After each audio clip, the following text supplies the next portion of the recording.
actually on time. The show's nominally supposed to start at 7:10. We always start at weird times, so that's probably unknown to you. Anyway, ladies and gentlemen, welcome to the show. Thanks very much for joining us this time, for once, on time. I'm going to mute myself, go for a D, do that thing that you do. What's going on, everybody? This show is for educational and entertainment purposes only. You have to be 21 and over to be here. If not, you have to get out. That means you too, little kitty. I don't know if you heard that, folks. That's But it. back to Even you. kitty cats, if they're not adults, they got to get out. Well, I don't know about the kitty cats. Probably the kitty cats are fine. But in the meantime, folks, the show is for, like I said, adults only. Like Dee said, adults only. So please make sure that you are an adult. If you have to look in the mirror or something, that's perfectly fine. If you have to check your own ID, hey, do it if that's what it takes, honestly. But in the meantime, folks, you can be a child at heart, honestly, but you have to be an adult in real life. Anyway, ladies and germs, come join us. The show is, of course, basically for you. So come join the show. Come join the conversation. Dee's going to be holding court here for a few hours, probably. I mean, as long as he wants to, honestly. And then a lot of times he'll hand it off to somebody else or whatever, however it goes. I'm probably going to be around. I'm going to be, I don't know, maybe trimming a little bit later. So maybe I'll stop by and goof off with you guys. We'll see how it goes. But again, basically Saturdays are takeover nights. So come join, ladies and germs. Don't forget, of course, that my website is actually like I don't play games with it. Like this show is not basically just for giggles. It's really kind of annoyed me how I've basically let people assume that this show is really just for giggles and just for gigs. Just I'm just here just for whatever. It's kind of funny. I should honestly advertise better, advertise more and stuff like that. Anyway, I guess I'm going to probably do that when I start to sort of shift things up, probably in the next couple of weeks. Long story short, basically the conclusion that I've come to is that these live stream shows really are just a dead end of everything. I mean, it's not a dead end in terms of, the conversations we have, but there's absolutely no way to grow my channels with these shows. Other people have different success, different results. It's kind of surprising that there are some live stream shows just like this that actually do fine, but for whatever reason, my channels are frozen in time, like they're stuck in fucking amber, like an ant that was fossilized 2,000 years or 200,000 years ago or whatever. Literally, my bigger channel, I don't think I've gotten one new subscriber in the last 6 months. This channel, I think I've gotten five in the last 6 months. It's frozen in time, seriously. So I'm going to basically shake that up a little bit and probably turn the main channel into something a little bit different, and then probably keep some of the live stream shows on this channel. Also, by the way, when I get around to it, basically, I'm going to probably turn the bigger channel into, or activate, I guess, the join feature, the join membership feature, I guess. I can't remember what the technical name for the program is. But anyway, It's a membership. join channels. What's that, Smash? It's a membership. You get perks like different tiers and stuff. There you go. You can get special emojis and stuff. It's pretty cool. No, I've thought about it like 57 different ways. Obviously, I didn't count, but I've thought about a bunch of different ways of trying to get the old private content, basically, because we had hundreds of these shows. Basically, I imagine it's literally hundreds because the podcast itself has over 100 episodes, and we've had many more shows than the podcast did. So anyway, literally hundreds of shows with Clackamas Coot, with all these different people. By the way, I heard semi through the grapevine, a commenter, we don't have to name names or anything, I mean, it's not a secret, but he knows who he is, mentioned that Clackamas Coot might be having some health issues. I have to be honest, I have not been watching Jeremy's videos. I haven't, nothing against Jeremy, nothing against Build a Soil, but I just haven't been watching them. So I'm never up on what he says. So if you guys hear some news or something that I should hear, please let me know, because honestly, I just don't have time to watch them. Apparently though, he did mention that Coot had some health issues. So however things panned out and everything else, I guess Coot doesn't consider us friends anymore. That's perfectly fine, but we owe, at least I know I owe Coot quite a bit of gratitude for all the knowledge he gave me over the years, directly and indirectly, because honestly, I knew the name Clackamas Coot quite a while before I ever met the man. I thought he was just, I thought he was just a fake guy. I wasn't on basically the roll it up forums and stuff like that. So honestly, not that thought he was a fake guy, but you know what I mean. I thought the personality was fake or something, right? So anyway, and then finally one day, a friend of a friend basically was like, "Oh yeah, I totally know Coot." Da, da, da, da. Anyway, long story short, we all owe him quite a debt of gratitude. It's been one of the weirdest ironies of this whole situation is that ironically, I knew him when I was a little kid. Basically, my mom was a musician, and he and his wife were glass artists basically, and they sort of intersect. And I was a little kid, and I basically hung out, ironically, with Coot and his wife from time to time at this arts festival. It's kind of a strange story, honestly, but anyway, it's just made it all that much weirder that we've had this falling out. But anyway, regardless what it is, if anyone is in touch with Coot, obviously, I guess he doesn't really want to talk to us. So that's perfectly fine. But please do pass on our well wishes. Like I said, I think all of us, at least organic growers, owe him quite a debt of gratitude. However, what am I trying to say? Just even physically, the assembly of the information that he did. You know, a lot of people will say, "Oh, Coot didn't come up with the soil mix. Coot didn't come up with this. Coot didn't come up with that." Well, the Library of Alexandria didn't write the fucking all the books that basically were put in the Library of that's kind of a weird way to put that. But anyway, you know what I mean? Like a library doesn't write its own books. Even the person who collects the information a lot of times is as valuable as the person, or even sometimes more valuable than the person who created the information in the first place. So whatever it is, If we someone's information, pardon? if someone's information is like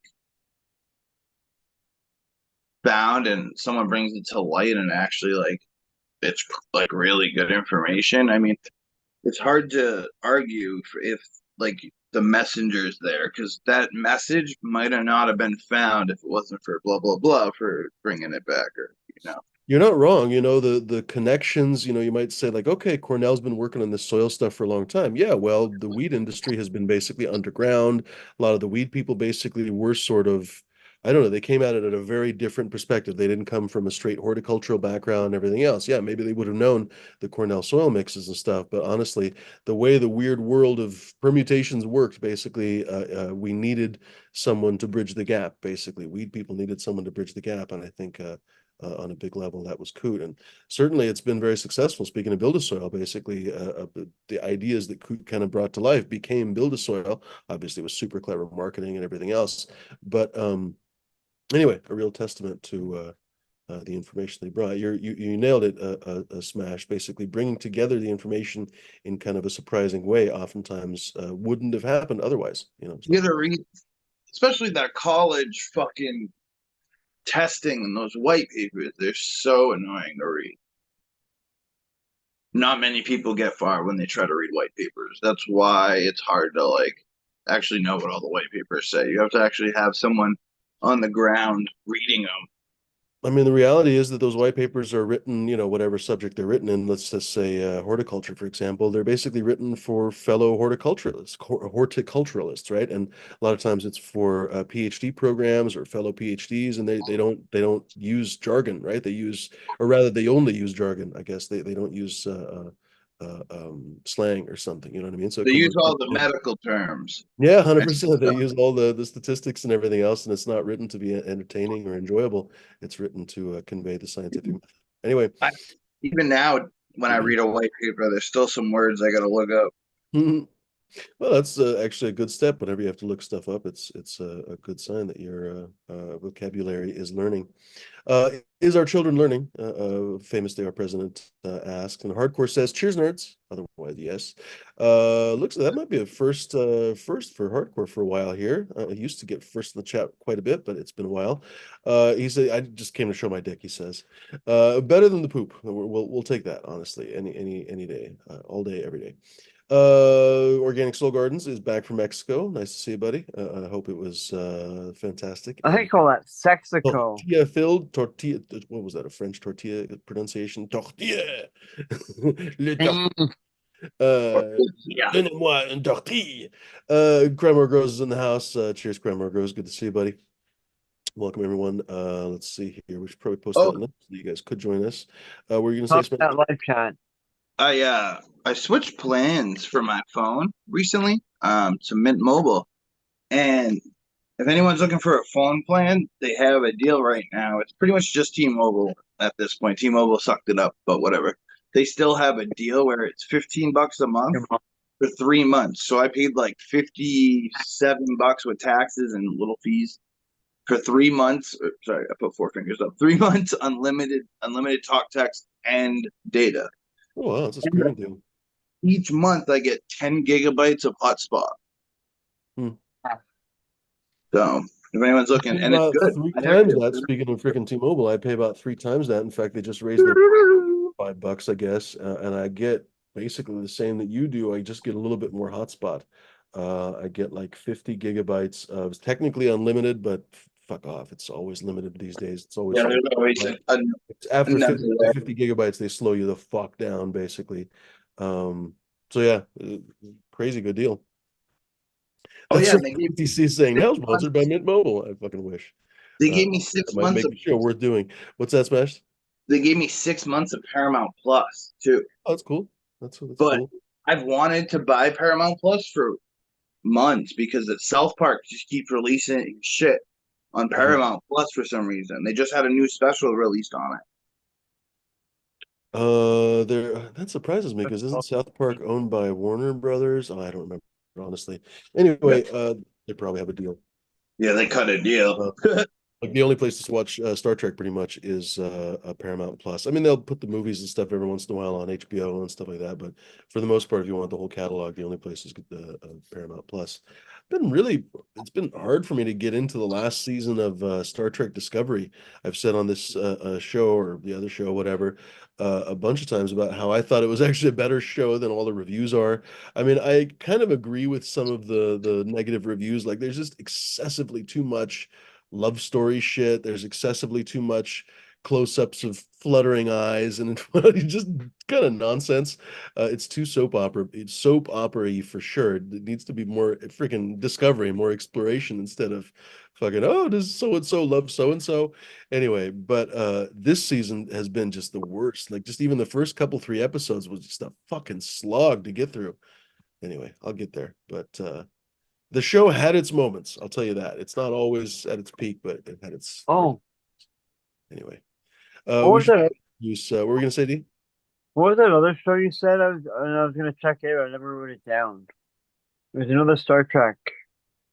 Another Star Trek. Strange New Worlds. Yeah, I don't know. You said it was really good. Anyway, That's pretty much the only one. The only other one. There's Star Trek Discovery that's basically ending. I think this week. I think it's going to be their last episode. I'm not current, but that's apparently yeah. a current broadcast. And Strange New Worlds, I don't think has been broadcast this year again. They've got one season, I think, or maybe two seasons. Anyway, they're approved for another season, so they're coming back, but it might be a bit because of the whole strike and all that. Um, that's a pretty good show. That's very Trekky. Like it's got its own annoying kind of things, like the captain's always cooking inexplicably, but whatever, it's just character development, I guess. But it's a lot more like the original Star Trek or Next Generation, stuff like that. And definitely less, not none, because there's still tons of the freaking, oh my God, does he love her and does she love him? But less of it than the Discovery. Discovery, basically, everybody is in love with everybody, and Yeah, Yeah. kind of funny. You forget basically that the Star Trek ships are basically, I mean, it's not the Navy because the Federation is supposed to be an organization of exploration first, but it's basically like a Navy ship essentially, and you have like Navy officers and stuff on the ship, and these people are acting so childishly in the show. It's fucking ridiculous. So it takes out of character a little bit. Anyway, what were you guys gonna say? so I'm not a Star. I mean, I watch Star Trek. I'm not really I guess you would say fantasy person. You're not a fan of what? Like fantasy. Oh, I'm not a fan of fantasy either, really. I like, and some people, I guess, would say there's no difference. Science fiction and fantasy, I think, diverge in the sense of magic. And then again, of course, you have plenty of science fiction that does have magic. And I would argue that's the worst part about Star Wars. The part that I don't like about Star Wars is all the magic shit, basically. And they've explained it retcon style with midichlorians and whatever the fuck, but that's nonsense, honestly. It's basically the Force is just some magic shit, honestly. Um, yeah, it's always been a little bit bizarre, honestly. That's not the part that bothers me the worst. It's just the political dynamics in the Star Wars universe, like just constant war. It's been constant war, and it will be constant war forever. I think that's what makes it. The stakes are kind of awful. Pardon? I think that's what makes Star Wars more appealing is because it is a little bit more action packed because of all the war. I'm Well, trying to get maybe. Paramount Plus on my fucking TV, but I have to go through like a Roku. I Uh, hate Roku. And of course, you want to watch out for those Klingons circling Uranus. That's It's right. always a pain. Cheers, Jeff. Good to see you. Did I pin the link? Yes, I did. Bud Kilowatts in the house, giving a green light. I wonder if Bud's in Vegas this weekend. Who else in here? That's about it. Nobody else is here. What? That's what I'm saying. These live shows are just difficult. What's that, Smash? The Dead's back at the Sphere again this weekend. I don't know. Probably. He was saying he was basically going to spend the whole summer there. Fucking crazy life. Um, Yeah, not a single peep. This is one of the biggest frustrations of my show.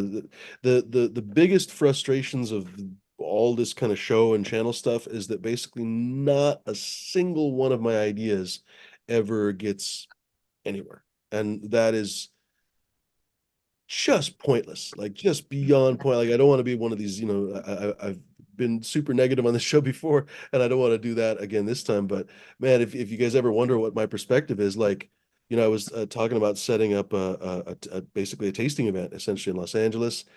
Not even a single fart of interest, like not even a single fart of interest from anyone on the show. Nobody, no one, even though we have had plenty of people in California, not a fart of interest. I was talking about setting up a German show, not a single murmur, nothing, not, like zero, literally zero. And it's one of these things where literally, if I have an idea, I should put it in a bow and throw it away, because bringing it up on the show will only end up basically making me feel worse about it, because it's like, fuck, this should have come together in even some way, but it never does. So yeah, I need to make a freaking change somehow. I don't know if it's going to work out. I don't know if I'm going to be able to change anything, but I need to get out of this sense of frustration where it's literally just always a dead end and just us talking about fucking nonsense for 6 hours. I just can't take it. So we're gonna do some of these live streams where people talk about whatever they want, basically maybe on this channel, and then on the other channel, I don't know. We're gonna have curated events or something, maybe panel events that are invite only panels, for example. Maybe some debates, or maybe nothing. Maybe I'll have no good ideas. But honestly, at this point, that would be better than continuing with the same frustration crap. I can't take it. Like I can't even. There's been times where I just wanted to break my computer in half and walk away, because I'm just like, I cannot stand this shit anymore. That's unhealthy, as you can imagine. Super unhealthy and super negative and everything else. There's been a lot of times where I'm like, fuck this show. I gotta start my fucking show. Like, I don't want to be in that vibe. You know what I mean? And I know that you guys enjoy hanging out. I know you guys enjoy smoking and chatting and just kind of taking it easy. And unfortunately, there's nowhere else better, basically, that you guys have to do that. So you kind of default here. So anyway, if I want to make a change, I'm just going to have to do it, and that's all there is. And I don't know exactly where it's going to go from here, but we'll see. We'll see. Try to make it more positive. But it is really frustrating where, like, anytime I'm like, oh, let's come up with this cool thing, shows nowhere. So I got to Trust do me, something about that, because it's frustrating as fuck. all my shit Okay. is frozen. I haven't like I watch my Instagram go up like 2 or 3 followers, and then the next couple of days they disappear. Um, YouTube's been all right. Anything else, Instagram, everything's just so slow. And I only think YouTube's all right because I post the shorts. Hmm. Um. Yeah, there's a lot to talk about there. I guess it's not really worth talking about. But long story short, these live streams, it was beyond obvious 2, 3 years ago. I just was in sort of denial, because I don't know I get up, girl. exactly. That's it. She's no, she's like, be funnier if she was in Egypt and we could say she's in denial. Not a great place to go as a tourist, by the way. Pretty much everyone that I've ever known that's gone to Egypt has said, I'm not going back. There's That's a lot of things you got to worry about. Oh, in Egypt? Oh, you don't even know. Yeah, it's not a very pleasant place. Everyone's trying to Hardcore. scam. Well, not everyone's trying to scam you. There's a lot of good people everywhere. But in these foreign countries, in the tourist areas, there's always like scams you got to be really weary of. Yeah, Egypt is something else too, though, because they have a sort of a fundamental lack of respect for foreigners. They treat women super, super well. They'll just go and grope women anytime, anywhere. It's really something else. Yeah, and pickpockets, thieves, you name Dude, that pickpocket, and if you're good, that shit's lucrative. it. They just apparently caught. So I don't know if they caught him yet, but they identified some pickpockets at the Portland Costco. Apparently, there was an alert the other day. I can't even remember where I saw At it. the Costco? Yeah. The people were apparently, Wow. I guess it's a family of Romanians or some shit. They were like, oh, these people have Romanian passport or something. I don't even know. Anyway, apparently they're pickpocketing people at Costco. Whatever, so be careful at Portland That's Costco. crazy. I know, right? What the fuck? Last place, last place you'd, excuse me, last place you'd expect, and I guess if you go to Costco, you have at least some money. So, That's true. I'm uh, actually more worried about digital theft nowadays. oh, as well, you should be. Yeah, all the different AI scams that are coming, it's crazy. Not even just that, like hard skimmers and shit. There's a machine. I've seen a machine that you can get off Amazon or somewhere that can copy your like smash that. Even your if you catch someone's fob key on their car or anything like Yeah, that, you can unlock their car and shit. a flipper zero. I could walk by Yeah, you. I could walk by you and tap your pocket and steal your credit card. yeah. Flipper Zero, that's it. Flipper. It's crazy. Cheers, Rory. So that's a munchie. Go to the gas station still. Was that smash? I'm trying to figure out how to sign into my Paramount. I have the Paramount Plus app, and I got 6 months free. So I'm trying to figure out how to turn it on my TV. I put the Roku in. I got it downloaded. I just can't figure out how to fucking get it up there.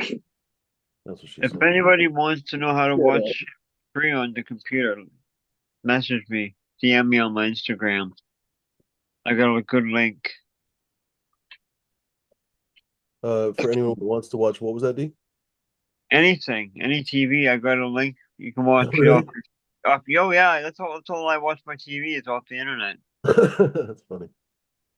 But I also do have that thing. What's that thing called, Mrs. D? What? The for the Looking Wait, hold on, I can't hear it. Hold on. sorry, she can't hear. What's the thing we use for the back of the TV? That's hooked to the Oh. TV. Smart stick or something? Yeah, we have that Fire Fire Stick as well. Yeah, The Fire Stick is it's the the same Amazon thing. one. Does Google still do the Amazon. Google Chrome. the Google Google, Chrome. what's it fucking called? Shit. I think it's the Google Chrome. No, I think it's called something else. It's I can't think I of the swear name. they called it the Chrome Stick or something. Oh, Chrome Stick, that's what it is. That's exactly what it is. I gotta. Hey, you come see I my always forget what emails I'm using. Anyway, folks, hop on. I'm probably gonna hand it off to D here in a second. I got a little bit of stuff to do, like some watering and stuff. So come join the show.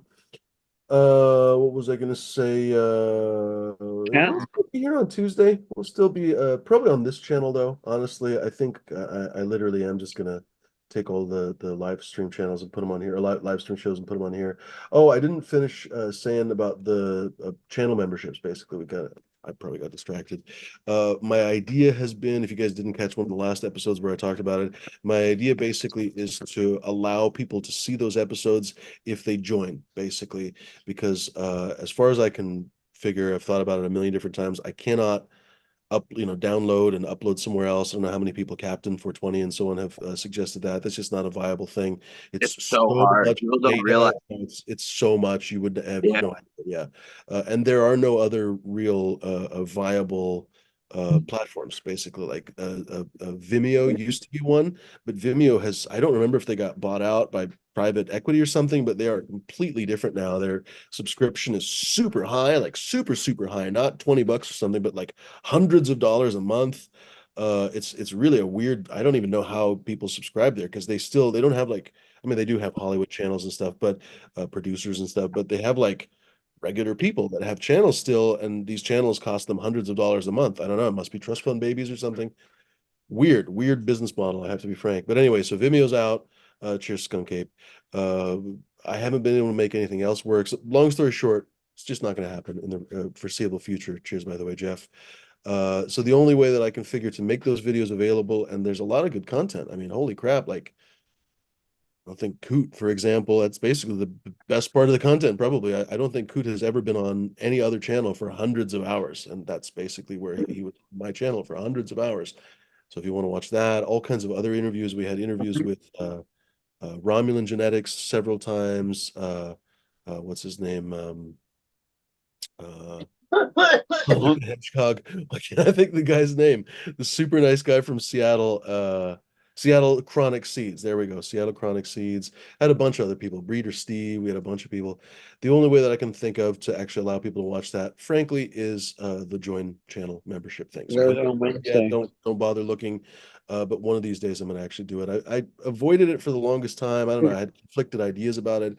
I also had conflicted ideas about like relaunching the Patreon, and maybe putting the content there. That doesn't seem like a really good option either, because the simple act of downloading would take too long. And I'm not sure that Patreon would actually even be able to host all that data either. So anyway, long story short, I don't think that there's any other viable option than the channel join. Probably waited too long to do that, so probably 5 people will join, so it's probably not going to be worth it. But I don't know, we'll try it. We'll see how it goes. And if we can actually get a few people to join, maybe we can do some essentially unfiltered live streams. So maybe we can actually still do live streams on the main channel, but it'll be private, basically. So we won't have to worry about all the different troll problems that we've had over the years. I can't even express the amount of times that this channel has just been hammered by freaking trolls. And it's always been just so obvious who the fuck it was. It was always mean-spirited people. It was really frustrating to deal with that. So I'm not going to repeat that anytime soon. I have to. That's another reason why I'm not going to basically bring those videos public again. Even if I didn't have to worry about, like, if YouTube came public tomorrow and said, like, oh, you don't have to worry about people reporting your channel, I still probably wouldn't do it, because it's just not worth all the goddamn drama with all the people. Also, by the way, for 2+ years or something, I've had literally this one, I guess I shouldn't call them bad names, but this one guy's regenerative conference, basically, that I filmed and he didn't pay me for. It's been living on my hard drive. Like, the one place in the entire internet that it fucking, or not the internet, but the entire world that it exists is in a couple of hard drives that I bought for his goddamn event. Anyway, I Right. felt really conflicted about putting it on my channel. I felt really conflicted about starting a new channel, on and on and on. They would just say, those fuckers would say that I'm trying to profit from it, as you're supposed to when you fucking film a thing. But anyway, regardless, let's not get into that whole fucking drama again. But anyway, I'm like, shit, I've got these You're better hard than drives me. that I don't even use. Let me finish talking, Smash. Don't talk over me. I've got these hard drives that I don't even use, and I'd like to empty them finally so I can use them for other things. The only way to do that, honestly, is to upload the stuff to the internet. Might as well basically upload it maybe behind the paywall, and then people can watch that conference. We'll see. We'll see how it goes. Um, what was I going to say? Like I said, if only a couple people sign up or something, I probably won't spend the time to upload that conference. Maybe I'll find another way. I don't know. Maybe I will start another channel for it or something. Kind of annoying that it's just been sitting on those freaking hard drives for 2+ years now. Anyway, regardless. That's about it, ladies and germs. Oh, look at that. Tommy Trichome's in the chat. That's a blast from the past. Skunk Apes is hanging with us. Rory Gardner, everybody. Hit the link, my friends. Hit the link. Come join us. By the way, I put a question in the chat here. Have you ever been pickpocketed? And actually, 55% have not. How funny is that? I was pickpocketed one time in freaking Poland. The guys were super on a train, and the guys were super. I mean, I was pretty new with the whole pickpocket situation. Honestly, I was like 22 or something. I don't remember. But it was really, really crowded, and they did a whole distraction thing. There was like 3 of them, and they got Yeah. basically a jacket and took out all my shit. I was dumb enough to put all my shit in my jacket pocket, thinking like, oh, it's gonna be zipped, it's gonna be fine. And they basically didn't even give a fuck about my wallet or anything else. Like, they just dropped it all on the ground, basically. If it wasn't cash, they just dropped it all. And lucky for me, they dropped it in the middle of the next train car. I can't remember. I just absentmindedly was looking up and down the train car, thinking like, fuck, it's got to be here somewhere, maybe. They just tossed What else it. am I going to do? I'm going to be stuck in fucking Poland for a few weeks or something, right? Anyway, sure enough, it was literally like teetering. At the time, they still had old train cars. Now they have a lot of like updated train cars and stuff, so this couldn't happen. But it was like teetering on the connection between the two train cars, and if it had literally just like shaken just a little bit, it would have fallen through and onto the tracks, and I've never seen my wallet or passport or anything again. It was my wallet and passport, but thankfully, both my wallet and passport literally were like just fucking sitting right there on the little train connection between the cars. It was nuts. Anyway, Have you Yeah, ever seen? oh, go ahead. Have you ever seen like an EDC, Electric Daisy Carnival, or like they have pickpockets that just go for phones? So huh. like they just caught one. They line the inside of their bags with tinfoil so the signal can't get out and you can't use Find My iPhone or anything. And they just steal phones and then they'll send them to China. And there's been numerous cases where all these phones end up in the same little market in China. Huh. I bet. No, it's iPhone easy to chop sell it shop. to your friend. Yeah. No, I've been So thinking this about that. I have turns out I have a Syrian hookah. I didn't know it was a Syrian hookah, but I've been trying to get cool. him to bowl for it basically, because I stupidly broke it basically when I was moving out of the old house. And if anyone remembers, it was a pretty sudden move. So basically, I was getting everything together as fast as I possibly could all day, every day. And I broke the goddamn bowl, and I thought, oh fuck, like, all right, I'll just buy a new bowl. Well, it turns out it's a very difficult bowl to buy because it's Syrian style, and if anyone remembers, Syria has been in a civil war for fucking more than 10 years now. What was I going to say? Most hookahs that you get are essentially Egyptian style, so it has to do with if it's basically female or male when it goes onto the hookah. And I guess the Syrian style, I think, is female and it goes on to essentially a male part on the hookah, where Interesting. most hookahs are actually male that go into a female part. So there's literally no way to adapt the one into the other, basically. So the only way I can use my goddamn hookah is with like a grapefruit bowl, like a grapefruit head, essentially, which is very pleasant, but you always got to buy a grapefruit or an orange, basically, every time you want to smoke the fucking hookah. Anyway, kind of annoying. But long story short, one of these days I'm going to get a Syrian hookah bowl. I don't know why I brought that story up. I bet. Go ahead. I bet you if you really looked, you could probably find one. Oh, I have really looked. No, I have really looked. Really? Yeah, yeah. Huh. They're hard to get these days. Let's say hello. In fact, we haven't said hello to anybody, have we? Go for it, D. What's going on, everybody? Hope everyone's having a great night. Thanks for tuning in earlier to the pre-show on my channel, which you can find at dzombie_745. You can also find me on Instagram at d_zombie_. I'm smoking on Tokyo OG and Dairy Queen. Thank you, chat, by the way, for telling me to get that. It's fire. Cheers, everybody. Looks good, Smash. What's that? Wait, what? Oh. Am Sweet. Nice. I? Yeah. Oh, fuming. I know these bags are kind of like, I don't know, I guess you would say feminine, but I love these cross bags that sit on your chest. You know what I mean? So people would literally have to like, it's hard to fucking pickpocket this thing right there. You know what I mean? Yeah, dude, So I want one. that's my purse. I usually keep all my money and IDs in this, and I usually don't really like open it. Anything else I'll keep in my pockets. I don't care about a lighter or something. But I hope Those are everyone's having a really great night. the man bags are really popular. I saw in Israel. Where else? Every time I got off an airport somewhere, where did I fucking fly through? I can't even remember. Anyway, anytime I got off an airport and saw some Europeans, they have the man bags. So it's kind of funny. They're all about the man bags over in Europe and They're Asia too. big Anytime you now. see like Asian tourists, like from Singapore and stuff, they always have the man I'd bag. wear one. Andy, what do you want? It's like a fanny pack. It's just a new age fanny pack. What I Dude, do, I'd wear I one a lot. didn't is I basically I'll especially if I go somewhere warm, I'll wear cargo shorts. I have all my shit in my cargo shorts, and I'm like a British Army soldier, with those gigantic freaking pants they have. That's how I feel sometimes. Anyway, probably a man bag would be better. G.I. Joe. I have bad luck with like shit falling out of my pockets when I'm sitting down or something. So like I've lost money, IDs, bunch of shit. Imagine. What's up, Jeff? How you been, man? So good, good. Yeah, man bag's good. Just the name's not so great. It's too close to man sack. I'm rocking the Desert Otherwise, Storm they're cargo useful. pants. I used to always have a backpack. I I thought still it was got a month. So I got jumped in the middle of the night by two guys when I was like in my early 20s. In my hometown, in small town, these guys were from out of town. They were from Minneapolis, but they just I was going to a buddy's house after the bar closed, and like I say, it was Yeah, you were walking home. You told us before. Did we lose I them? think he froze. I feel like that's half of hardcore stories. It's just getting interesting that gone. The aliens I took them. think he was What's going on, walking Jeff? home and you were following him. Yeah, man. Yeah, I was gonna say we're getting next thing I knew, I had 8 Oh, broken hey. ribs, a broken orbital socket.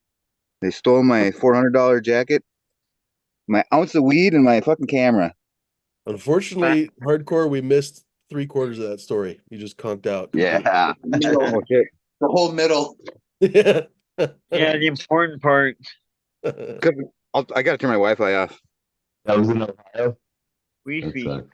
I was gonna say if you get pickpocketed, think about like who might have done it, and just go back there or where it might have happened. Because most people pickpockets will toss the wallet. So because I found No, I went back, I was like, oh yeah, and I credit went back, card. found my wallet. So most of like the foreign countries won't really fuck with your credit cards and shit. They just want cash or phones. Yeah, because that'll identify them. They'll get busted if they have your wallet, but if they just have cash, they won't get Make busted. sure you It's watch. anonymous. Make sure you watch your shit when you're in Costco. I was wearing a Arctic Series Carhartt jacket. It was called when they first came out, and it was like a $500 jacket, and I'm pretty sure they knew that because that's One big pipe. seemed to be the one thing they were going after. Either that or they thought I smelled like weed and they were going after what I had in my pockets. But no, they got me to the ground. And it was just two tiny little guys. Like they were like maybe a buck 20 soaking wet each. And like I'm usually good when I like in close encounter shit because I was in wrestling for fucking 12 years. And but I didn't have a chance. So they caught me off guard and they just started kicking me and kicking me and kicking me. The fucking dude, I had 8 broken ribs and a broken orbital socket and shit. Jesus. Oh, That was crazy. And then so when I got to finally made it to the ER, um, and the cops came in to question me, they questioned me like I was a suspect. They're like, well, it smells like weed in here. What was the drug deal gone bad? And I'm like, no, sir, I've never met these guys in my life. But yeah, that was Cracks just me up fun. every time I hear it. I can't remember who said it first, but it comes up every once in a while. People say, "Hey, nobody ever says fuck the fire department." yeah. You know what I Yeah, mean? Like because, seriously, Yeah, though. exactly. Like nobody ever says that ever. because the fire department The want department doesn't fuck you over. yeah, they Yeah. want to arrest you. Not on purpose, anyway. I'm sure there's been some fire department scams here Oh, and I'm there. sure. But you know what I mean? Like that, it's not a cultural thing that people are like, "Oh, firefighters, you got to be careful, bro." But yeah, police, you have to be careful. Yeah. I've Fuck the been watching a lot of like inner city stuff, and people get their cars. There's like a whole like Kia epidemic boys. of Kias and shit being stolen, and you'll Yeah, call the Kias and cops, and Hyundais are the they're like, easiest to steal. Yeah. yeah, the cops are like, yeah, go fill up the form online. We'll try to find it. Yeah. Yeah, they used to it's kind of weird. So I live in the northern state here, and everyone here keeps their doors unlocked. I mean, people keep their cars running in the winter. You know, they'll go. I mean, most or I shouldn't say most, but a lot of people have auto start. Well, they'll start their car. In that case, the doors are probably locked. But still, half the population, you go and you start your car in the morning and you let it fucking warm up for 20 minutes, Hmm. and it's just you don't even think twice about it. Hmm. But every once in a while, like they come in groups and they'll come up and they come up to do dirt for a weekend, they call it, and then they just fucking crime spree the shit out of the place and leave a A couple lot of abandoned the cars time, everywhere. it's hard. They have a lot of the time they have like these cars and stuff, and then all the stealing in California with the broken windows. It's hard to pin who it is because they have masks on. And most of the time the cars are stolen, or at least the fucking plates on the cars are stolen. So you don't know who's And- fucking actually driving. And you really have to understand this. I mean, I see the mentality here. If a person thinks that they can get away with something, they're going to fucking do it, no matter how good of a person they are. A majority of the times, the people are going to do it. I would That disagree. Channel 5 News Most of just the did time, a. people are actually pretty honest. Most of the time, you can leave, and this you can say this about most countries around the world. This is one of the reasons why you know that it's not very good logic. It's something societal, because around the world, in Japan, other places, you can leave cash on the fucking table, and it'll be there 4 or 5 hours later. They won't touch it. Korea, there's plenty of countries. It's not just Japan. People are like, oh yeah, sure, Japan, but there's plenty of places in the world where you literally could leave cash on the table, and people would leave it, or they'll take it and keep it somewhere safe, or take it to the police department or something. Germany's famous for that. People will take a wallet to the police department or something, and literally, I hear the UAE is like that too. like, people are not actually as douchey as many people would like to believe. People like to talk about the book Lord of the Flies and use that as social commentary, basically, and say like, oh, when left to their own devices, boys will eat each other alive, just like in Lord of the Flies. Actually, no. There's been a couple of times where a group of boys basically got shipwrecked, and sure enough, they were actually cooperative. They worked together. Any of the boys that got injured were taken care of, et cetera, et cetera. Like, cooperation is one of the fundamental evolved traits of human beings. This is something that people forget. We are a collaborative species. This is how we beat those fucking lions. Like, we literally evolved around fucking lions and hyenas and shit that are way stronger than us.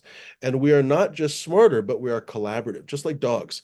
One dog will get fucking ripped by a lion, but 15 dogs will fuck up any lion that there is in the entire world, because they're all collaboratively nipping at that lion. People forget that collaboration is far more powerful than individual accomplishment. It's something else to me.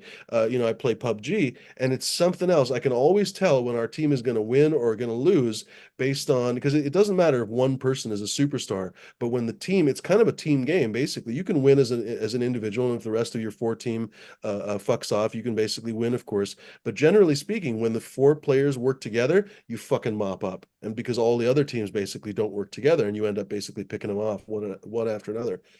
People forget how powerful collaboration is. I can't remember how I got on that subject, but anyway. What was that? All bad cards on Wednesday night? We used to, yeah, game night. Gosh, it's been a while, probably over a year. Um, you're 100% right about like the collaboration, and it's sad because we don't see, like, me being a small creator, even like in this creator space, you'll hit someone up and you're like, oh, let's collab, or yo, and I really think It's this only in person's cannabis. No, it's only when you say that, I know exactly what you mean, Smashed. It's only in cannabis. Every other part of YouTube, they collaborate, but in cannabis, it's a nest of fucking vipers. It's actually stunning, really stunning to me. I've had a number of people on my show that have their own shows. I didn't ask them, but the logical thing to assume would be, hey, it'd be cool to have Fumi on my show, like give and take. Never, not fucking once. I don't even bother asking because I just know it's not going to happen.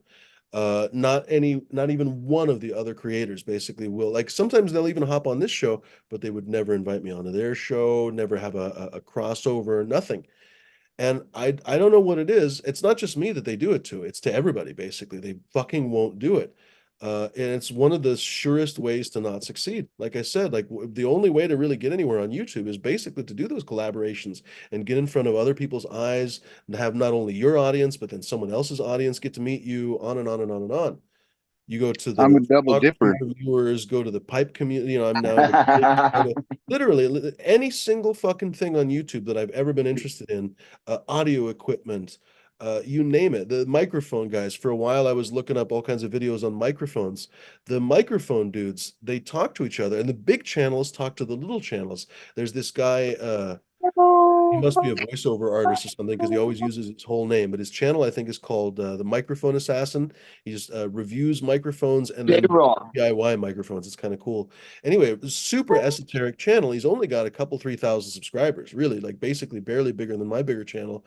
And yet this other channel that has 250,000, 300,000 subscribers, Curtis Judd, he has this guy on. He talks about this guy all the time. Like, they collaborate with each other. But in cannabis, not a fucking chance. Like the bigger I've got channels would never talk to the little channels. The little channels pretend each other don't exist. It's a nest of fucking vipers. It's really something else. I've got 2 farmers that live within 45 minutes of here that have over 1 million views or 1 million followers on YouTube. Hmm. They're both farmers. Oh, it's stunning how many people actually have successful channels. Like I've met a few of these people. There's woodworking guys. There's all kinds of guys that have this guy Blacktail Studios. I'm pretty sure I've never met him, but I've seen him in the store before because we shop at a couple of the same stores. I guess I saw him before I knew who it was, but he's kind of noticeable, so I remember who it was.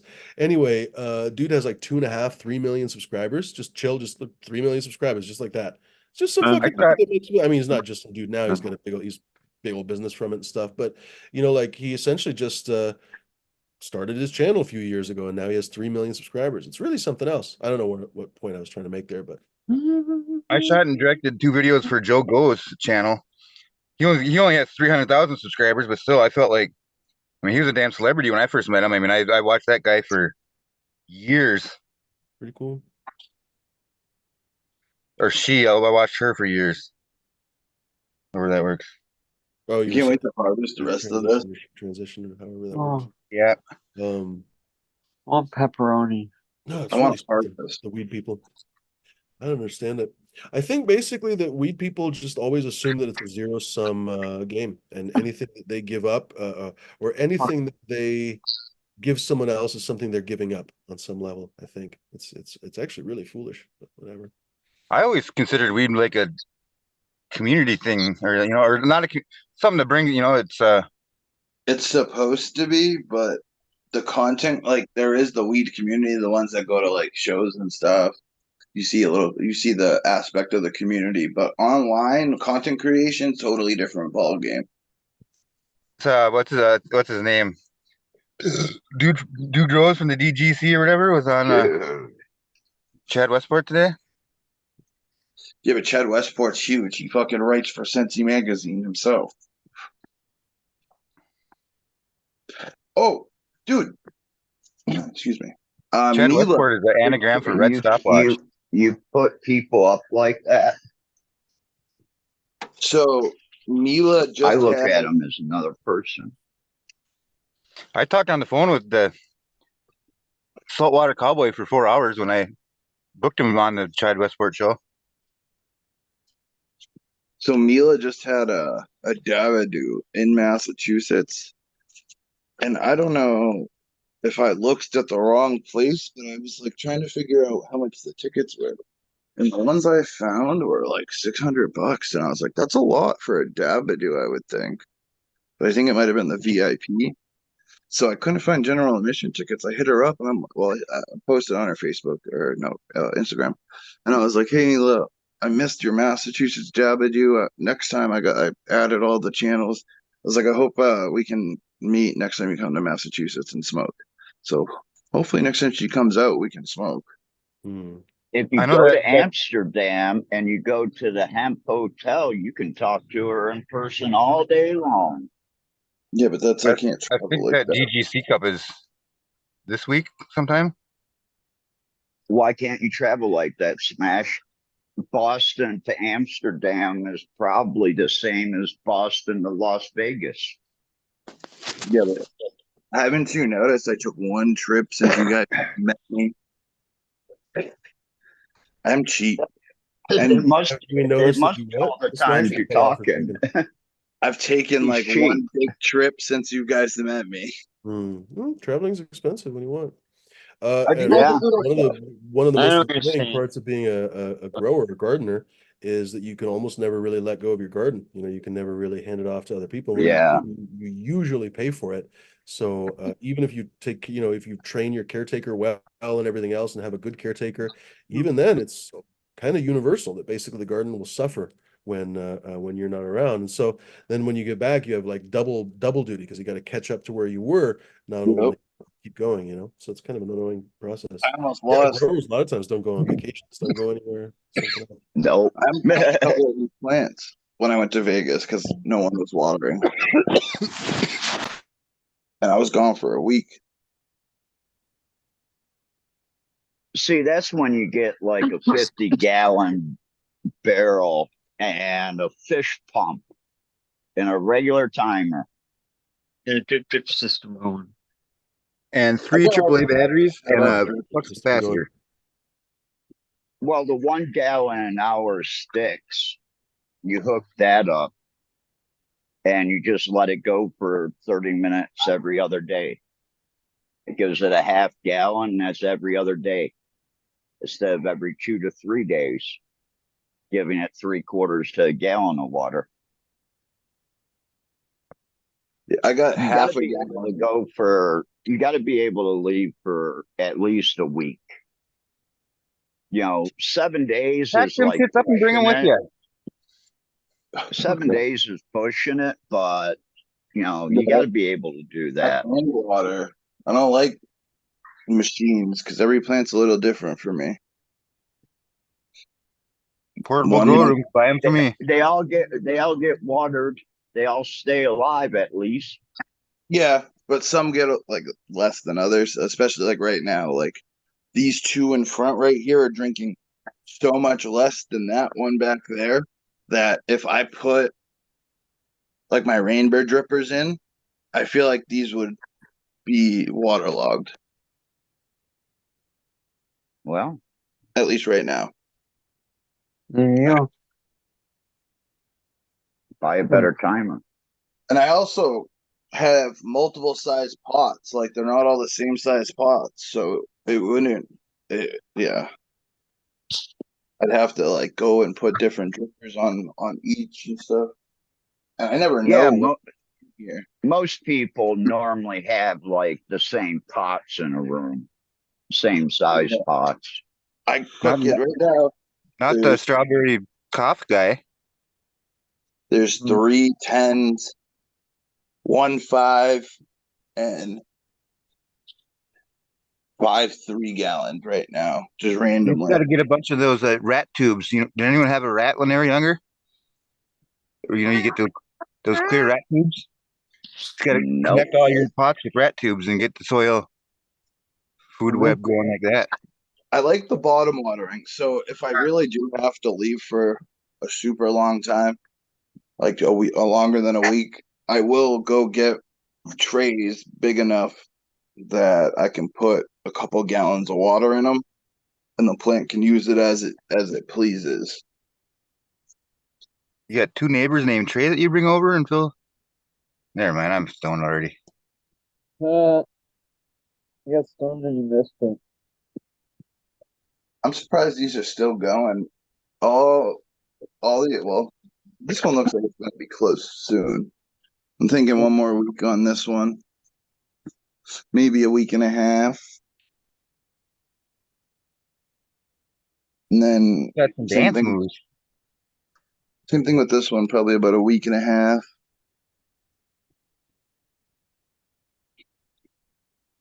She's really thickening up, coming one fat cola down here. This one, it looks like it's going to be longer than 2 weeks. It's gonna be a soccer player. And then garden harvested white wedding and the strawberry apricot to purple punch. Those were really early finishers. This one, it's really starting to. I thought this was going to be harvested or after that, but it looks like this one, Wilson Otter Pop, and this one are going to be switched. So this one's going to get harvested first, it looks like, compared to this one. So this Wilson Otter Pop is probably the next one coming down, I'm thinking. I can really tell when they're starting to die. Like a lot of these, I let the leaves kind of just show me. And when they're really close to like the end, a lot of the fan leaves are dying off and they've fallen. So I'm kind of just let it do what it does until I start seeing. Hey, how'd that name Otterpop come up? I don't know. That's an interesting name. Evergreen, Does it smell evergreen. like an otter or? I actually haven't even smelled that one. Is that someone's name or? It's a good cross too. I think it's It like can be short for automatic. I think it's animal Yeah, mints. could be, yeah. to And yeah, It's a Animal mints. German name. it pops itself automatically. I grew a hemp strain called Otto too. That was OTTO, I and it think wasn't that clearly bred. So like one out of Huh. every what was it, one out of every 8 plants termed or no autoflowered, and they only were like 8 inches tall when the rest of the field was like 3 feet tall, which was I still think it's animal mints to cool, but- biscotti or animal mints to gelato. One of those two is Otter Pop, and then Wilson's, whatever Wilson is. Oh, is it Otter? Otto, the guy that does all those, or Otto? No, it's Otter, Otter- but it's close enough though. So yeah, I could, I could see that.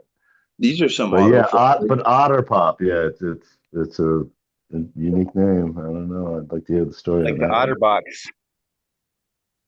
So yeah, I think Smell these are like some wet auto car. flowers that just started Okay. flowering. Hmm. I'm gonna move them under the big light when I harvest. But yeah, these are 3 gallons and they're still looking fucking great. Yeah, you I gotta get have some good smoke in a few weeks. Some of those plants that have, yeah, nice got the buds white on those. wedding. The white wedding was super frosty. So was the purple punch. The purple punch sucked all like it's good smoke, gets me stoned. Plant grew like shit, trimmed like shit. Never gonna grow it again. I think someone should make a Yeah. cross that Deadhead OG and Headband and call it Deadhead Band.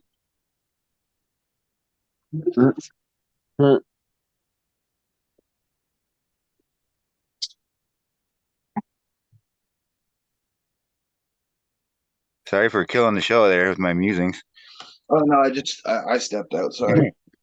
I wish my camera here. I'm gonna flip it to the other camera and see if it's better. Give me a second. Hey, hardcore, did you take it to the store? To the Oh yeah, dollar store? yeah. It's only like $3 away from here. Could have Oh, been a okay. tornado, and I would have made it. Hey guys, check out the back of my shirt. Can you read it? I like Yeah. something like Bud. I like big buds, and I cannot lie. So, Nice. did guys start wearing their hats backward? God, I can't talk. Wearing their Guys, hats backwards like that so their boyfriends behind them could read it? What? what? Yeah. I said, did people start wearing their hats backwards so their boyfriends behind them could read it? I don't No, know. Did you? but Do you you would know about a boyfriend, like apparently. your Habibi? Where's your Habibi It's either from? that or a goose. I've got. I'm in a Hardcore. relationship with a rock that I never see. I don't know what I'm talking about. Ryan, never mind. I'm gonna be nice tonight. I won't roast you. Roast me. You look like Shrek and Fiona had a baby, bro. Fiona Apple or No, Fiona from Shrek. okay. You look like their baby.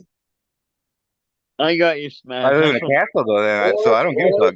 Hasn't Or it was the dude from the Goonies and Fiona. I don't know. Maybe she had an affair. where you going? Baby And Roo? Baby Ruth, yes. Ryan's so antisocial, dude. He's in the middle of the field at fucking 12 p.m. at night digging holes. But Yeah. I do love your art. I will give you that. I do. I love you. Like you're a cool person. I love your art. It's amazing. One of my favorite things to do is watch you paint. Um, but I'm like that though. I love watching artists make their art. And I would still love to get one of those to put up in our gallery. Uh, I've been meaning to go to the fucking, there's a local axe throwing fucking place. That'd be Uh-oh. great. And I actually sent him a message the other day, that showed him like a video. This is like a 3 second or maybe 7-second video clip of me throwing one of these at some logs. But I also told him, I said, yeah, I've been meaning to stop in, just let you handle one of these in person because they're really well, they've got to be, what's the word I'm looking for? Well centered or whatever, or well balanced. Otherwise, the machine would like rattle into a million pieces, I imagine. But I wonder if your painting actually adds like awkward weight to one side or not. no, not really. 'Cause, I mean, I really think I'd probably only add maybe a pound of paint to it. we're setting up like a glow in the dark room, and it would be cool to put that on the wall. I'd have to dull it a lot so I can let people spin it, but I'd I like to have it dated on a bearing. I Sorry, good. Yeah, I I've got dated some flat this ones. girl, This one right here is flat and on the bearing. she had so many sisters and brothers that Hey, she Frank. was able to live like in the laundry room in the basement, and they had white brick or block walls. So we painted the walls again and we made the wall. Turned on a black light, took a couple of hits of acid, and just started to paint. Yeah, I don't have I've got two fluorescent ones that are both at my storage at my dad's place. I think I've got a little UV light that kind of makes these a little bit brighter, but it's nothing like the glow in the dark shits. We have a bunch of different art pieces. We have the UV flashlights and stuff because when I'm like showing the gallery, I got to walk around with it. So if they are interested in something that like glows and has UV paint on it, I have to be able to show them. What I've actually Check got their is money too. it's a little bulb that came Money. in this little tiny grow fucking thing, in like the 80s or some shit. So I'm pretty impressed. A positronic. I'll show it to you. It's right here. I gotta grab a fucking little tabletop to paint on here. Phototronic, Anyway. wasn't it? Let's grab your ball. These plants look great, dude. I'm kind of excited. There's not a lot of fucking plants because there was 4 in here. You can still see. I cut 2 males down, and these 2 were females, which sucked because I wish there was one of the like females was bigger. But I'm looking at it and I'm like looking way over here in the middle of the fucking plant. There's golf ball sized nugs over here. And it's really starting to fatten out, even though like it's colored. It went from straight green to dark. Look at how dark purple that is. It went from green to that. Right on. That's sick. And then this one's turning like pink color. Pinkish purples. Looks like fall colors. Does it focus?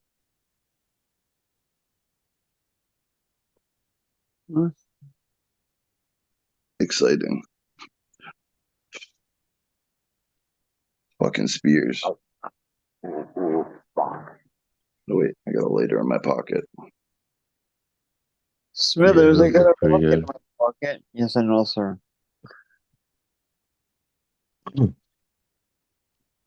Popping seeds sometimes, yeah, I have different pots. I wind up having different pots because like I'd like to transplant like just from a solo cup if I can, if I know what it is. But if it's from a seed, I'll sex it. So I'll put it in a 1 gallon and let it sit around a while. I Then when always I go know it's backwards. a I'll female, try to put 3 or 4 in a solo cup, thinking that's gonna save me time somehow. Nope. Yo, You gotta tear them apart. look yeah, at yeah, right. oh, Solo cups are good individual. But then I'll have to put that in like a 7 gallon or something.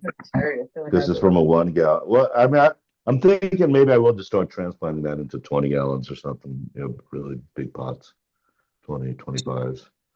I don't even know what I have. I got a bunch. Something like that. I got a couple 20s. I have a bunch of 10s. I bought a bunch of 10s.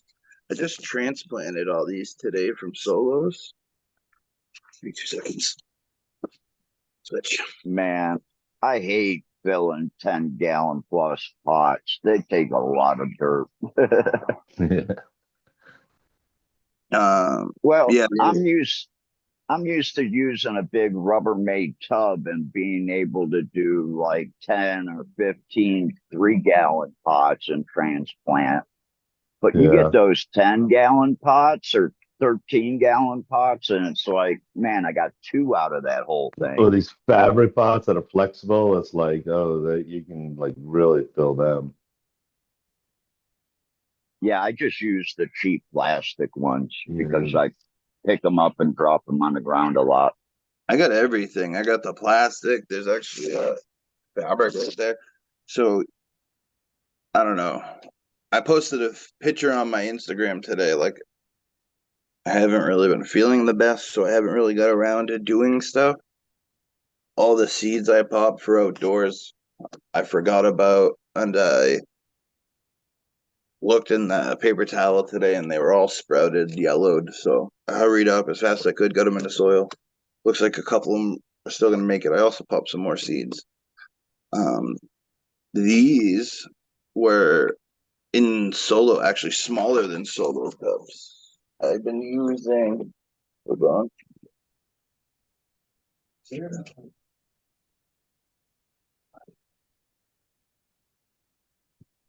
I don't know why I have these, but I had a whole. So I've been using these. Yeah, those are pretty small. Oh yeah, so yeah, it's pretty small though.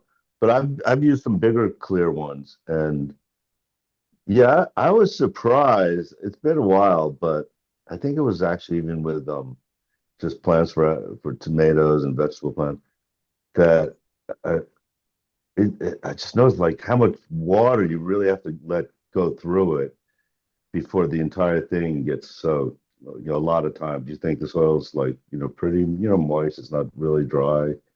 But I give sometimes, it. and when you use a clear pot, you can Ah, see these big voids boys. in there where there's like, wow, no water even got through that. Like you just gotta, water it, like just let the water just flow through it to really get it You gotta water in saturated. sections sometimes. Let it absorb, then come back and water it again. Yeah.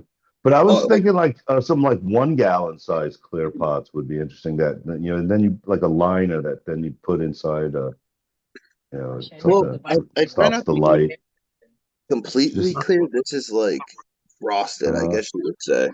But I can because it's still. almost hard. It's hard to tell some like it depends on the soil, and but it'd be cool to be able to lift up your pot and take a look at it and see like pretty That's why I clearly like, like the oh yeah, there's a big void Well, over there. they make those, they're almost square food containers. They're 4.5 gallons, but they're Yeah. square. And those I used to literally watch the water. I had a specific amount that I would put in, and then I would go back. And with those food containers, you can tell where that water settled at the bottom. Did it make it all the way to the bottom? If it didn't, add more water. But Uh-huh. the 4.5 gallon square food containers, I love those, probably because they're square and you can pack them in. I find You- I find a problem too when you just dump water on a pot. It doesn't always. It can do the whole funnel through the sides and the middle.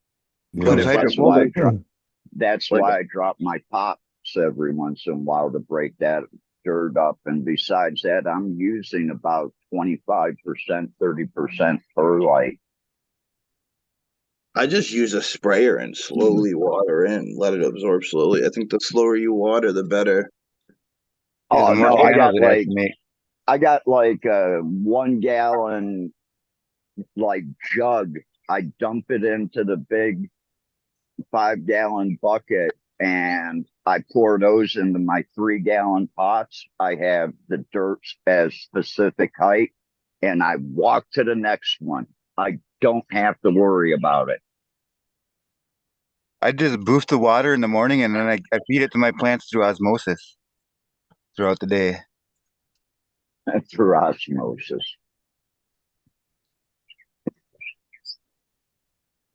I just transplanted these. I felt bad because You know, they're pretty big. These small cups only give them a couple weeks until they're really sucking the water up and stuff. I've even got to the stage where I don't poke no holes in the bottom because I know I'm gonna fucking like let them get too big in these, and I can kind of overwater them a little bit with no holes. So these were super dry before I put them in here, and now I just transplanted all them into 1 gallons. This one, there's three, no, 4 blueberry cushes, cheers. 1 Michelangelo. So this is a Michelangelo. Look at how weird this thing looks. Nice. It's growing fucking funky. It was in a half shell. Actually, this Girl power. Donatello. Uh, I didn't think this Donatello right here was gonna make it because it had a helmet head on it. It wouldn't come out of the shell. But that's what your mom said the same thing last night. I did some surgery and I got your mom to open up last night.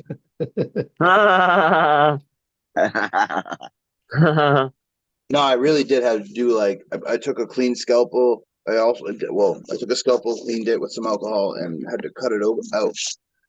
But yeah, You wiped it on your shirt. That sounds like you're like, I wasn't really that clean. oh, I'm excited. I'm excited. Like this is the first time I actually have How bright is that light in there? 150 Is it- watts. No, it's not too bright, I guess. I don't know, they look well, you just transplanted them? Yeah, Not too long ago? Yeah. today. They So, look great, yeah. But okay. well, I transplanted them and they were super dry. So Uh-huh. I probably So should have that's what I watered would them and then. transplanted Yeah, they're them, still but small. Yeah. I figured I'll fucking get them into 1 gallon to give them a super like a nice watering, and it should bounce back pretty quick. Uh-huh. I need about 15 digital ballasts. If anybody's changed over and they have a whole bunch of digital ballasts laying around, I could use like 15 of them. I don't need all the cords, but if you have them, that'd be cool. I've got a 1,000-watt one laying around somewhere. I got a 315 right here. I want to get rid of that you can overpower to 110 watts. So I can flip it up one more, but Yeah, one more click. I don't do that because for one, I think if you overpower a unit, you can cause a fire. And I don't want to burn down my house or where I'm living Are you gonna because cause a fire? I wanted to. Like this is a feature. Look, it says it goes from All right, 75, 100, all right. 110. Let me push more electricity through something that wasn't made for it, like the bulb. And I bet you that bulb either goes out or explodes within a I don't very think it'll short explode. time. I just think it will. I would think it will fuck the lifespan up on it. I don't think it will explode. I ran that thing for a little We while. ran some lights that were supercharged before, and yeah, that wasn't a good idea. I mean, it can't bump it up that much. 110, it's a 315. What's it going to be, 350? You know? But the whole thing is you're overheating, you're over electrifying the Airflow. elements that it's made from. Airflow. I have constant air blowing across both. Yeah, it's good to be safe in the grow room. That is like, it is a huge risk. But you know, I haven't heard too many stories of people having fires in a grow room. Like there was one, there was only one. I can't even remember who it was. I've heard Someone on YouTube. HBS is blowing up. I've never had a CMH. Yeah, but I've yeah, heard Bud grows a hot fire in his grow room. I've had a bulb explode. Miranda Yeah. Family Farms Pop and all. had a wire fire in his That was in garden. the hood. What happened? Miranda Farm? I think he had They a had a wire. wire fire. Yeah, I think like one of these caught on fire and is Uh-huh. Yeah, that'd be Shorted about out. right. Yeah. That's what my dad calls Yeah. Wi-Fi. When So my who knows? electrician walked into my house to put the 220s, and then he looked at how my equipment was set up, he goes, "Wow, you did a pretty good job." He says, "I don't know why you needed me." I said, "You're connecting me from the box to all of this stuff that I put up very nicely and hung it on the wall. It's out of the room, so there's no heat in there from the ballast or anything like that. All the duct working because I used vented hoods, so I just made a continuous tube and kept the air flowing through there." But he says, "Why'd you call me?" I said, "Because you're doing the part that can actually burn my house down. I'm just plugging in these little things to the big thing that you're doing. So you're licensed and bonded. You do that part of electricity. So anything that happens to my house, it's on you, not me." Yeah, Because that's a good thing. he did say you're kind of overkilling it on your wiring downstairs. And I told him, I said, "I don't want anything pushing max." Yeah, that's Yeah. kind of what I'm trying to avoid. I have my heaters on a different circuit and shit. So I have my lights. So I got that's a 600 obviously. This is a 315. Um I have my lights plugged in to where there used to be a fridge on all the time. So it's actually made for appliances down here. So I have everything plugged into that. Um I want to move this. I'm probably going to move this. These are just fans, though. There's only three small fans on it. Would you say That's there was big OnlyFans? Dark Star. Yeah, I'm getting a lot of members on mine. So I It's just put it's this all the into stuff from Thailand I can't show you on here.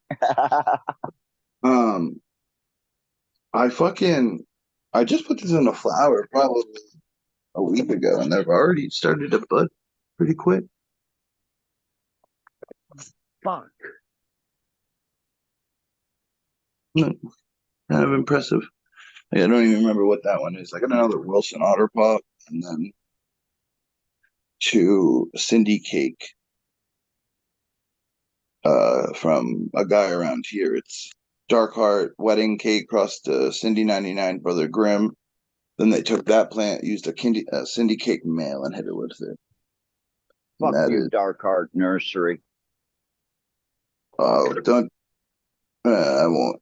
Be careful. I don't even know. I've actually never even been to Dark Heart. Look, Alameda, Oakland, California, right on the water. You look, get to go meet D'Angelo too. Watch he doesn't grab your ass. you can tell this plant's like getting close. All these fucking bottom leaves are starting to die, fall off. I'd never go to Harborside or whatever.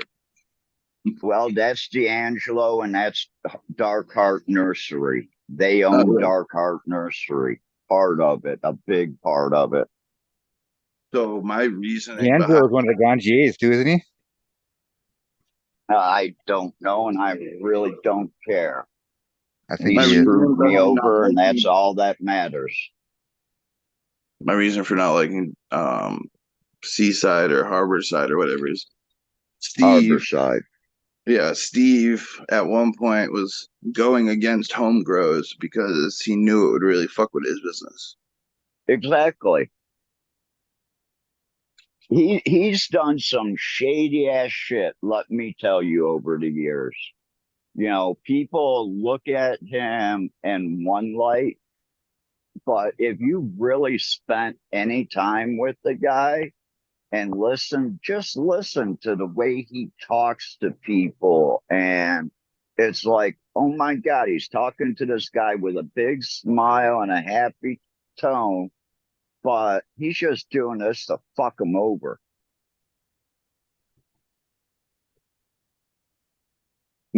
See, I don't know him like that. I just know he went against home bros at some point in his career. Well, he's actually a family member of the person that I moved to California to help take care of as like a caregiver.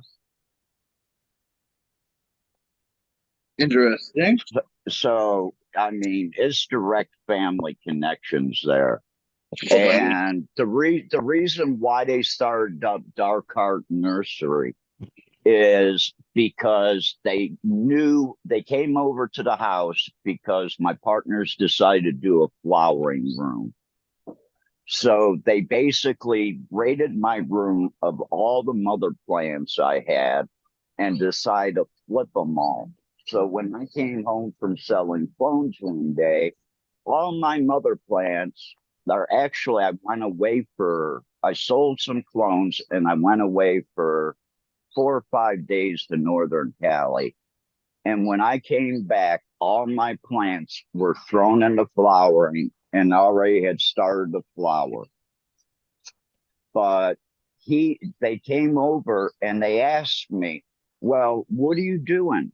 How are you supporting the house? And I said, I'm making clones like I did back in Ohio. Well, how many clones are you selling? As many as I could make at $5 a piece, wholesale. And then it's like, really? And then they got word back from Cleveland that, yeah, he's making like $5,000-6,000 a month in clones. That's how we're able to keep that house. And they're like, oh. And then all of a sudden, Harborside went from carrying like a clone if you knew them and called them up to the point where they had 30 to 40 on the shelf, different kinds. And if they ran out, they just went back and grabbed more of them. They should give you $1 million. No, Hey, they should have gave me a third of partnership like we agreed. I was supposed to be a third partner. Hey, Been Captain. on that road. I was Yo. the head That's grower. why and when I owner. came back from Illinois after getting out of jail, I didn't owe anybody any money when I got back from this ordeal. Nothing like that. The family did not even think about me twice after they heard all this shit that went down. Hey, Captain. So, yeah. D'Angelo sold Harborside in like 2021, no longer part of it. Okay. And then fucking Dark Heart Nursery doesn't exist anymore. D'Angelo Well, is a ganjier, right? to tell you, if he sold it in 21, then he sold it when he was getting all the press and everything like that. So yeah, he made a ton of money. Let's put it that way. He made a ton of money.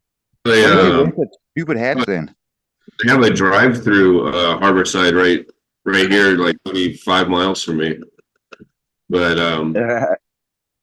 yeah, he came out when they first opened. He came out for the grand opening, and like it was like a meet and greet with him. But their prices were not good back then. So it's not a place I ever went. I don't really, I got like my own stuff. So yeah. And there's others. Is that you laughing over there, Jeff, or am I just hearing things? I'm hearing. Never mind. Uh, I'm hearing. muted and coughing. You're hearing me. That could have been it. I just walked past a shop vac. What was her name? Was it laughing? Susie. Or his name? Ryan. Or the Thai boys? Hey, hardcore, you ever think about painting different pieces from the tractor? Yeah. Sorry. Come over to Thailand and get a job painting trucks and tractors and shit. Well, I won't. I don't want to paint any shit, but I suppose you could. I Let seen a it truck dry. the other day. They had tassels on it. It looked like a dragon going down the Dude. road. Look at some of the ones in India. India goes all Oh, they go out. hard in the paint. You gotta get as many gods as you can up in the dash. Yeah, man. Don't end up with a scammer. I would just have one Cali. No, they gotta have a god at every 2,000 feet of elevation or something. I don't know.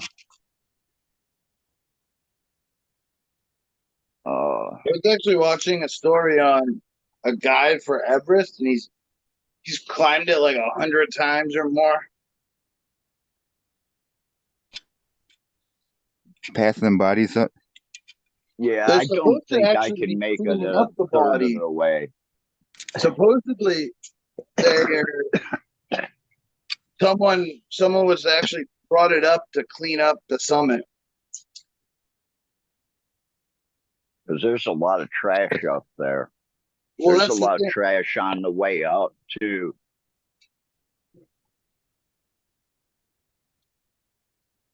When people are climbing it, they're not fucking clean. Where are they Some- shitting? Are they shitting on the trail? Bag and a No. bag. Some of them just shit on the trail and just leave it. Yeah, it's gonna be frozen in 10 minutes. It doesn't mean they're not doing it. I heard on the radio today that Amazon's going to be launching some satellites to compete with the Starlink. Wonder if that'll be any good.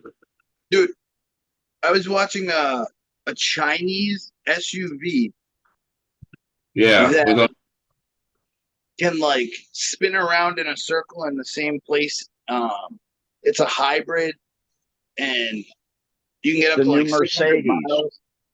No, it's called like BFD or something like that. It's The G-Wagon for Mercedes now has that feature, and you can do it left or right.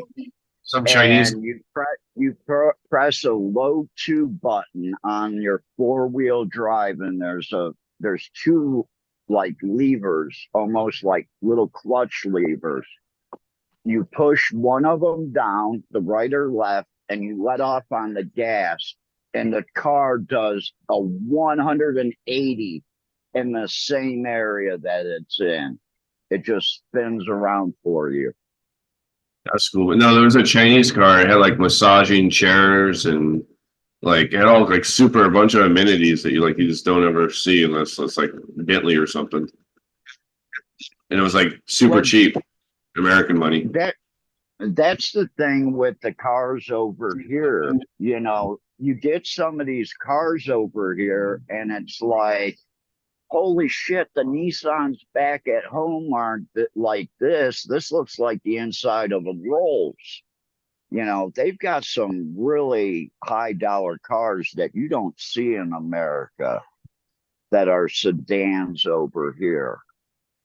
But you just don't see them in the United States because there's no market for it. Because if you want a Porsche or you want a BMW, it's not like over here where you're going to be paying 30 to 40% more to get it into the country, where like a Nissan or something like that, you know, they get in here at basically cost.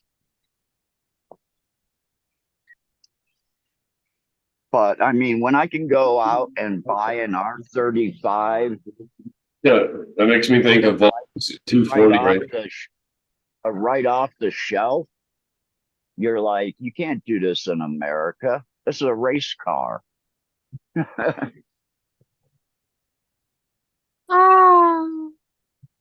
besides that, you have to wait like 15 years to bring any of these cars into the United States. And I think California, you may not be able to drive a right-hand drive car still. No, I I know saw there's one or two states that are that way. last week. I saw like a young Navy kid, and he was driving like a old Toyota Crown, and it was right-hand drive. Crazy.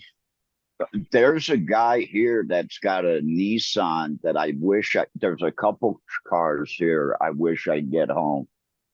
I found out who owns that Ferrari that went by. That was a 64 Ferrari. Who remembers those beaded seats?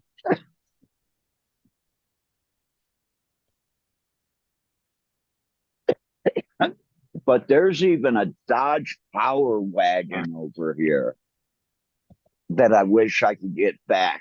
It's got a Toyota engine in it, or a Nissan engine, one of the two. But there's a Dodge Power Wagon over here. The body is mint, but it is missing a couple of the additive pieces that make it really expensive. Yeah, this is the one I saw.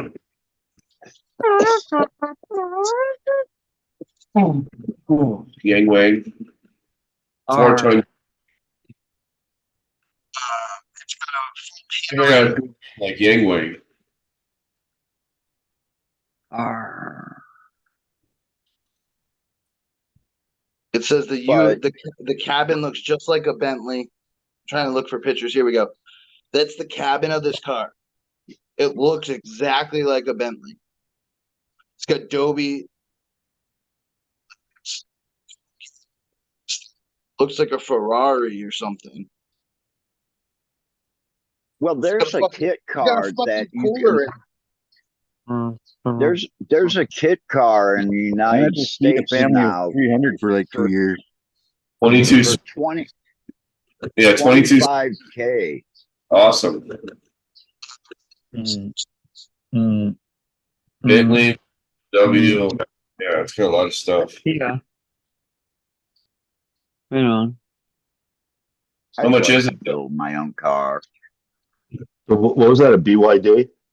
What's the? It's that Yang Wang. What's the, They only got the LYDs over there. It's Build Your Dreams. Is they pick these English phrases and stuff. It's fun. said Yang Wang? I'll type that shit in. It's Yang Wang. It's missing like a plexiglass soundproof part for the back seat for the kids.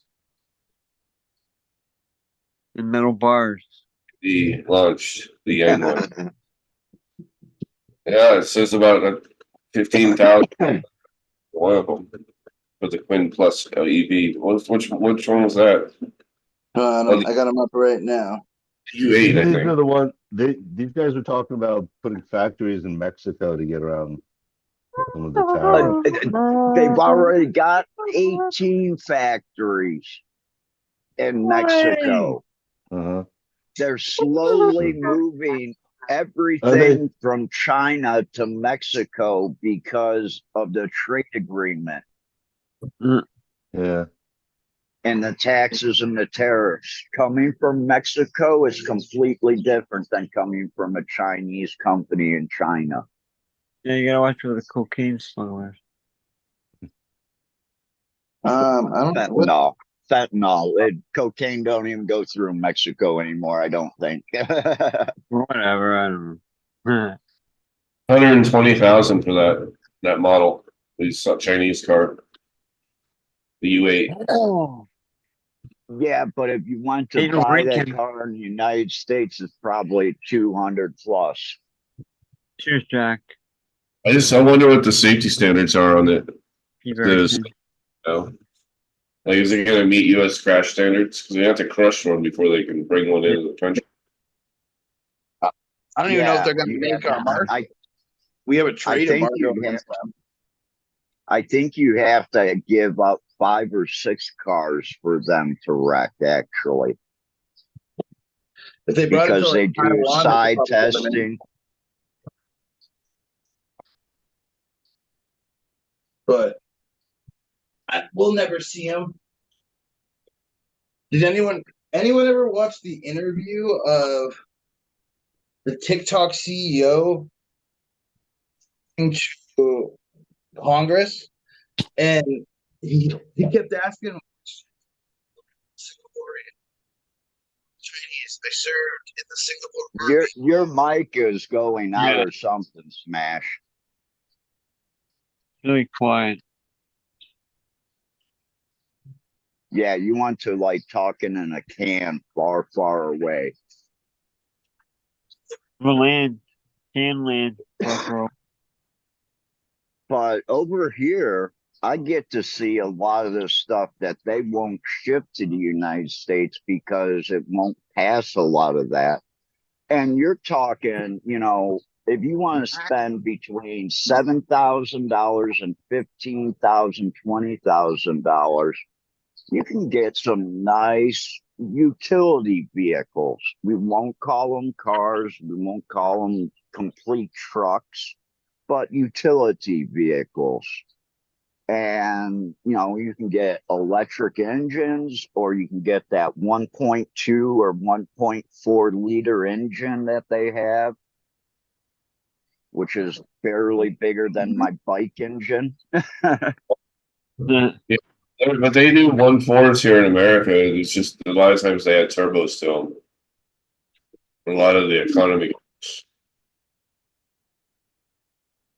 Yeah, and people don't realize that that little what is it? The 1.4 liter that Chevy makes, they made over 5 million of those engines now.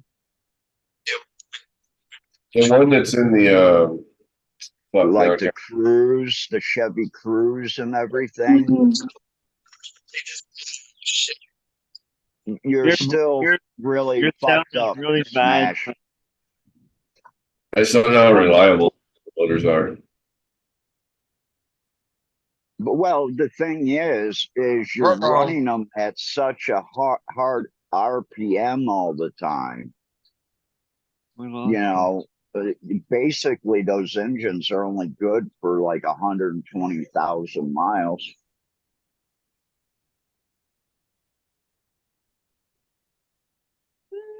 Shit, 120,000 miles, that's just breaking in a car.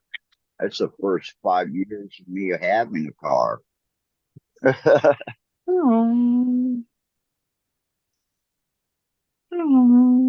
So I get to come back to Thailand, have rotator cuff surgery.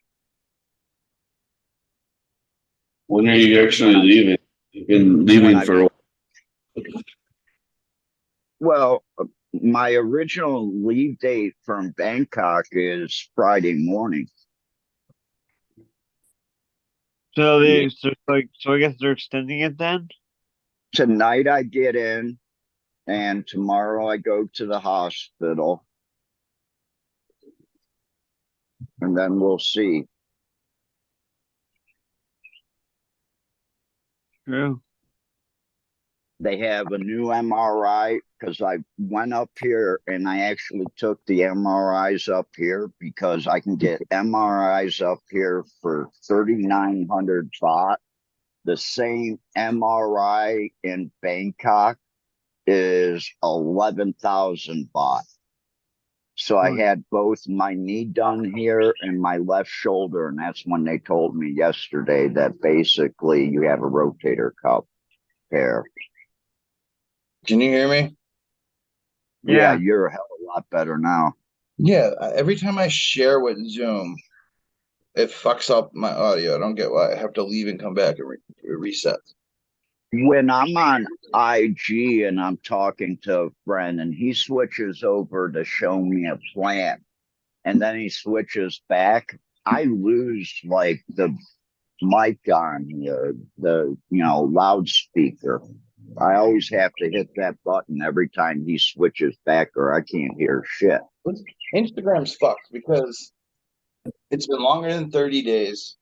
I got a post taken down, which made no sense, but whatever. It got taken down.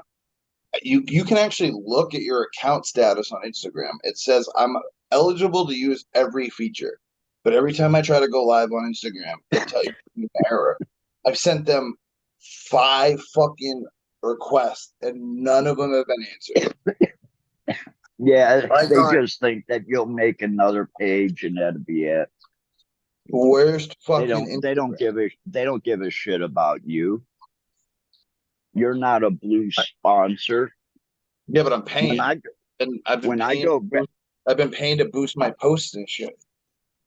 yeah, see, when I go back to the States, I'm gonna have to become a sponsor here with them because it's a big social media outlet for our business. Supposedly, X is good now, but fuck X. I mean, X is better than Instagram. Fuck you, X. They're okay with the weed. So they'll let pretty much Yeah, but you know, that's just like everybody else that votes for these stupid weed laws. You know, oh well, we get to have weed. Well, we get to talk about weed over there, and we have to be careful over here. But you know, who's going to go over there? There's a lot of people there. You just got to build a following like anything else. It just seems it's like YouTube. YouTube's actually hard to build a following. The only way I've actually done it is through the shorts. Yeah, Instagram, and it's been. I think this is my second, or no, this is my third Instagram. Second Instagram, third Instagram. The first one was, I think I was at like just about to touch 5K, and it got taken down. I Move uh, to Thailand and get some boobs. I threw it up, and I was like, all right, yeah, a new one. And I've been at 700 subscribers. I've actually gained an okay amount. My interactions with my Instagram have gone up, and I've boosted a post. I've only paid like $1.50 to boost a post, but it seems to actually kind of break me out of this frozen zone I've been in. Same thing with TikTok. I'm stuck at 5K. I had 3 over 10K over there, and now this is my 4th attempt. I got to 5,000. I'm like 250, 300 away maybe from 6,000, but it's been at a dead fucking stop. I just posted a video today on TikTok, and I got 21 likes out of 200 views, and that's above average. Normally, when they get a video like that, they'll push it, but mine they just let die. But they let me open up a TikTok shop, which is cool. I actually have art on there, and the art comes with free seeds if you buy it, which is dope. I'm rolling up some strawberry apricot to purple punch. Nice. I have some white burgundy with permanent marker. Oh, nice. The white burgundy with the Pluto, that mixed really well. I like that mix. You think it's the real? I'm sorry, Flora. I just didn't understand what you said. I said, do you think it's the real deal as far as Pluto from the cookie people? Everything this guy's got comes from Seed Junkie, Belief, and those guys. So, you know, Yeah, but isn't Pluto's a clone? Yeah, I think Pluto's clone only. I But I don't yeah. know. But I do. Maybe They they made probably feminized seeds of it. the thing with Thailand is you can send stuff from Amsterdam to Thailand, and it would probably like a plant and probably get through.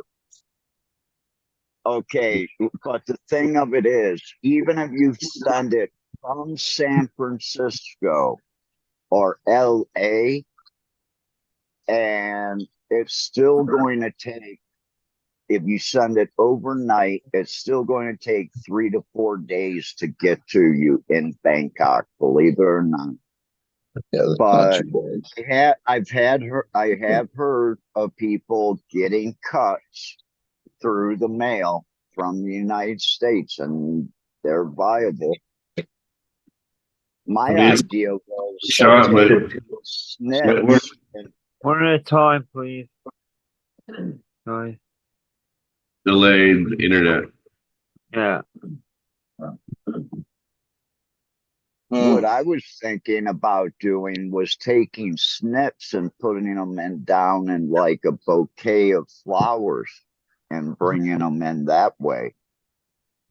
Yeah, you said that before, Captain. That's a good idea. Yeah, that would be the only way I would think about doing it.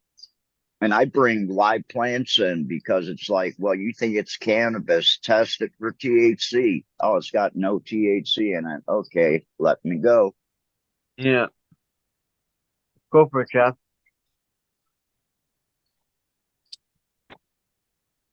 Dude, this No, I wasn't bug- gonna say anything. Oh, okay. The flora, maybe. What have you been up to, Flora? You haven't been around in a while. Yeah. I've been around the last few weeks, Yeah. and I did the high noon like last week. Yeah, I missed it last week. Um, yeah, I did take a break from smoking for like 8 months to get rid of my tolerance. And now I'm smoking like my own flower and shit again, and a lot of hash and shit. But yeah, right now I just chopped down some shit, trying to get it bone dry so I can go through the tedious process of extracting the seeds, which is the worst part of breeding. Yeah. Good. But Shitty method. I just usually don't count on those plants and just let them dry completely out to the point where you can run your hands up and down like the main cola and everything just falls apart. I'm pretty high on the vine, and then I cut off all the fan leaves and all the smaller leaves, kind of trouble give them a haircut, and then I let it get bone dry, and then I just kind of put some gloves on and rub it in your hand, and it turns into a bunch of dust. And I got some sifters, but still it sucks. Still it's a tedious process. Oh yeah. And then you gotta, I like this. I like to squeeze the seeds, make sure they're viable. Like I don't want no fucking junk seeds. So When I broke up that 100 grams of red string Thai, it took me 45 minutes to break up 100 grams. It's time consuming. I guess, back, you gotta think back in the 70s, like our parents, I don't know about your parents, but my parents, like, it must have been a fucking process. Every time they wanted to smoke a joint, they got to fucking sift through this weed and pull all the seeds out and, roll the joint up finally with no seeds. And, Crack a bunch of things like real man. I used to have a neighbor that I guess my can't smoke a bowl with me. but I didn't live in any state that had that. I was in Seattle. They were like weed snobs back in the 70s. So weed's always good in Seattle. I used to have a neighbor that would fucking smoke a bowl with me every night. But the thing was that he always had fucking brickweed that had seeds in it. But he would just smoke a bowl with like 20 seeds in it, and he didn't care. Every time. And every time he would hand me the bowl, he would always pack the bowl and then hand it to me. It's like, well, why don't you just hand it to me first? I'm gonna fucking all that white, empty it out, and there'd be fucking half a dozen seeds in there. It's like, dude, how can you do that? yeah, all that white smoke. All it takes is one hit, and the whole bowl's ruined. Yeah, the straight headache and that taste, that's just horrible. That's party pop all the way.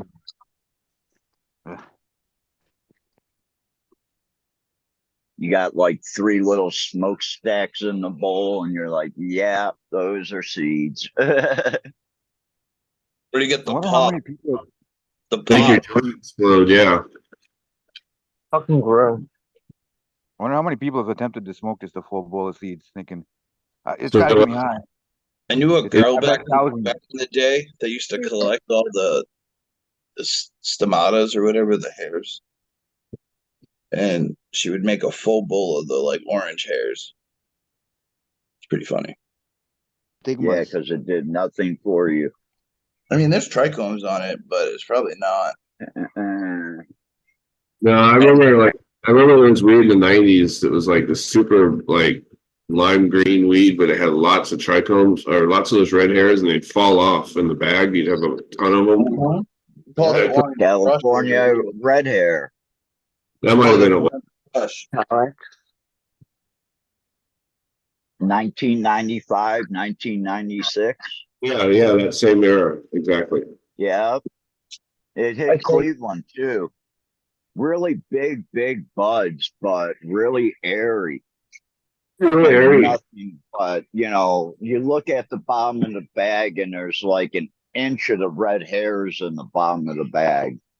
Yep, that was the stuff. Yeah, that stuff didn't get me high at all. It's funny. Nowadays, you go to like a dispensary and you get weed, and there's no orange hairs on it ever. Ever. Like I mean, maybe one out of 1,000, but I bought weed from many dispensaries, even people. All the big packs from Oklahoma and Maine and shit. I see him All every the once in a bubbles. while, but not like it used to be. So I probably have 400 to 500 seeds that I'm actually going to, it's 1 seed here, 5 seeds, 10 seeds that I picked up. But I'm going to run a lot of those because here in Thailand, we get a lot of pink, fuchsia, purplish colored looking hairs when the plant's flowering out. I can't wait to see all the colors that show up. The mother I picked, the papaya rum cake mother, had pink hairs, pink pistols. Yeah. Our grape Death Star, if you squish it while it's fresh, it comes out to purple rosin. So there's a breeder called Love It in Her Eyes. She collects all the bracts. Like when you pull a bud apart, there's like that little bracts right Seed there. crack. And when it's just bud, I guess she saves them and smokes them, which is interesting. I've heard people doing that before. I don't know. Bracts.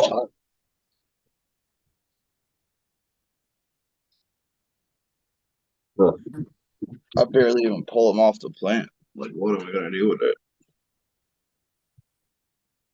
Smoke it. It goes in the joint. It all goes in the joint. Except for the stem and seeds. Putting the cock in the crack. Over there hardcore. Fucking hate when people just throw a bud in their fucking grinder, and it's just like a full bud, and that's it. They don't. There's no. Oh, I No do that. turning opening them out of there. Fucking. I do that. Fuck that. I break it up. I break it I up. hate when you I'm do not that. pulling no stem out of a bud. Here's Sultan. Cake. Most of the time, I'm using a top note and I just stuff that whole bitch in there. God, I'm doing a horrible cock job here. You're These getting watchmen. over the cock all over So- your cock all over the place. I know we got some South Park fans in here. They just This is released a red. new special called Construction End adhesive. End of Obesity. And it's got a picture a carton with like an EpiPen or something. Aid? Diabetes fucking insulin shot. It's only on Paramount Plus, which sucks. But That's how I could find it. I'm trying to get it figured out. Dude, I have a hard time finding any of the South Parks they've released. They've released like 4 specials. Get BitTorrent, man. So these apps, BitTorrent and go to the piratebay.org like people have doing for decades. no, Yeah. these apps are different. You can't screen record. Some of them have in the coding that if it detects anything, you can probably capture card it. But if it detects anything, it's a black screen. I've had Here's- it happen a couple times. Even on Discord, I was trying to share a movie from one of these apps and it just would not play. It was interesting. I'm gonna call it. I gotta fucking warm as hell here. You're lucky. I'm Right? there, Smash. Thanks for coming and hanging out, buddy. Oh, Yeah, brother. so June 29th. I'm doing a live show, like event, smoke sesh, but I'm gonna be live on YouTube for the DJ sets. All the artists, the 3 artists that are playing, I'm gonna have all their stuff live on YouTube and on some other stuff. So on the 29th, if you're hanging out, it's a Saturday. Marina Family Farms is DJing. I got a buddy playing acoustic guitar, singing, and I got another DJ coming. So it's gonna be pretty fun. Yeah. If There's Smash. Later, man.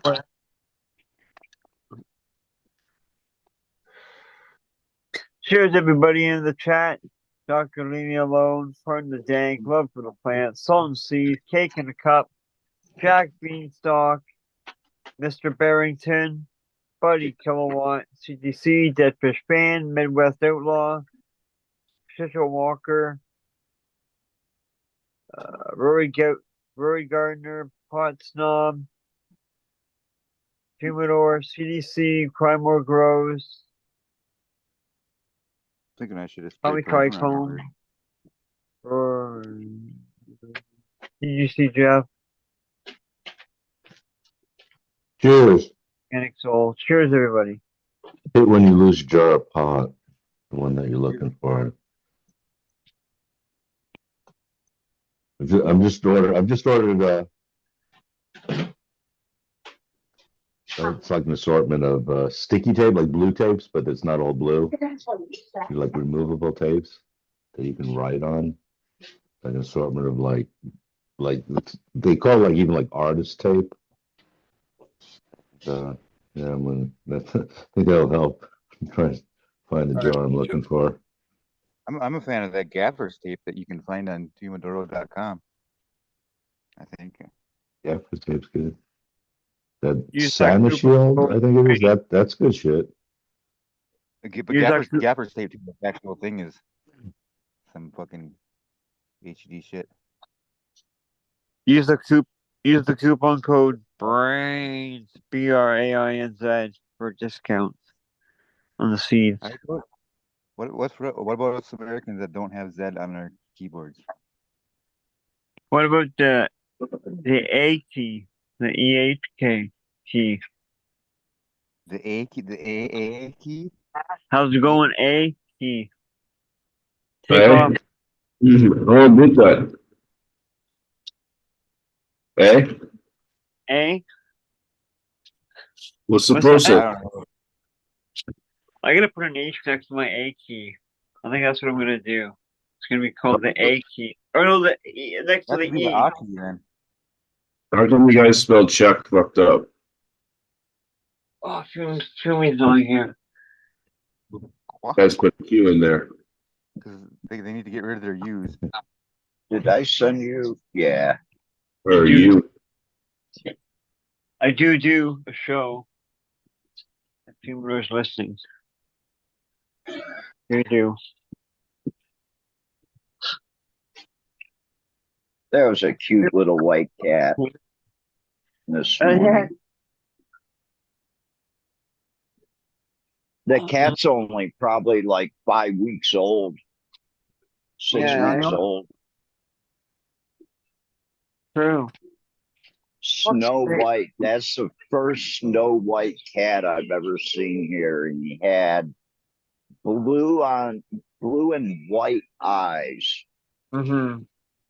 That's cool. Uh-huh. Yeah. Almost Siamese. It's $500 to take that cat back. It actually looks like it was at one time it had been crossed with like a Persian because it's got like a little bit flatter of a face. Mm-hmm. You just ran into a wall real fast. Where the hell did a candy But go? but an all white cat like that here in Thailand is quite rare. The villagers Those followed her. The Persian cats bring like $150, $200 here, My mom used to have a Persian or a Himalayan, I think it was. and they Like don't eat those. super expensive cat. A moo. I found a moo. Yeah, I know. I had a move when I went back because I had to grab new clothes this morning. Were you out in the fucking? I don't even want to know. And I slept at the shop last night. I basically died yesterday. I had food poisoning Oh no. Friday. So Saturday was kind of a lost day, and today's kind of Who the hell still is Lady Boy? iffy. That sucks, Captain. So I just slept on the couch here last night. I think I laid down because my back was hurting at about 6 something. I got up at 9:30, ordered something to eat, and then laid back down and didn't get up until like 3 o'clock in the morning. Now to go to the bathroom or anything. We need to know everything. Oh, Well, you got to hear everything. shit. Alarm's on.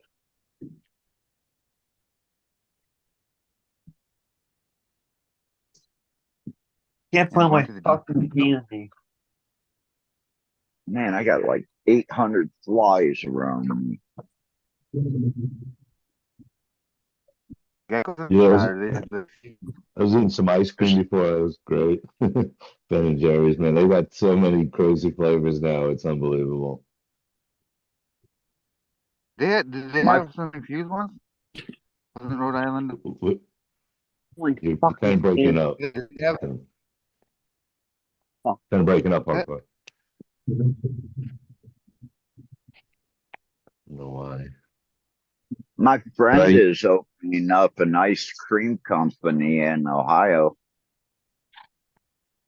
Everybody tells him he's Never dies. crazy. Man. I don't know. Ice cream is like pizza. Like everyone, Well, that's his other pretty much everyone business, loves is a pizza shop. it.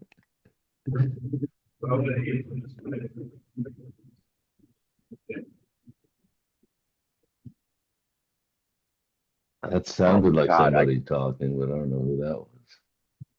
That was the ghost in the machine thing. Did Ben and Jerry's make a medicated ice cream? Like just in Rhode Island or something? Or just on Family Guy? I don't know. Maybe not yet. I don't. But they will if they can. They did that or something. I'm gonna definitely talk to my friend about that. You know, hey, you got this ice cream company now. Here, just put this in a couple batches. I've got a friend that owns a brewery, and I keep telling him he's got a I got a batch for you. Or try some medicated brownie in there. like when I was making FJ maybe or FPJ. I think it'd be FFJ. But I took it like a 30-gallon or a big tote that was like a 30-gallon tote, and I had like I don't know, it must have been like fucking I can't remember the exact numbers, like 30 pounds. Where I don't know. I had it filled like halfway to 3/4 to the top of where the hell it was, and then like think it was like 35 pounds maybe, and then 35 pounds of sugar, brown sugar. Mix it together, and then you put like a crust or a layer on top of brown sugar, and the osmotic pressure fucking soaks all the liquid out. And those buds were like they'd been, I think they were from the year prior, and they were just like stored in like big contractors bags and shit. But like from that 30-gallon tank, I got like a fucking, I don't know, it would have been like maybe a 2-liter bottle worth, or not quite a 2-liter bottle worth of fucking just straight juice out of it. And like it smelled like fucking like Miller High Life beer, like Mick Golden or something like that, but only like with notes of weed. Like it smelled fucking delicious. But it also had like carbonation to it or whatever, and like it actually it blew the top off when I was just sitting in it was in my I had it in my pump house, and it blew the fucking top off the fucking 2-liter bottle. It scared the living shit out of me. Just fucking like, and I used to like, I don't know if you heard like the works. Don't say the second word there, but back in the day, those things would never, the lid would never come off. The bottle would get big, you know. But I guess it's the Yeah. thing, like, cause like, but it smelled like beer. It was a weird thing. I was like, well, you got to be able to just brew this just like you're brewing your hops. And I keep trying to tell him to try it like that, and he's like, he thinks that I would just want him to add fucking the weed to the thing, and it's like and it doesn't even matter if it's weed or hemp. It's just as long as the right terpenes are there, you know. And then, like everyone else that I'll try to explain this to, they're like, well, how high does it get you? And it's like, well, that doesn't matter. Fucking, gets to get you drunk. It's like beer, you know. So you did drink it? Well, like, so It I was asked something for you to drink?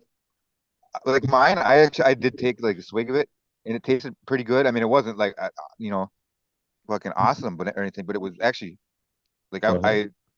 I would have drank more. But he told me, you know, this, you know, you can get botulism and all that shit if you really fucking, said you probably won't, but it's, you know, better safer than sorry when don't have microposky nearby or whatever. Fucking, Yeah, it's but got to be I've looked it pasteurized. up, and there's only a few companies that are doing it, but it is a thing. So I'm not like pioneer of it.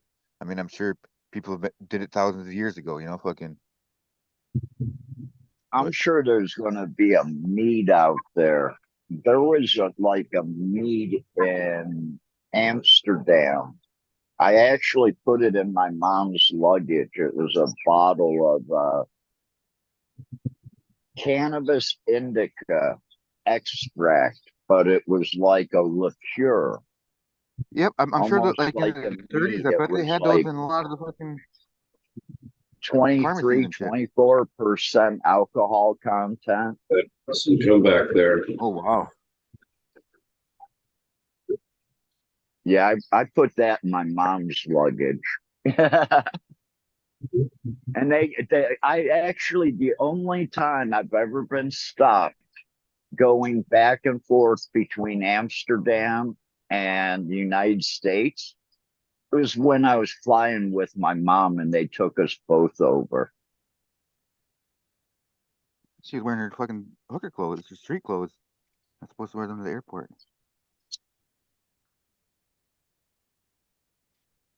Yuck, yuck, yuck. That's the only time Okay, is I when won't. I'm with my mom. It was like, God damn it.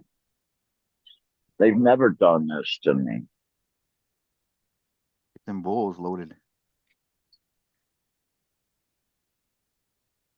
I've known I've reeked when I've gotten on the plane of cannabis before because I smoke it right in the smoking section at Schiphol Airport. I like to take hits before I walk in anywhere. Just really slowly let them out of my nose. No, I'm actually in the airport, in the smoking section inside the airport. Oh wow, that's cool. I would be Yeah, doing this with outside in the smoking section. my friend's got a picture of me, and behind me is like 5 or 6 Dutch military police coming up behind with a dog. and he left me holding the joint, smoking it, and he went and took the picture. And he came over, he slid the camera to me, and he took off, and I didn't know why. And then I looked over to the right, and no one was looking at me. I had like 3 grams, 4 grams of weed and a couple grams of hash in this joint. And we had been smoking on it for like 5, 6 minutes before he took that picture and jetted on me. But they just walked right past. The dog didn't even look at me. Because he heard the But rumors. you know, that was like one of the first times that we really started to see automatic weapons in the airport, or even the police carrying them. When I first went to Amsterdam, the cops would be out in like groups of 4 or 5, and only one of them would have a gun. The rest of them, they just had billy clubs. They didn't have sirens. The one guy just stood in the back and went, wee, wee. Now they carry fully automatic weapons. Is that coconuts? Well, your coconut's right off, buddy. That was a reference for Fumie if he's out there.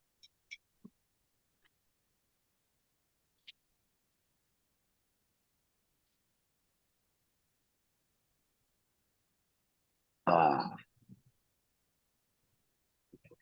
I don't like the shape this is taking already.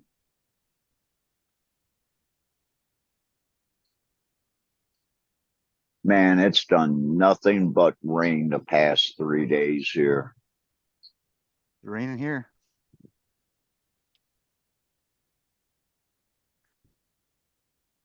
I drove to my house today because I actually spent a couple nights at a hotel because I thought I was actually getting out of here quicker. And came back, and just as I thought, all that dirt that they had been putting into that like encampment area has made the whole driveway that they have to take their scooters and trucks down to like 4 or 5 inches of mud.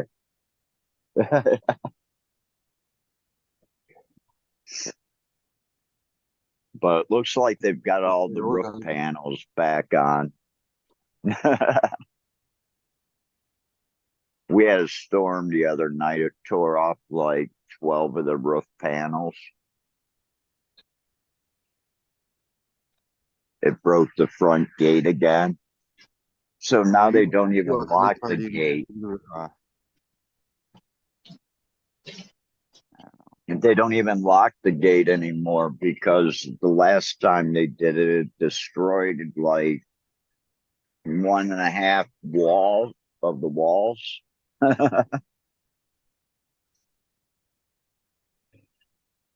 The part of the gate was like down on the street, which is like That's just from the wind that's doing that. 60 feet away. Yeah. Yeah. We get some hellacious winds. I mean, they go up to 20, 25 miles per hour, 30 miles per hour really quick here. The rain that we get, you know, during the rainy season, it may rain like every other hour, but it only rains for like 10 or 15 minutes, but it could be like a downpour where you're literally in that 15 minutes getting like an inch of rain. Is it ever chocolate rain? That's not good enough to make the joke. I was up here in Chiang Rai, and my friend was in Bangkok, and we had a bad storm up here, and I stepped into an open grate because the water had pushed the grate up. So I was like waist deep in this, like, I don't know, gutter water. Fecal matter? And my friend's in Bangkok, and he's got like 20 some inches of water in front of this place he's staying at because there's like the pipes are 115 centimeters wide. And I guess the water flow that was coming through would have needed like 180 centimeter pipe to take it, just like Ryan's mom. Ooh, nice one. You know, so yeah, when it Stung a little rains bit. here, it's a downpour. Hey, I gotta pick up for J5 not being here, you know.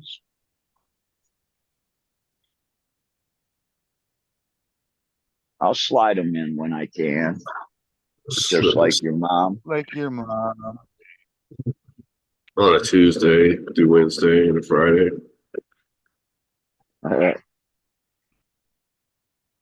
This is construction construction adhesive.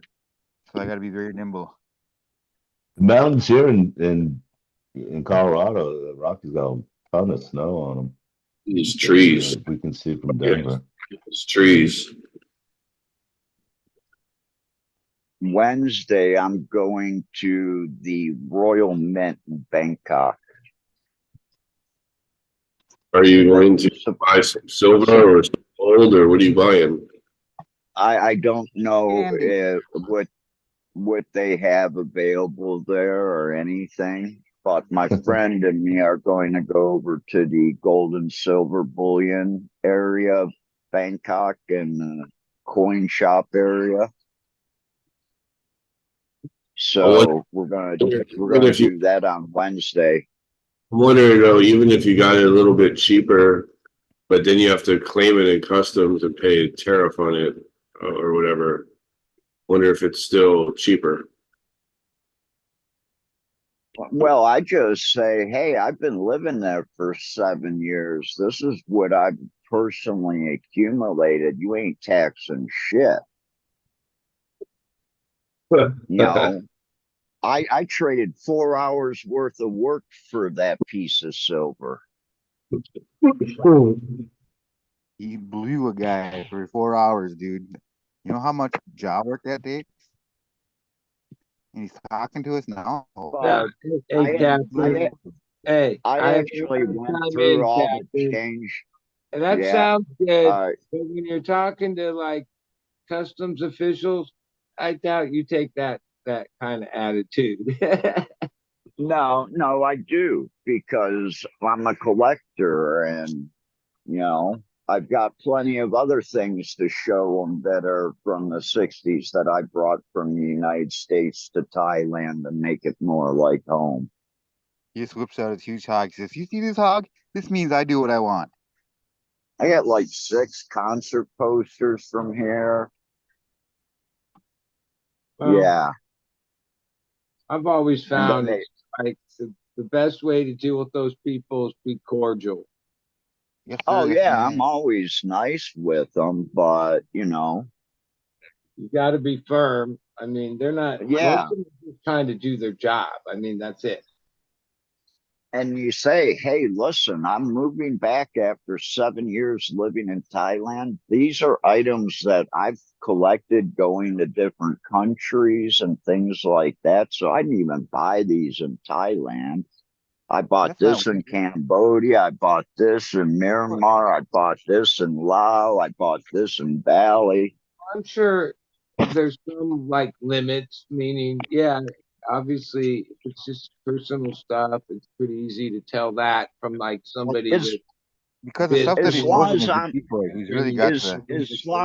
long as I'm not bringing in $10,000 worth of gold or $10,000 worth of silver, I'm okay. Yeah. You know, once you hit that $10,000, then that's when they want to say we want, you know, our 10-15% of it. Funny because that $10,000 mark has been like that for a long time. Like when they first set the amount, 10,000 was like a lot of money. Now it's not that much money. You know what I mean? Can I borrow 10 grand? Yeah, well, back then the only people that were carrying around stacks of $10,000 were coke dealers. Because baseball cards weren't like that. They are today. Seen brand new cards selling for $100,000. Holy shit! Even with like jackpots in casinos, like off of slot machines, anything over 1,100, then you have to fill out the paper. It's a jackpot. I missed that. It's been that way forever.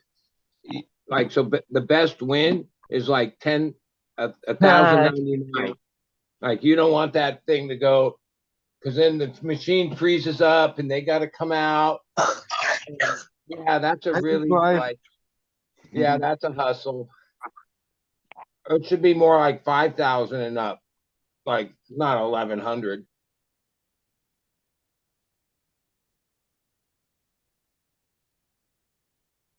And then they give you a 1099 on it. I keep seeing these like reels or shorts or whatever the fuck they are of guys that are like wait for someone who's been sitting at a machine for a long time, and apparently like they'll leave I don't know, they leave right, Okay. at the wrong I time, and then the think guy will that come in behind and strategy stick the card forever, in. and sometimes it does pay off, especially if they've been betting big and they walk off. I'll Yeah, they jump on walk off that. and the guy like wants to swipe it, and like They gave up. You know what I mean? And they just blew whatever 500 at max bet. But they blew that I've before also they seen other videos from like people that know, in the gaming industry that they say walk that off.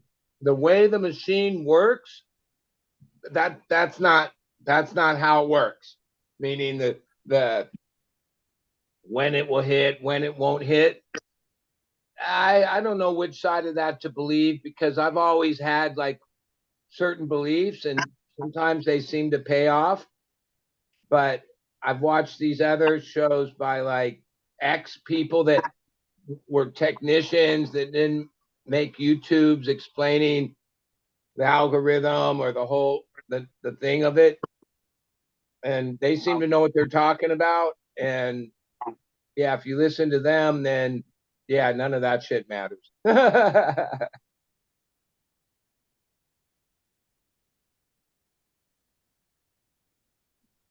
know one thing.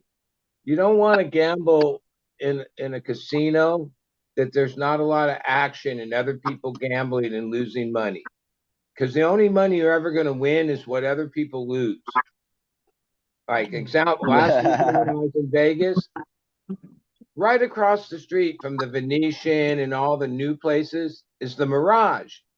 The Mirage, a little outdated, Still a but nice it was place. really nice back in the day. Rooms were a lot cheaper there, but it's scheduled to be demoed like Wrecking Ball. There's that you can see they're starting to bring in the equipment to do the full knock it down to the ground because the Hard Rock is building some crazy thing there that won't be I never done heard to of that before. 2027. So it closes July, I mean June 30th. So it's like it's dying there, right? And the gambling floor was like that. Like you went across the street or to any other casino that's not scheduled for demo, there was action. There was people gambling. Oh, you walked through the lobby of the Mirage, it was dead, right? Because the casino's dead, right? Like once it's scheduled, everyone knows it's the last month of it. Yeah, you can't trust them then. But Oh,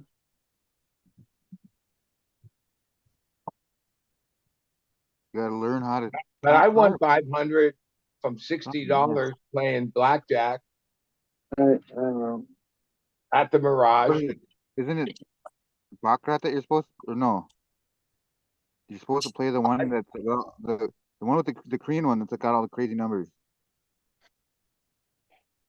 roulette. I've been watching these shorts on roulette on how people play them. And if you're willing to put up like $200, you can make $25 just about every time. You have like 7 or 9 numbers that can't hit. And as long as those numbers don't come up, you win $25, $35, something like that with every bet. Yeah, well, You can eat, you got to there's be always able to people that sit say you there can win and at play roulette. like 100 of those games in a row, though, to make any type of bank. Yeah. Where you Every can time do I it ever in watch, 10 minutes at the blackjack table. yeah, whenever I watch roulette, I just see people losing money. Same with Yep. sometimes you see the crap table cooking, but most of the time you just see people losing money at craps too. Blackjack, Yep. baccarat, yeah, heads up game, all those other games, fake Texas Hold'em, and 3-card poker, and those are all bullshit. Those are sucker games. But straight up heads up blackjack, you can grind it out. You can grind it out. You need luck on your side. When it comes to those poker games, too, there is a level of expertise in there because it's like same guys at them round table, man, or the final tables. Or like Poker. the first time I was That's what I really like to gamble on is Texas Hold'em. And the difference in that is first off, you're not gambling against the house. You're gambling against 9 other people at the table or someone that many. And you have control. Like you bet, you bluff, you this.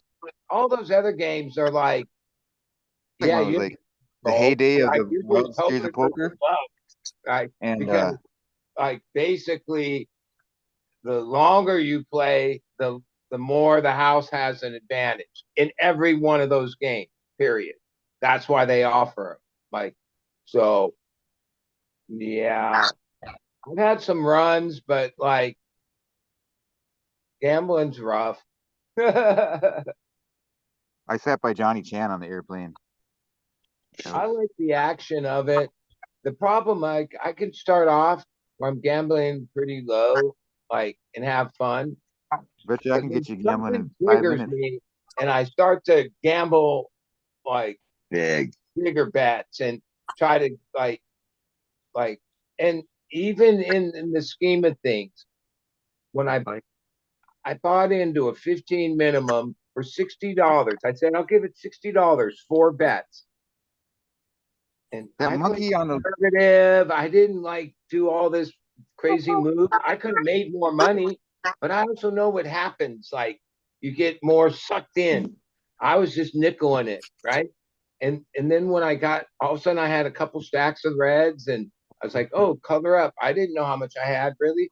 It was like 500. It was a little over 510 or something. From $60? Well, what did you expect to have happen? Don't think you were going to run $60 up to 5,000. Okay, that could happen. I did. It I could real did. happen. gambling is where you But, go to like, you're casino. now stretching the odds. Whoa. The real gambling is you go to a casino and you bet You have with to like be you stand there with realistic. another guy Even and if you bet you how many people are going to bought come out of into the theater. 60 and you doubled up, but you doubled Damn. up. Quit there. But the gambling's not that way. Like you have this illusion you're gonna fucking own the casino at the end of the night, right? 5 minutes to Wapner. 5 minutes to Wapner. I won like $5,500 playing blackjack one night. Well, one day and night. It took me 18 hours. Yeah, I went from most a of the time when I I'm went from winning, a $2 table all the way up to a $25 table by the end of the night. yeah, and then that's where it gets dangerous because and then you start betting Yeah, 100 chips and doubling down and and getting off, down, and stacking, splitting. and that's when you're really like, oh, you can do it. It can happen. You can take a small winnings and work it up, and next thing you know, you'll be cashing out 10 grand, right? But yeah, it doesn't happen often. You can get halfway there and then the tables turn on you. Yeah, really quick because, like you said, all of a sudden you get a pair of jacks. Okay, well you split them. Okay, well all of a sudden you just put down more money. Then what happens if the cards is or you get an pair of eights, you split those and you get 2 3s. Now you have to double down on that. Like, here's a So you already classic split one. them. So you're already up to like $50 or $100, and then you got to double down on the next bet. So that's another 200 to 400. Here's how that goes. Okay, so the dealer's got a 3 showing, and you got 8. So obviously you split the 8s, and then the next thing you know, she gives you a third 8. Oh, got to go again. So you got 3 bets, and then she gives you a 2. So on one hand you have a 10. You can double down on that hand, right? And you play it out. Next thing you know, you have like 6 bets out. She had a 3 show. The next thing you know, she flips over some bullshit out of nowhere. 5 cards, 7. bullshit. Oh Now, yeah, even though you got up to like motherfucker. 18 and 20 and all this shit, oh, she flips a 21 out of fucking nowhere and sweeps it off. And then you're like, oh shit, I just lost like what took me an hour to build up. And then instead of going back to your minimum bet, you start Bet you going, didn't even tip her, did you? get it back quick, like, right? Because you don't have the patience to build up the like and sometimes when you go on a thing where you win 2 3 hands, I know there's this other strategy where if you win, just get up and walk. No, like, okay, if you bet 25, you win. Now you have 50 out there. You leave the 50. You win. Now you have 100. You leave it out there. It's all about if the deck is positive or negative or something like that. Yeah. Where there's always a count that's fucking. I don't know. Yeah. I haven't really watched Well, fucking. it's all with who cuts the deck. Okay, if you're trusting that they're fair with their weird shuffling machine and all that shit, which probably is fair, they don't need to cheat there. Somebody at the table gets a card and cuts the deck. And then from that point, that's the rhythm of the shoe, right? And sometimes a shoe will be player positive. Sometimes it's fucking dealer positive. I will never cut the card. If you want it to go dealer positive, have me cut it, right? No, I won't touch. I pass it to the next person. I won't do that. Then the win. Yeah, I always do that. But the bottom line is I pay attention to that.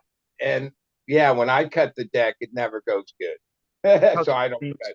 Now, there's been these, I've been at tables where, yeah, whoever cut that fucking deck, keep doing it because like we won like 75% of the hands that we were on a roll every time she busted or he, the dealer busted. I was on a table like that for, it had to be 30 minutes. They changed out the dealers on us 5 times. Everybody on the table was winning. Yeah, they got their ways and they got like, not that dealers like literally cheat, but just like anything, some people have better win percentage than others. And when you work for them for any length of time, they keep track of that. And so how they schedule the dealer changes and all that, yeah. Some dealers are, hey, if you're a dealer that always is losing for them, you won't be working for them long. And some people are just that way. Like, every dealer somehow puts their energy on whatever happens because they are the person that prepares the deck. I've had a dealer play my hand for me before, and not just one time, like multiple times in a shoe. And it's like, okay, well, thank you. Thank you. Well, Oh my God. Yeah, I mean, they don't like the bottom line, they don't have to do anything because the game is in their advantage at this, over the long haul. Over the long haul, over 10,000 hands, over 200,000 hands, over a million hands. They make money. That's it. That's all they know. And that's little edges they can find, like, Joe Blow, the dealer, somehow he wins X percentage higher than some of our other dealers. Well, then that guy's the guy they bring in when a game is going the other way. Because if you notice, whenever you're playing with them, the way the dealer keeps the chips and all this, right? Whoever's up in the watching or even the pit man, they can see exactly what's happening in the game at every second. It's like where the money is, like whether the house is making money or losing money. Yeah. Once it starts losing money, especially substantial money, well, then they do what they can to stop that. It used to be silver coins they would put down in between, because when you hit blackjack, they used to pay you in like 50-cent pieces. And they would slide, when a new dealer would come in, they would slide those, they rearrange the chips and they put like, the silver coins at a certain point. Yeah. And then they can keep a track of how much is coming into the dealer and how much the dealer's paying out. Exactly. Because it's like a reflective surface, so they can just glance at it. Because they've even got, the craziest got them game, over like, every when table. I watch it, I don't play craps, but like, there's the staff, there's multiple people, there's two guys on each side that deal with the chips, right? And most other games, they're like every move they make is very like you can see it on the camera. Sometimes when I'm watching craps, I'm like, there's so much chip coming in so many directions. I'm not sure how they could know that the chips are right in the house bank, because holy shit, there's much chips flying every direction at a full craps table, especially when like it's hot and then they sweep them all in and then everyone puts chips back out. It's crazy.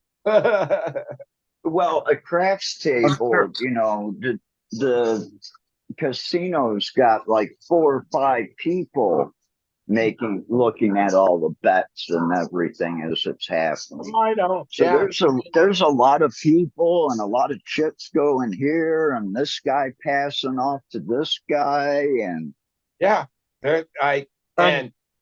and at a decent stakes crap game when they're betting 25 chips and up,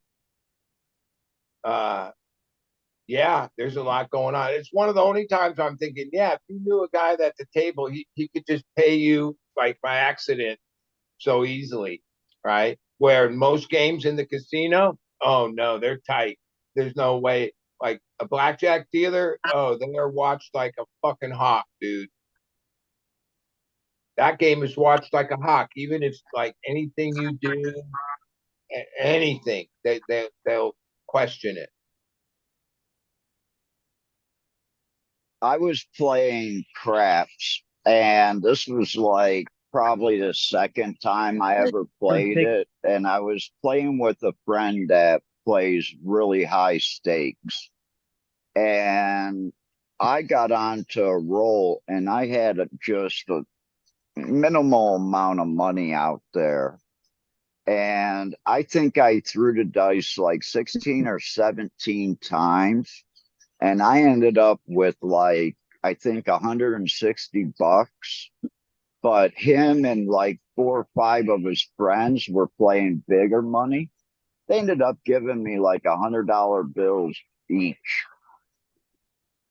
I ended Dude, up with like three, hey, $400 just these two because they ladies, had won like 60, $70,000 in that 16 throws. last week, I was at this like minimum blackjack table, 15. Next to me was like the table version of Texas Hold'em, this weird game where you put out all these bets, right? And there's a bet where you put out, it's a circle. It's kind of a sucker bet, but it's like saying that with 6 cards, not the 7, and the the the bet is 3. You have to put 3 minimum. It's really a sucker bet. Well, these ladies, they went to that EDM festival, but they were like older than me. Like if you looked at it, you wouldn't have thought they came back from EDM. And they were so fucking drunk and high as a kite, having the best night of their life. And then like they were playing next to me for like an hour and they were having fun. And then all of a sudden it happened. Like, oh man, the one lady shrieked so fucking loud. I didn't know what happened. But basically, in the first 6 cards that the dealer puts out, which then you have cards that you try to make a hand with, she had the Queen of Spades. And what was out in that cards was the 10, Jack, King, and Ace of Spades. She just hit the Royal Flush. $3 bet, $50,000. Yep. Oh my God, they were Dumb luck. I ordered drinks for everybody. They would. I continued to play blackjack for probably 2 more hours. They still were waiting to get that check because they came, they made them fill it out. Even like after a while, I remember hearing the one lady ask the dealer, like, "Yeah, what's up?" He's like, "Oh, they got to look at it on the tape. They got to do this. They got to do that." They took a long ass time to bring her fucking money, but they did, and it was all in chips, right? She Yep. she You had to got to fill go out the cash tax it out. thing, and she asked for chips, and then they brought it out. Yeah, I was like, yeah, that was a killer hand, lady. That was it. 50K. See, that's the smart thing. Bring it out to me in chips. And then you give your friend 9,000, you give your other friend 9,000, and then you cash in 9,000 the day after you cash in 5,000, Well, and either then way, you write the loss you off got the as a loss. 1099 when you won. So I think that lady offered to have the taxes taken out. Like, oh, they Yeah, I offered to would take have. the taxes out right there, I would. right? Which is more than you would really have to pay at the end of the year by like a percent or something, right? Or you get a 1099 that then at the end of the year you have to add to your taxes and pay the tax on it. Now, you can go through the player's card if you use one and then track all your losses and all like and all your receipts. Like if you just gambled cash, well, then it's hard to claim losses. You can a little bit, but like they don't even take your player action as straight losses, right? You can try to like not have to pay as much tax, but you have to pay tax on winning. Yeah. Just like in the lotto, like when you look, sometimes when they tell you, oh, it's $1 billion, and if you take it now, it's this much pre-tax. 450 million after taxes, though. Yeah, right. But somehow Uncle Sam gets like a huge amount of money every time there's a win, right? And he don't do shit. Well, he runs the country with the money, but that's the What easiest you money Uncle Sam makes is when people win lottery at this point. Because there's like you a know, thousand lotteries drawings every fucking day across the country, the big ones, the medium ones, all of it. And anybody that wins any substantial amount of money has taxes taken out. They won't even pay. They used to, in the old days, they'd give you all the money and then it's up to you. On certain, I don't know how it works, but on a certain level, no, there's no more of that. They take theirs out of it. I get like the lotto. I think when there was first big winners, like some of the tragic stories was, yeah, they blew through all the money and now they owed all these taxes and they were bankrupt, right? Now, if you win a big millions in lotto, they don't do it that way. The taxes come out of it. Yeah, when you get paid, because people fuck up. Yeah. Oh, I bought this $1 million house and now the taxes are due the second year and I don't have any money to pay the taxes. Well, but I own the house. No, they own the house. Yeah, they own the house, but they can't pay the taxes on it. No, the tax man owns the house. They just put a lien and go, yeah. Bottom line, you can't bankrupt tax debt. Like you can bankrupt all the other debt, but not tax debt. My sports card and comic book shop was just north of a city that had multi-million-dollar houses. The people would have Mercedes, Benzes out in the front, BMWs, Audis, whatever. And then you'd go into the house and it would be like minimal. They'd have a couch, a coffee table, maybe 2 or 3 pictures on a wall, on all the walls total, and a TV set, and then like a kitchen table, and then that's it for the rest of the house. You don't see shit because they can barely afford the house payment and the car payments.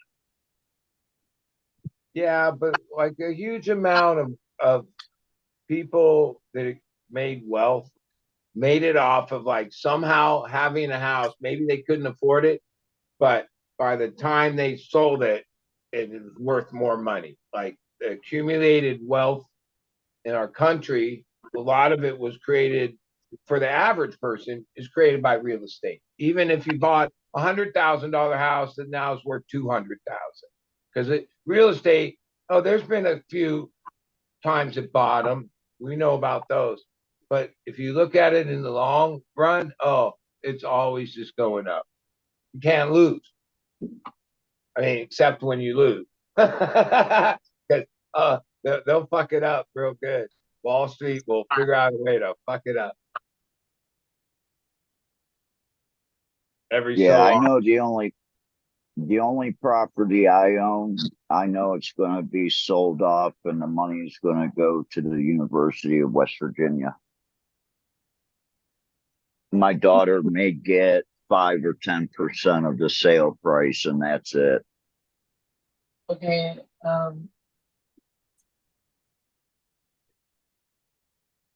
So what my aunt started 40 some years ago will continue for another 40 years.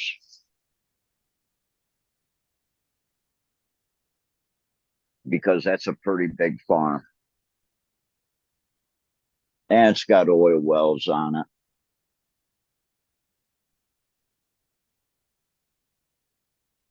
But it's locked up in a family trust that states I cannot live on the property. Because my mom thinks I would like build some big ass pole barn and use the free natural gas to run generators or something. Or I'd just be growing out in the fields. It's like, come on. She asked me how big of a place I needed in Cleveland. I said about 3,000 to 4,000 square feet. And she goes, that's all? I said, yeah, Mom, I'm not looking at running 10, 20, 30,000 square feet. Holy shit.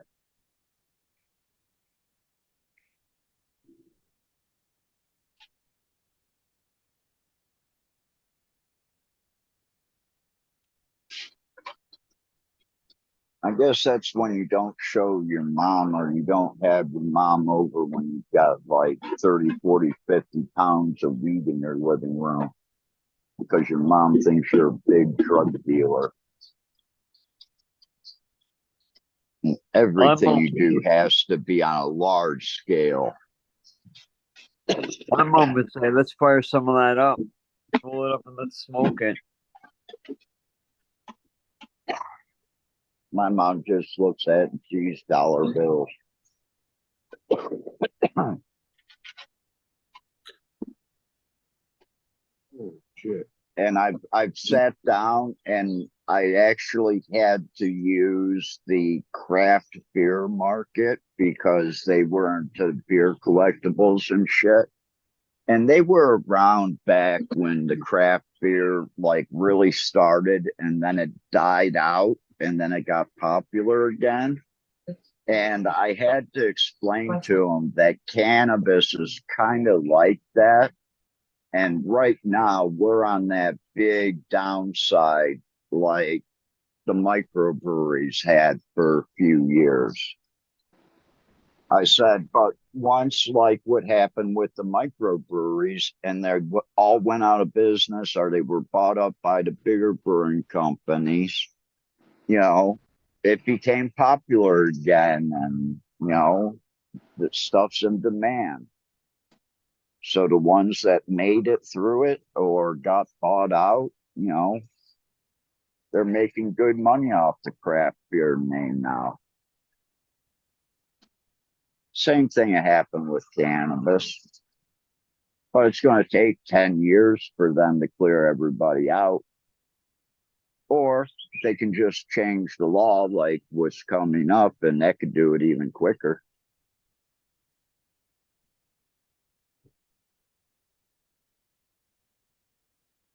But it'd be nice to get 3,200 a pound again.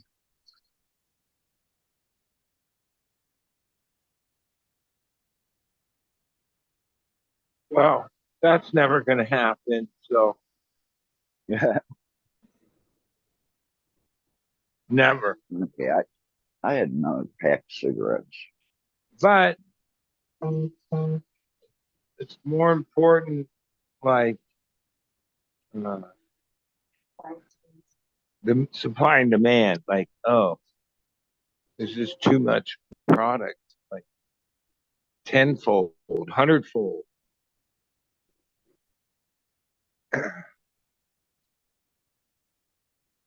And as long as there's that, yeah, that's the bigger problem. Son of a bit.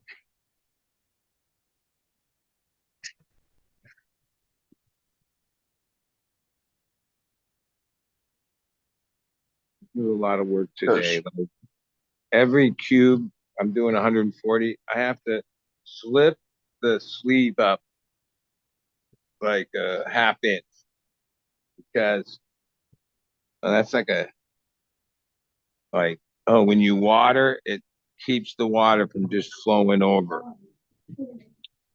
So oh, that took a bunch of time.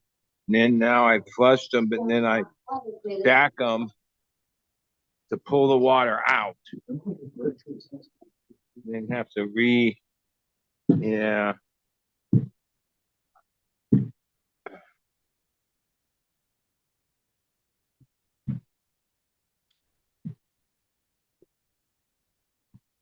That's all part of the job. Well, my back gets sore from doing certain things. This is one of them. That's why I went out and got a mechanics dolly, one of the ones that you would sit to do like brake jobs and shit like that on, or front end work. I got one of those to roll around the garden because, you know, basically the bottom foot and a half to 2 feet don't have shit because it's a bucket and I strip. Uh-oh.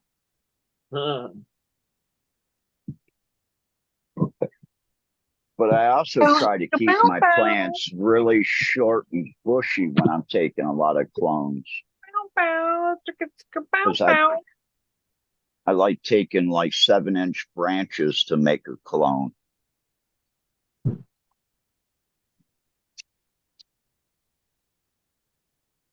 That's why most of my clones come with like 3, 4, 5 internodes on them. And then you look underneath into the cube and there's another 2 or 3 internodes. What's the popular flavors this week at the store? Same as last week. I don't even know what came in because a whole bunch came in the other day when I was sleeping. All right, better go make. My friend, he left for 4 days to go to Bangkok, and we sold out of 7 different kinds. We carry between 18 and 21 different kinds. And the other day, I know, well, I smoked 4 joints yesterday of 4 different kinds. So I know those came in. One I smoked and it immediately, like 10 minutes after it, it just gave me an uncomfortable feeling. I actually had to smoke a cherry something and another to like calm me down. Because it kind of gave me like anxiety, panic attacks, kind of that uncomfortable feeling. But I know they got in another 5 or 6 on top of that. But, you know, some of it was only like 30 grams.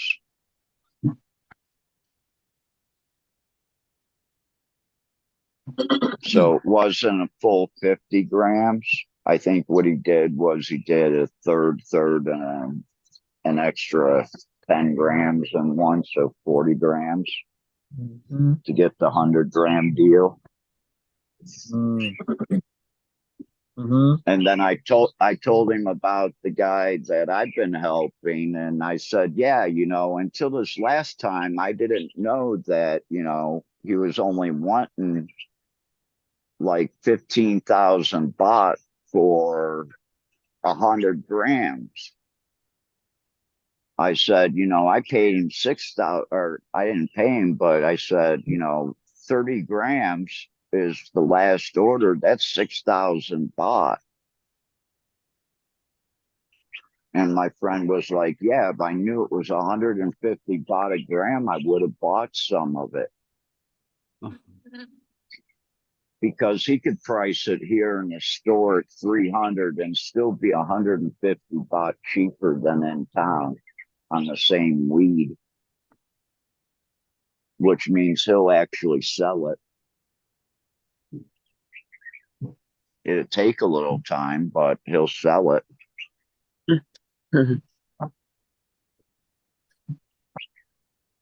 Right on. But if it's 100 to 150 baht a gram, it flows like water out of here, a gram, 3 grams at a time.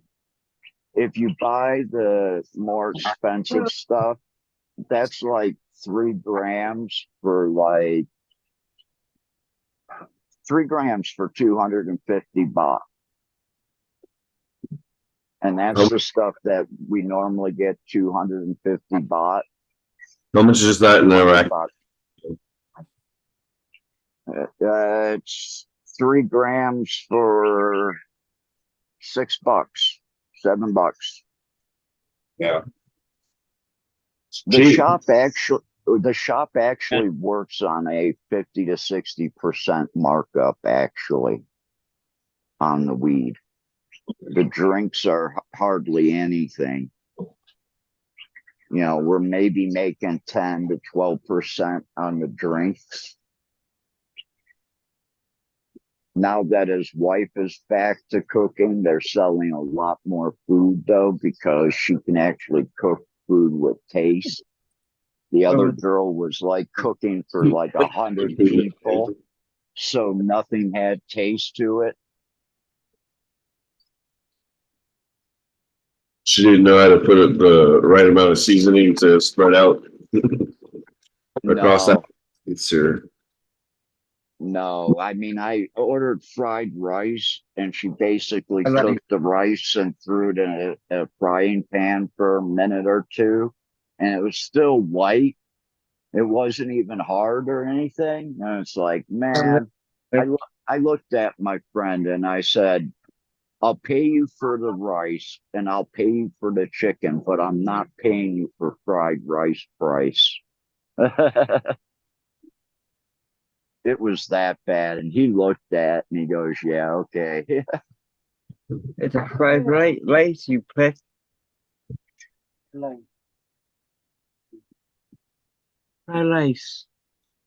And then they let me start ordering my food in here because of that. Because I used to, when she was here cooking, I used to eat here all the time. She's a really good cook.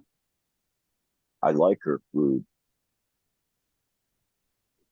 She's introduced me to some new dishes too. Mm.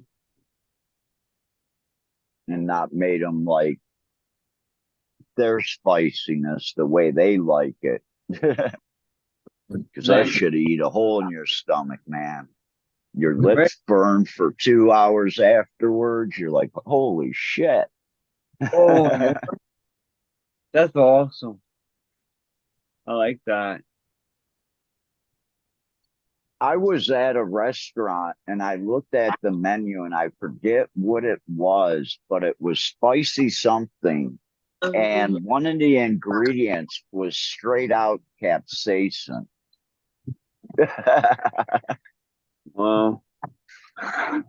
Woo! You talking about jumping something up in fire. Holy cow. You're putting straight capsaicin into your food? Holy shit. Mm. Flamethrower. Yeah, to both ends. Or at least that's what happens to me when I have spicy food. Holy shit. Literally, folks.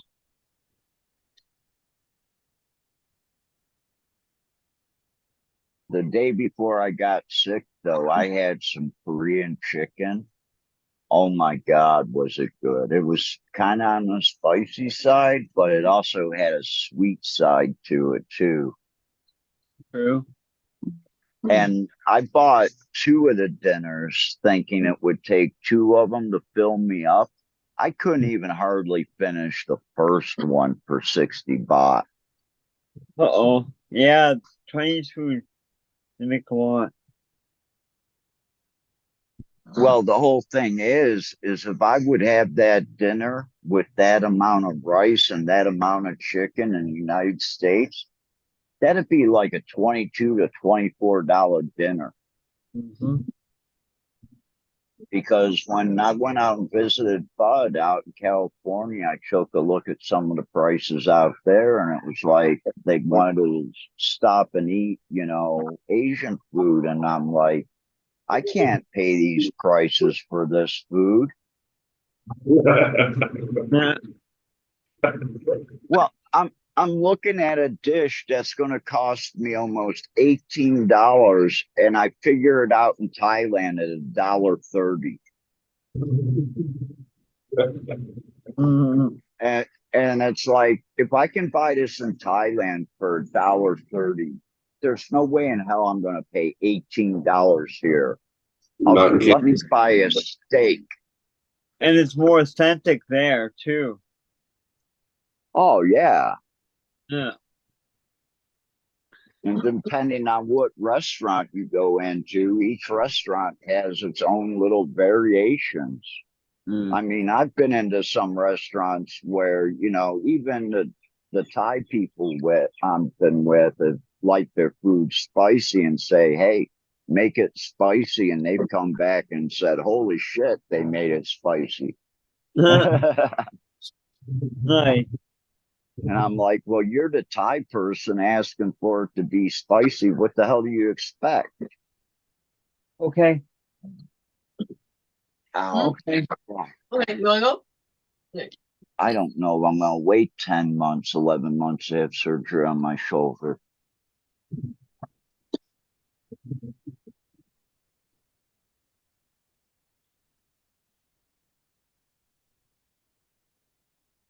Oh man.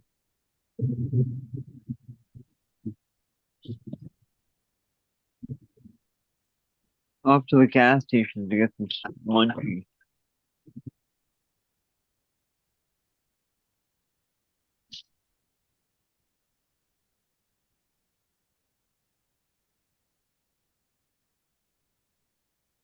Okay.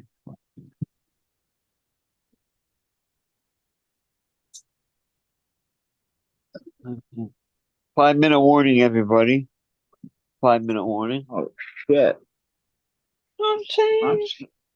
I'm still high from that first joint. That white burgundy and Pluto mix. I like the Pluto. It's got the triangle Kush mixed into it. Right on. I like the grape Jubilee because that one I can feel the bubba in it. That one actually lets me sit back in a chair and go, yeah. Yeah.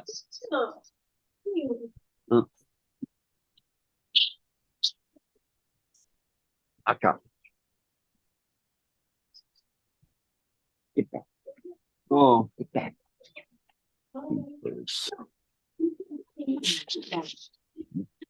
Cheers, everybody in chat. Hope everyone's having a great night. Saturday. You know what I'm saying? I can't see chat right now. But cheers. There, chat. Oh yeah. Cheers, chat. Stop, chat. Cheers. I'm stuffing my Yeah, face. top chat. Not you don't want to be in top chat. You want to be in live chat. I went shopping today Yeah. for Memorial Day. Weekends this weekend. Yeah, I missed Jubilee, Dark Star. Yeah, so I got a lot of good food in the house. I know when I come The ice cream home. was killer too. It was 2 for 1 on that Ben and Jerry's. That's why I bought a couple of them. Because otherwise it's like $6.50 for a pint these days. Yeah. The ice cream here in Thailand tastes different. It's not worth even eating unless you're making like a milkshake and you're adding like a ton of Hershey's chocolate syrup to it.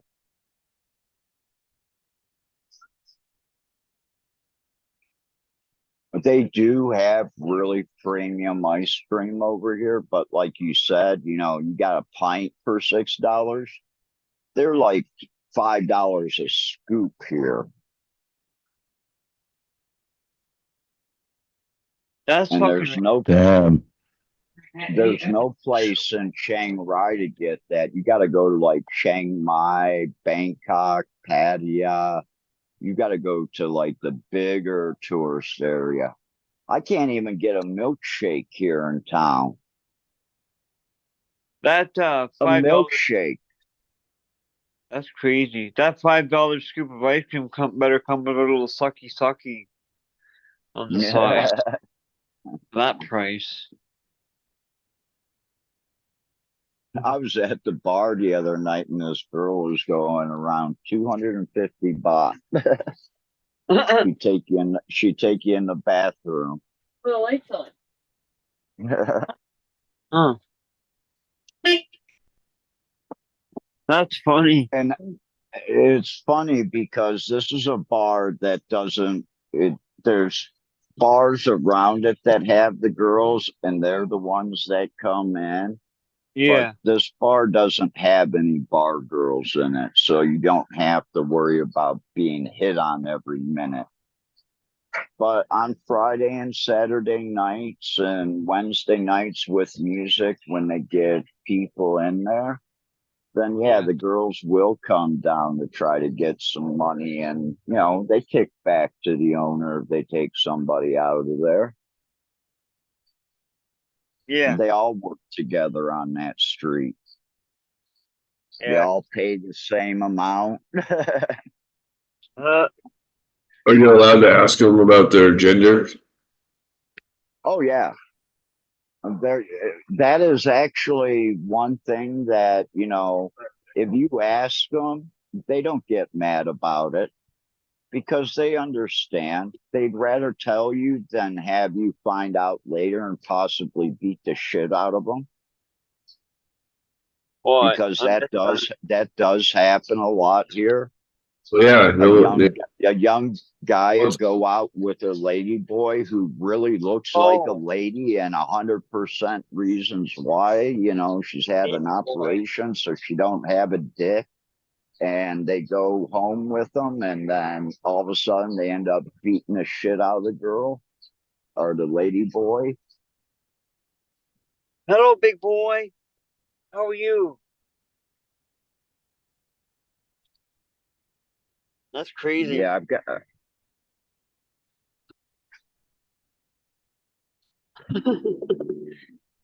Yeah, we would have to go to X for me to tell you like a lot of the shit that I've seen go down here in Thailand. It would definitely get us kicked off of YouTube really quick. Crazy, dude. Yeah, but you know what? I'm glad that I experienced shit like this. It's been one hell of a trip. And it's not like I'm gone forever. I'm coming back.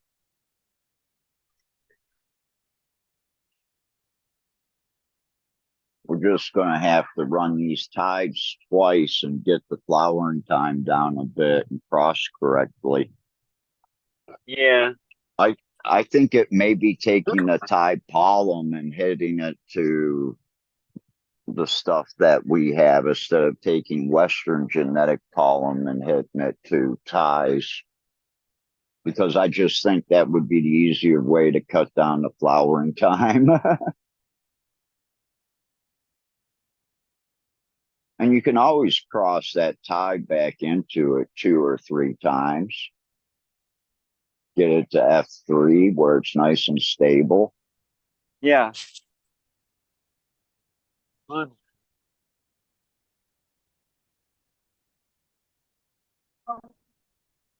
man. But it's gonna be fun doing all these different terpenes and everything that are here, and actually seeing it grown indoors under like proper conditions, or at least what we consider proper conditions.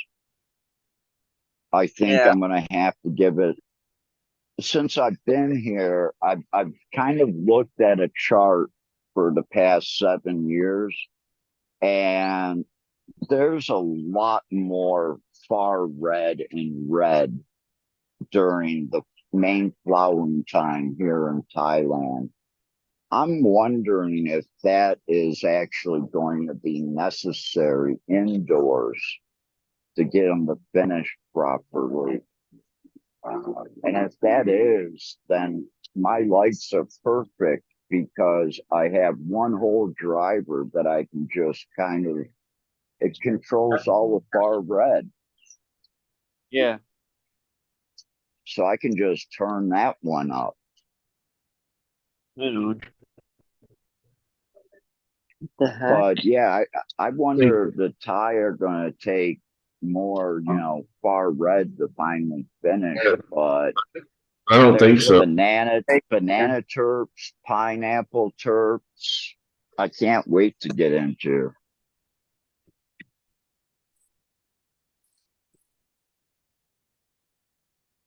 Fucking douchebag. And after strain hunters, I've readjusted my prices on my seeds. That's for sure. Yeah. And especially after I'm seeing people selling cuts of squirrel's tail for $150 in the States. Holy shit, guys. I've got like 8 or 10 different squirrel's tails from all over different parts of Thailand. These are going to be fun. They're big buds too. I thought they were squirrely. That's why they called them squirrely. I like big Nope. butts cannot lie. Big like a squirrel's bushy tail. Or Thai boy. But Tails in the front. Ryan doesn't know anything about bushes. He's never seen one. No, Except my on a ladies are goose. kempt. Up kempt. Unlike this wheel here, because I took a little bit too long pooping. So now this shit is at a fucking shitty to work with stage. Oh no. And I'm procrastinating, so I'm making it worse.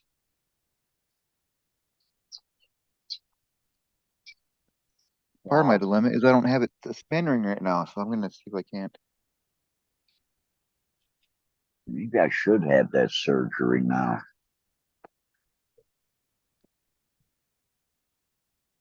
I can have it done Tuesday.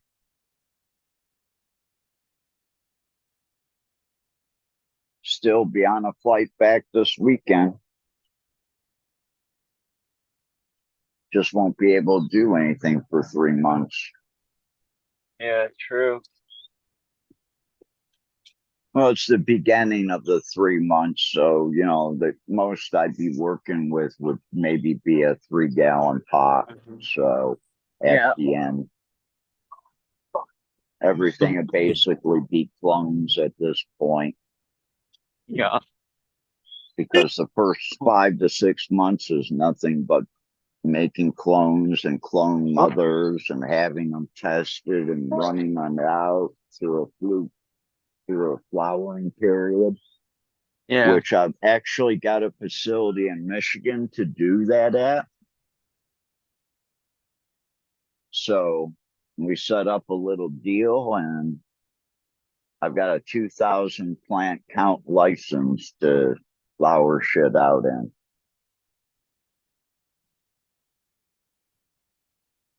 So that way we can give 3 hemp blade and tests done. We can have one in veg and one in the beginning of flowering, and then one at the end of flowering. That way everything will be tested 3 times.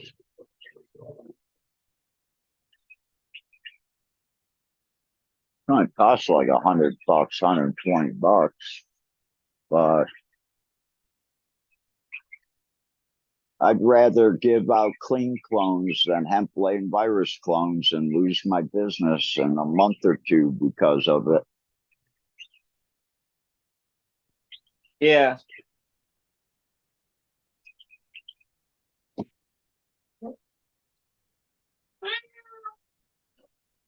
That's one way to definitely ruin your business really quick, especially in today's age, is give out a clone that's bad.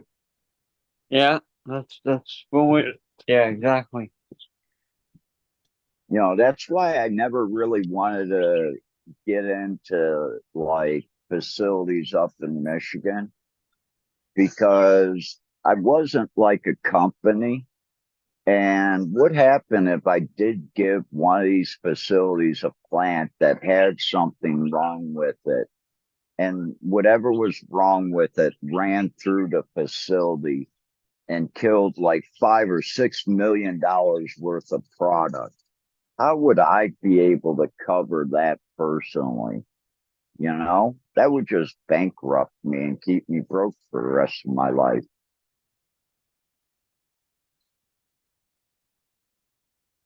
Besides that, I'd never be able to sell another clone in the clone business again.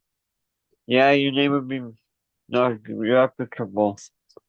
For Yeah, sure. you'd be mud. Your name would be mud. Exactly. I'm gonna jump off, everybody. Hope everyone has a great rest of the weekend. Don't forget Tuesday, same bad time. Well, where did I go? There I am. Same bad channel. Fucking thing. 10 o'clock Eastern Standard Time, 7 o'clock Pacific, 9 o'clock in the morning if you live in a place like Thailand. Don't forget to check me out on Instagram, D_zombie_, and also on YouTube. As Humidor just loves it when I say, when I do live shows. So check me out there, DZombie745_745. Peace, everybody. Thanks for hanging out. Later, chat. Later, panel. And D could use some more people jumping onto his channel there before. Yeah. So feel free to come on and enjoy the pre-party with us. Yeah, pre-show. Pre-party. I like that. All right. Peace out. Peace, D.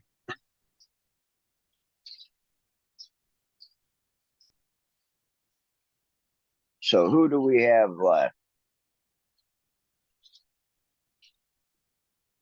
Just me? No, I'm here. Okay. I'm just browsing the internet. Menus. What do you think of that, Floral? Or should I, really put all that time and effort into crossing our Western stuff into Thai?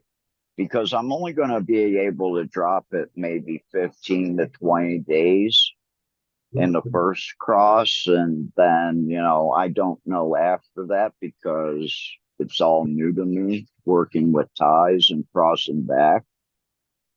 I think there's people already doing it. Yeah, but they're not doing it with these genetics. Well, you don't know that. And then there's Arjun, right? I mean, people hate on him, but Arjun already said that, and the cookies is going to Thailand, and they're going to eventually take Thai genetics and cross them with their modern day hybrids. So I mean, people are doing it. And Arjun is growing here in Thailand, and he's got a deal with the government. Even if they do make it illegal, he's still going to be able to grow because he's got a contract with Germany, and all the stuff is being exported. So I guess they're going to allow him to grow. But I was talking with a couple of shop owners, and yeah, they're going to be closing down here soon.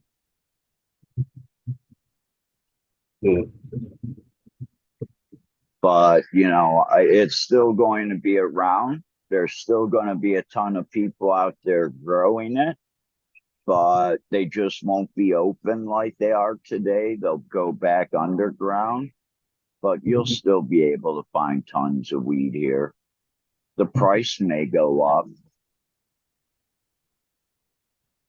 but it's going to take Thailand.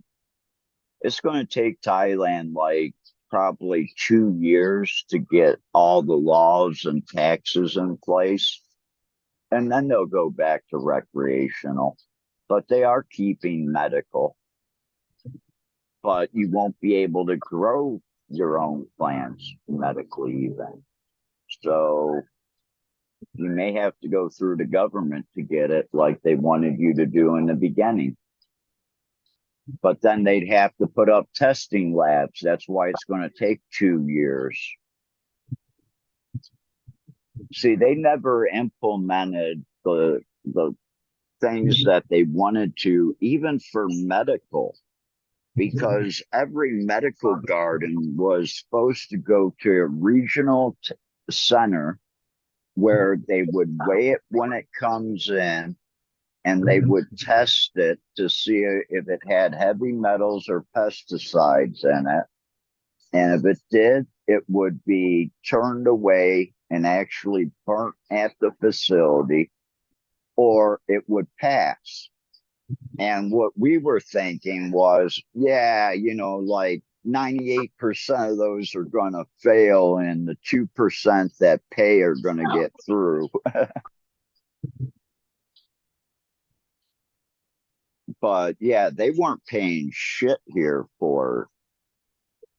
They were only paying like they said they were going to be paying X amount.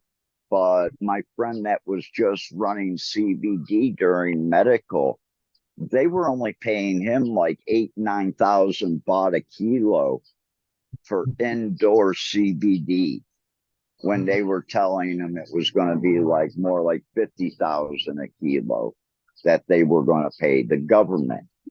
So here's the government cutting their prices by, you know, basically what, 80%?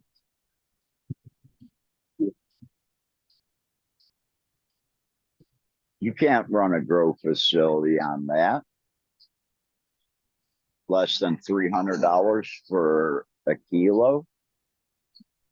I don't know. It depends if you're Costco size and you got facilities all over the place and you're flooding the market, maybe, you know. Or it could be, you know, if you're big tobacco, you just want to put everybody out of business at a loss. It and depends then on if you're a motherfucking hustler. Well, what they're doing with those big grows is they're just making crude oil with it. Ask somebody. So they're just making a concentrate with it. Motherfucking hustlers. Pimps and hoes. Yeah. Well, that's all this is, basically. You know, I look at it that, you know, every new state gets like 2 or 3 years, and you have to get in and get out unless you're in it for a long haul. And that you pretty much have to start with a name to begin with. So if you don't have a name in your area or your state of having really good weed for a lot of years, then your business may not make it. It's up. Because this business venture I'm going in with these guys, you know, a lot of it has to do with me and what I did in Ohio 20 years ago, 25 years ago. You know, I was doing the political side and I was an outlaw grower.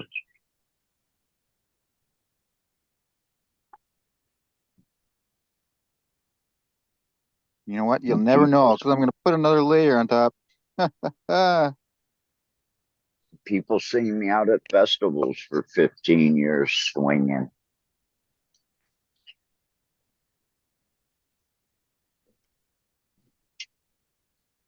But I am also going to get politically active again.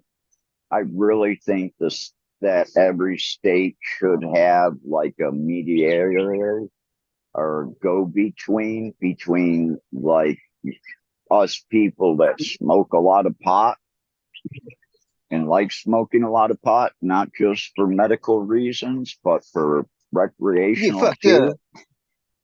But to have someone, you know, from our side be able to give input to one of these boards or something, so we don't get screwed on everything. Okay.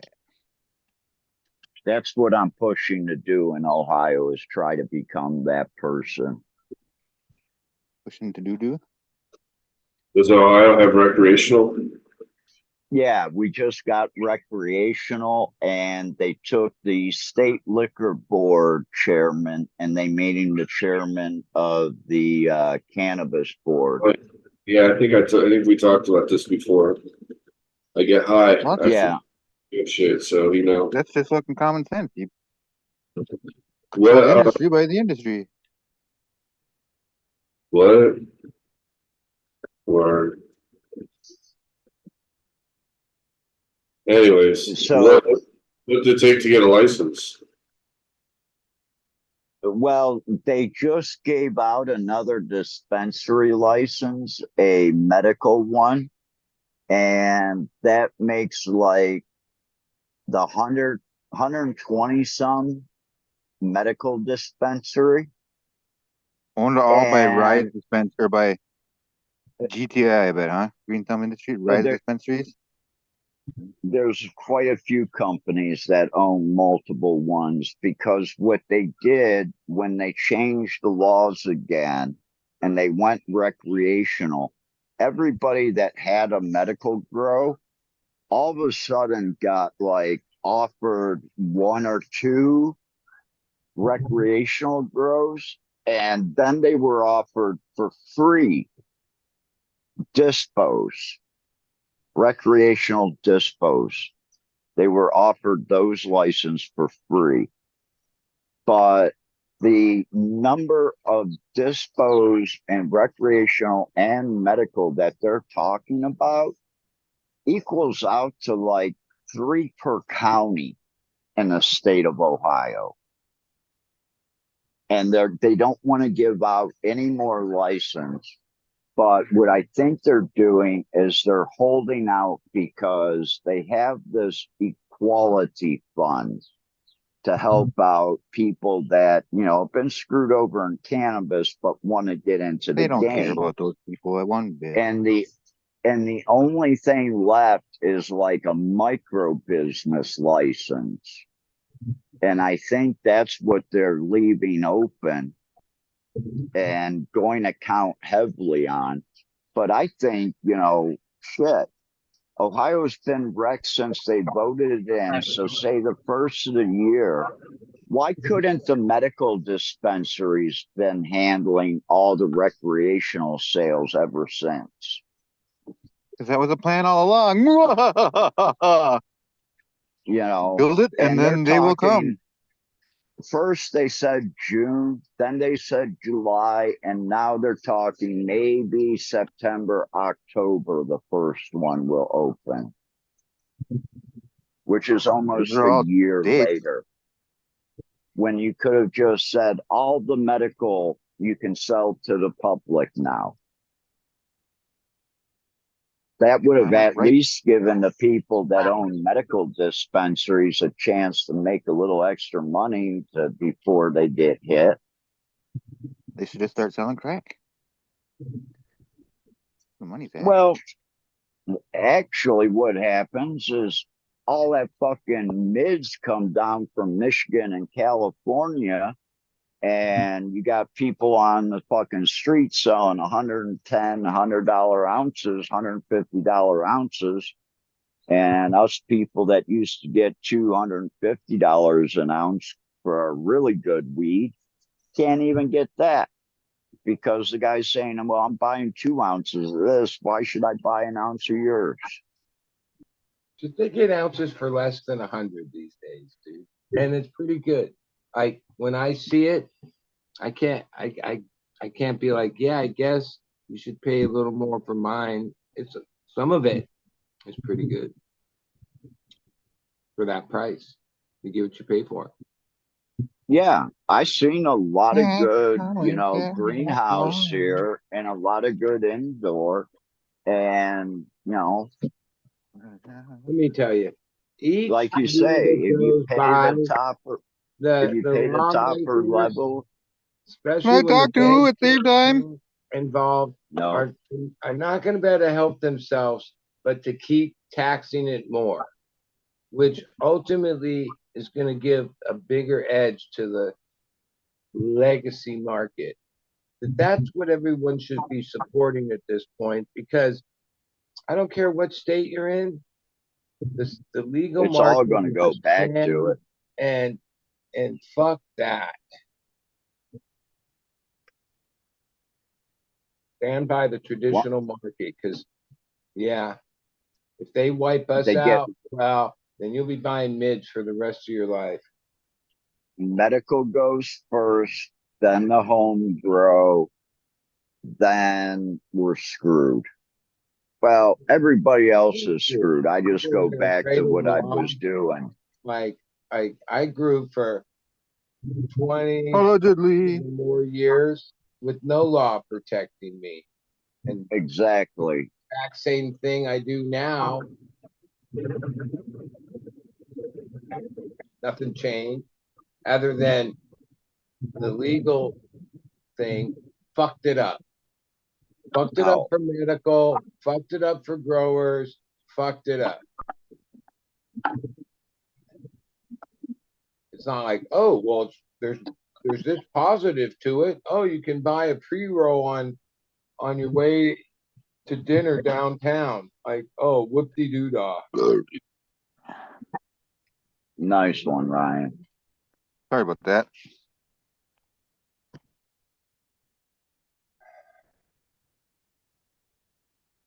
But yeah, people should be going back to the black market, to the gray market. We won't call it black market anymore. We'll call it gray market. Most of the hash market, the rosin market, that's most of that's all small grower, black traditional market. That's how that's done.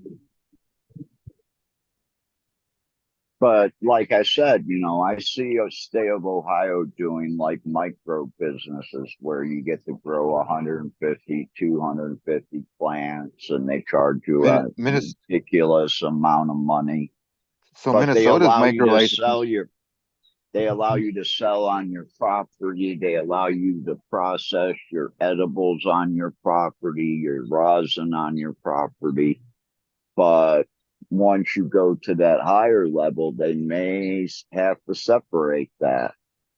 Minnesota's got, they have the micro is only, it's like for the first year, it's only $500 because they waive I think there's like $1,000 fee they waive the first year. I think every year after that it's $1,500. Michigan, but still for $1,500, you get I might get these numbers wrong, but I think it's something like maybe 10,000 feet indoors, or it's like half an acre outdoors. But so you get a can of canopy size. Right. You don't get a plant. I sure hope you put up $500 and applied, because yeah, that's a fucking deal. Even if you don't use it, so a lot of people, like I say, and you get to have all those on-site things as investments. The only thing that you can't do with it is upward, whatever they call it, where where you open more than one when you franchise, and then you got to pay. It goes from that $500 or the $1,500 one up to I think the mezzo license or mezzo business. I think that's like $5,000 or something along those lines. But then they've got ones that there's cultivators ones that are like $50,000 or something like that. Any level of these, the licensing fees only a small part of what costs so much to get it going, because you got your compliance test and you have building codes in your state, you have fire codes, you have all these things that you pay for your samplings, and your facility has to go through all the proper stuff, which some of that can get pretty expensive when you have to build out to standards that, whether they adopted them from other states, which still, like California is still trying to, like at the beginning, they didn't even know how to regulate it. There would be inspectors from different departments that were, came to inspect shit, but they didn't even know what the fuck. Well, now it's 5-6 years later.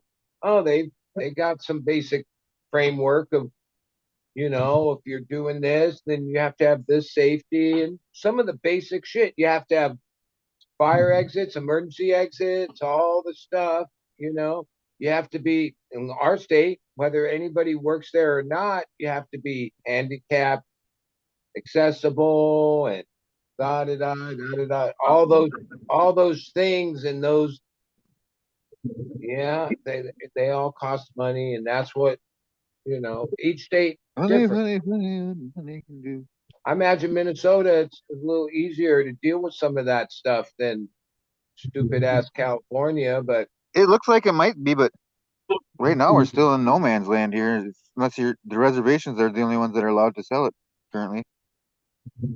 Well, I'm sure Or when like it comes to supposedly there's this birth law, control there's this and law, trade there's this and setting up farmers' rights any thing, kind whatever. But of lab, you're going to have to follow, the safety procedures that go yeah, along but with really, it. really, if it's the same office that's running, I mean, it will be. It's an extension of the Department of Agriculture, but we have I don't know if it's the Department of Cannabis or whatever it is, but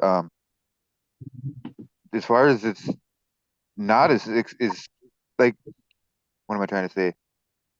When I was doing the commercial hemp thing, um, and I was kind of reading through the rule books, I was like, "Ooh, there's a little bit more here than it wasn't as hard to get around a lot of these things as I thought it would be, or it's like I don't know, Well, and another thing is like, or what people got what away with is you what I'm trying to had, say, because like like you'd even see in farmers that would California, just some of the people that had what they call pre-ISO or like had the licenses the earliest, as things changed and adopted and all this, they were able to be grandfathered in along the way, right? Which, that depends on your state and how they're going to deal with that. But sometimes, oh, the people that got the license at the beginning, when they go and make whatever changes in a couple years, oh, you might on some of them be grandfathered in, yeah, right? the two So companies in you don't Minnesota. have to do all that because you got there early. I mean, that's if you really listen to Ivan and Jungle Boy's thing. I mean, what really gave him the edge, and he took over a spot that was already established during Prop 215. But yeah, he's an example of like pre ISO. I don't even know all the terminology for it, but you can't apply for the kind of license. They don't even offer the kind of license he's operating under because And his license Minnesota had two. in When medical started, they had early two days. companies that could win the bid, and one of them is Green Thumb Industries, which is they own dispensaries in every single medical state, and then the other one was owned by a family member of the governor or Yeah. former senator or something like that. I mean, wherever there's money, there's going to be that kind of plays going on, and you know, now, yeah, they got no scruples when it comes to Oh fuck corruption no, and all that shit at this point. Like they'll fuck over the little guy named Ryan for sure. I should try to get some lawyers again. California, as big as a state it is, I mean, Fuck that Newsom's a bastard over. Democrat, but I hate this guy, right? Mainly because he's shown that, and he's not a stupid guy. He's California. Is the son of a like Jerry Brown that was a good governor, or or not Newsom, but that was the other governor. But Newsom, he comes out of that Bay Area thing. His chief of staff, long term chief of staff, that means his right hand guy, his wife, with no resume that would say, yeah, she's the perfect person to put in charge of the CBA or whatever they call it. She's in charge of the cannabis thing in California. And her husband, the governor's chief of staff. That's how corrupt it is. And That's it's just a not like, oh, coincidence. she That has could an happen anywhere. equity, she had this or she had that. No, it's one of As long those. as they don't talk about it in bed, everything's Yeah. fine. And our legislation is the term, what's the term called? Gridlocked, which Washington became gridlocked in the last few cycles. California invented that term years ago. Our state legislature is like gridlock. It's impossible to get any basic bills through there for decades and decades. Somehow our crazy legislator, have put common sense cannabis bills forward that they passed, that then at the last minute in trying to shuffle it under the table in the news, Newsom vetoes them. He vetoed the clubs. He vetoed this, like common sense things where, wait, your chief of staff's wife is running the fucking show, and somehow and our legislature passes things and then you veto them. Oh, fuck you, dude. fuck you all the way, dude. Because some of these I wouldn't have agreed with, right? I fucked the legal thing, but I forget. I know the one was about clubs, right? Or like social use places, whatever. He vetoed it, even though the state passed it. Just like, hey, the wineries all up there have wine tasting. Why can't cannabis have the same kind of thing? Why can't a farmer have a little spot and have people come and taste his wares and decide if they want to purchase it or not, right? Yeah, Well, our new law made it sound like at the consumption at a consumption place, or whatever, you can only consume edibles.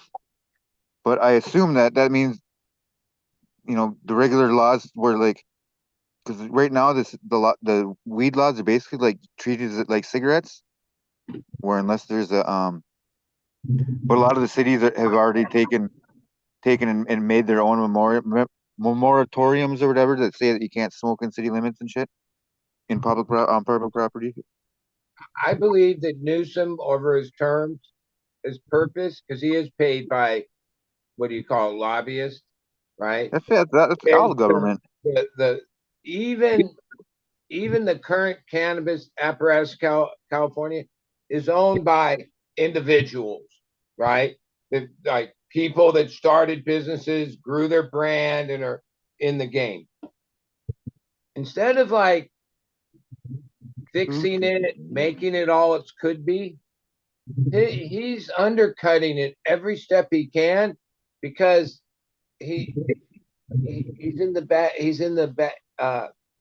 He's in the In bed. bag for big corp, right? Big money, Wall Street players.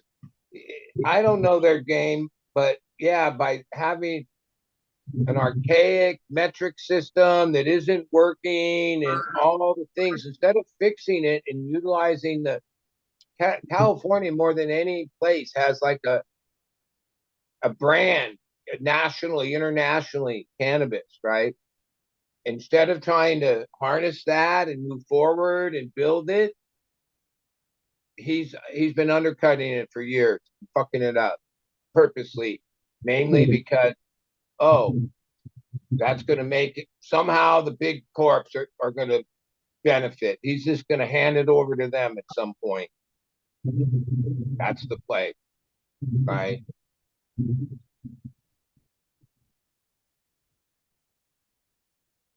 Otherwise, he would do common sense stuff that the legislature passed and help mature California's brand and position us to export and all these things. Because like our state, we've lost a lot of our, we used to be the breadbasket. We used to do this. We used to do that.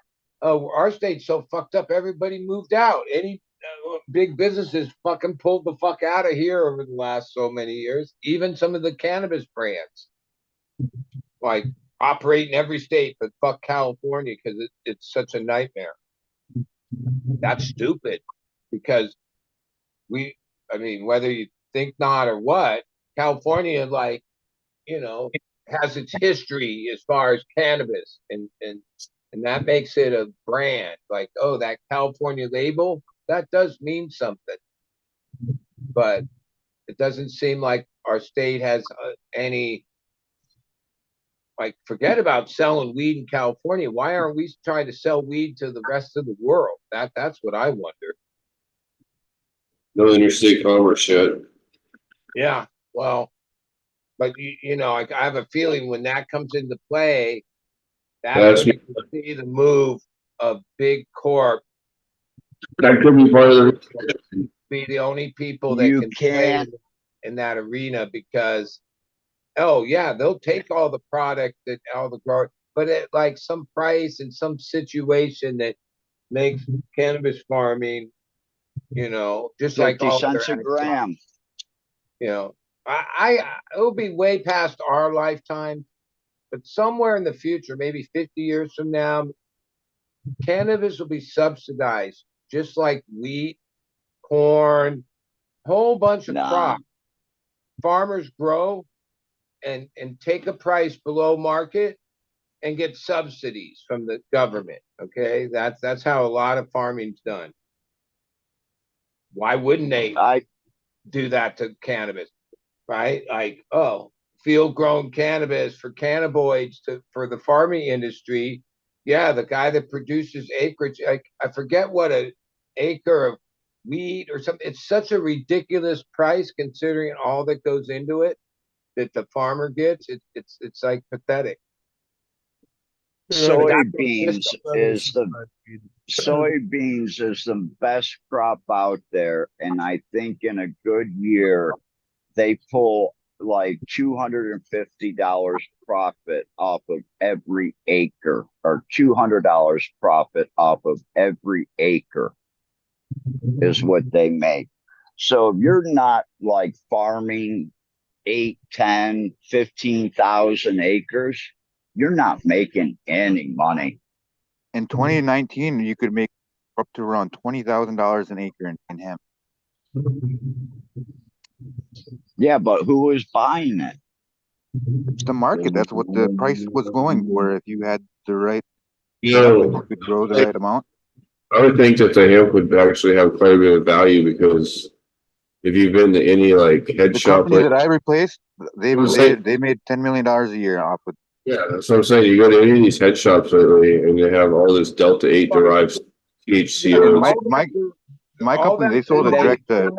And the rabbit hole that took hemp has kept any real progress in like the industrial uses of hemp, whether it's paper, like all these things. The same entities that held that back they're holding it back still. We're not going to get all that. Why would you? They've gone through the farm bill. They've gone through the farm bill, and you guys gotta let each other talk. THC. Hey, let me say Yeah, something. let's talk one. Yeah. You guys gotta hardcore shit. You guys gotta wait a second or find some way, because you're pretty much just talking over each other the whole time. You gotta stop for a second, let the other guys talk. Go ahead. Sorry, it's probably me. I'm terrible. And then we try to jump in when there's a brief second is what it is. But they're redoing the farm bill, so they are taking that loophole of THCA out of it. Actually, And now you mentioned that, Captain, the Republicans proposed an amendment that's actually in that now to re-illegalize cannabis. Can you believe that shit? Hopefully that's going to fall apart, because, I mean, come on, what the fuck? But anyway, they're literally trying to re-illegalize it. Anyway, sorry, back to you. Well, that's what Thailand is trying to do too. Yeah, exactly. And it looks like it's going to happen probably within 6 to 8 months. They'll close down the shops here in the north, finally. I mean, we just got to admit, we live in the craziest world where nothing makes sense. Yeah. It's going to get weirder. I can't wait. Just when you think you've heard it all, and then they come up with the one that you're like, holy shit, I can't even believe that. I had multimillionaires come up to me because I had them read a medical bill that I wrote in 1998. And all these big businessmen handed it back to me and said it will never work. And for one reason why. It's too much common sense. Jokers, those guys. It's too easy. It's self-sufficient. So where are these guys going to make their money? You just froze them out by making it all self-sufficient and self-funded, that, they can't make any side money off of it. I know one thing. I'm definitely not smart enough to understand any of the Wall Street plays, like even how they did the derivatives of what created the real estate bust in 2009. Until that was like explained on TV or whatever, which still went way over my head. That's when I realized, yeah, these guys play at a level, and I'm sure there's plays even more sophisticated than that is currently we're under that. That's what the cannabis industry or the legal cannabis industry is Prison under boys are taking attack. over. Those are the people that are pulling the strings that are making it what it is today. Yeah, like Arjun, he was in with Thailand from the beginning. So they're allowing him, even when they shut everybody else down, to keep growing because he's got contracts with other countries. And soon as they get their shit back together, then all of a sudden he says, well, instead of going to Germany, this batch is going to Bangkok, this batch is going to Phuket, and he can reopen up here in Thailand with 0 startup time.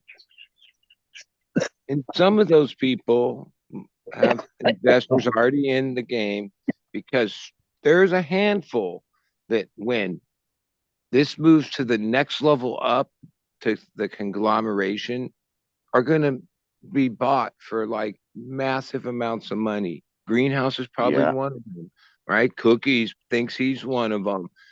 There's a few. It may be, they may turn out to be the companies that start acquiring these smaller companies as Greenhouse and Cookies and shit like that. Even though they already subcontract out to growers, they can take it a step farther than that. The one Green Thumb Industries started by getting all their tendrils into all the states that had the medical grows or the medical corporation growers license type deals.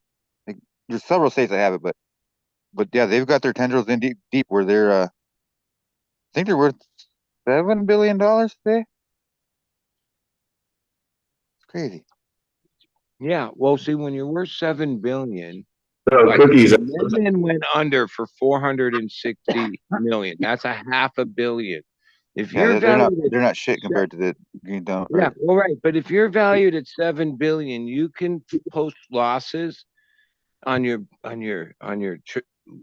overall books that make you even worth more money. I mean, they're really creative how all this works. We'll see what happens because there's been an ongoing lawsuit against them for 4 years now because they stole their company name and the whole company itself. They pulled the fucking Potluck Farms on the guy. Poor bastard. Well, who's actually rich. We all know whoever has the most money pays the best lawyers win, no matter what the issue is. But I don't think he's talking about Cookies. I think he's talking about Gage Green, which Cookies I think. No, I'm talking about Potluck Farms, but I'm also talking about Green Thumb Industries and how they took over Gary Neiman's idea for a company called Green Thumb Industries. Oh, I see. Yeah, and they stole his company name. It's like mine. My investors, they stole my company name and created an LLC behind my back and tried selling it to me and shit. But I don't have Gary Neiman money, so I couldn't go to town with my investors. I guess I thought I could. I had a lawyer for like 6 months. Notice that paying off somebody for a name or something, that's chump change to these people. It wasn't so much that. It was the breach of contract because they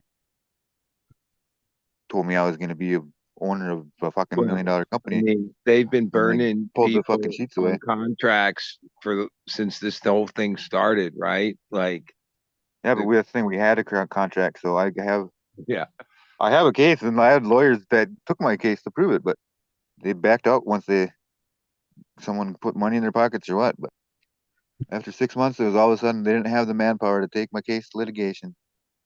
See, that's what happened to me in Michigan. Is they found out who they had to fight, and they were going to have to fight the Red Cross, and every lawyer in Michigan turned me down. Well, that's how. And I actually had a really good claim because this was a Red Cross rental vehicle. And the kid that was driving it was 17. And when they this say is when it they had the change law contract, that you have to be over 21 to even be an extra driver on the car. And well, this kid was 17 driving with him and his 16-year-old girlfriend. when they talk about those big nonprofits that only a small percentage of money goes to any of the causes because the money gets eaten up. Yeah, it gets eaten up in litigation. It gets eaten up all these other ways. Right? Mm-hmm. If any of you hippies cut your hair, don't send it to Wigs for Kids. Send it to, don't send it to Locks of Love. Send it to Wigs for Kids. Locks of Love is owned by Pantene, and they just fucking sell their wigs. Whereas Wigs for Kids donates all their wigs to kids in fucking cancer wards and shit. Huh. In fact, that reminds me, Well, a my lot hair of one. nonprofits started off with good intention, and then they got big. And once they get to a certain big, then it gets all fucked up. That seems to be the par for But course thing. just that's the only one, or that's the main one when it comes to people donating their hair, and they think Locks for Love is such a great company because it's got the word love right in it, But Yeah.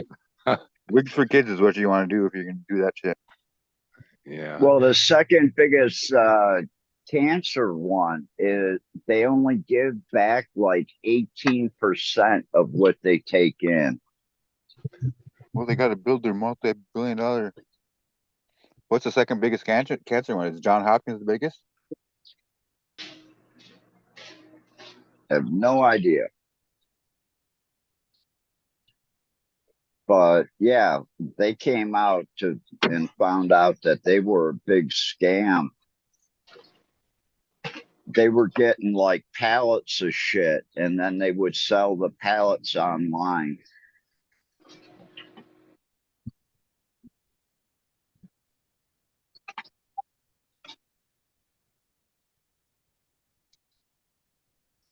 But yeah, by the time it got down, they were giving like 18% to the Cancer Foundation. The other one was giving like Sally Struthers. 73% or 74% of the money that they took in. According So to their South operating Park, cost was 26%. according to South Park, Sally Struthers ate all of You the. guys used to stay up and watch the Jerry Lewis telethons. I don't No. even know if he's still alive, but Goodness gracious, great balls! he used to raise all this money. I always thought he was a scam, but maybe not. Jerry Lee Lewis. He was for MS. Multiple sclerosis. Yeah. Yeah, my buddy's wife they started the dispensary that started me growing commercially was because she has MS, and it's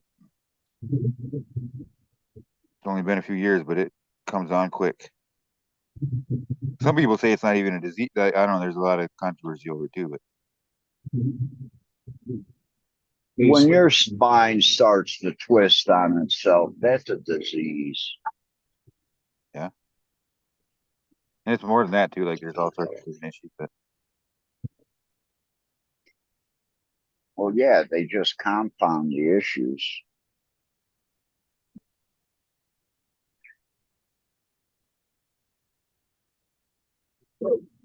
anyone going to the DGC Cup this weekend or whatever the hell it is this week? Looks like a sweet ass time. Sounds like Tanassi's there every year throwing out fucking being mushroom Santa Claus.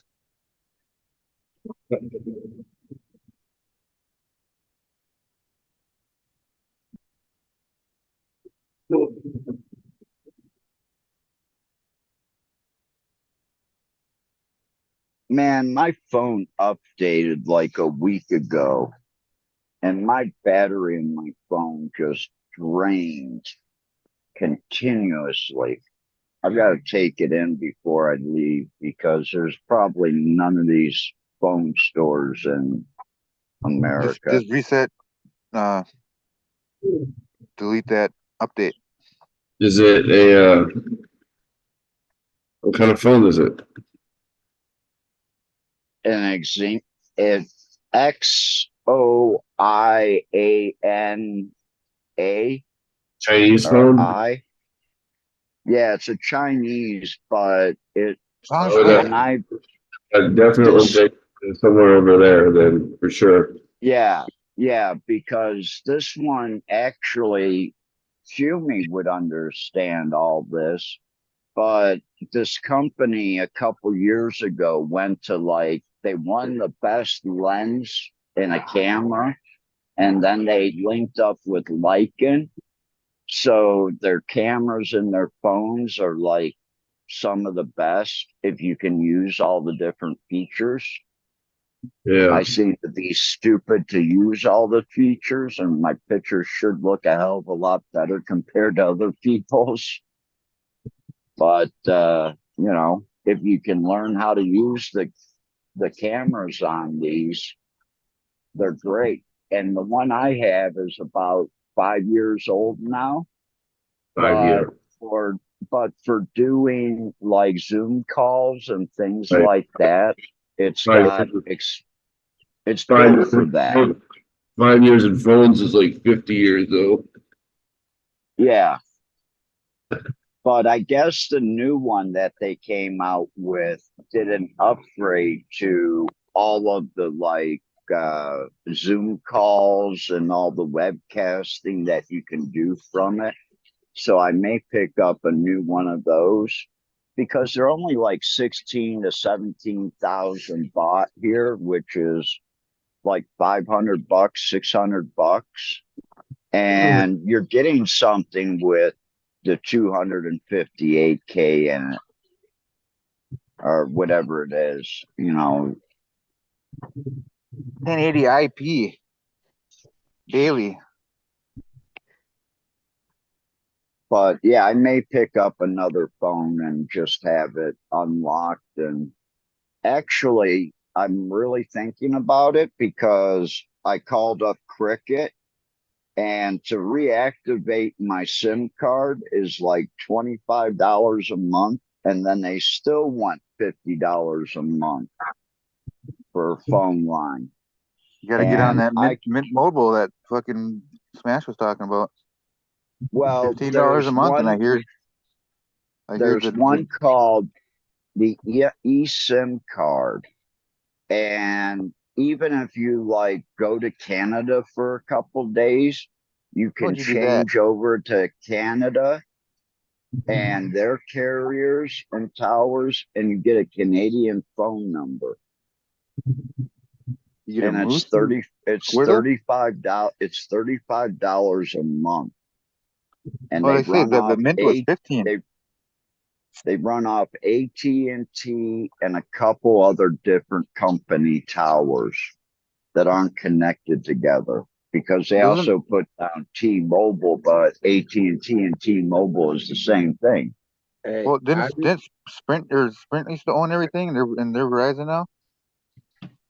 I forget how that works. You remember the first time I saw Ryan Reynolds he was promoting, or it was the beginning of Mint Mobile, and he had these commercials.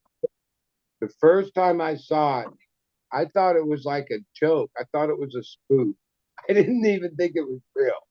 Like, what, actors opening up his own phone company? Yeah, right. That Mint Mobile, I thought it was like some kind of joke, that spoof. But look at him now. Didn't he become like a fucking billionaire from selling it to whoever he sold it to? Yep. He's still on the commercial. He was just on a commercial yesterday. Yeah, well, you got to give sure that guy credit. Like, he's just an actor. He was just an average actor. He was successful, but somehow he started a phone company. That's pretty good. Yeah. Well, he didn't start it though. He inherited it, or he bought it. Yeah. Well, he started did a hell of a play on it, because I'm sure that those companies, I mean, they eventually bought him out or whatever, but they probably at the beginning tried to wipe him out. Like, You were messing with their market share. AT&T, Verizon, all them like. For what he's charging, they're not. Yeah, they're not. I don't think they're concerned too much with. Well, they bought him. One of the big companies bought him, right? Did they? Well, he missed backbones off T-Mobile. Yeah, But well, they that's did. why at this point it's a good bargain because he's on the same network that you pay a lot more to be Well, you on. got to be. There's no other option. Yeah. Especially around here, in my neck of the woods. I suppose you got AT&T and that's it. Verizon. Yeah.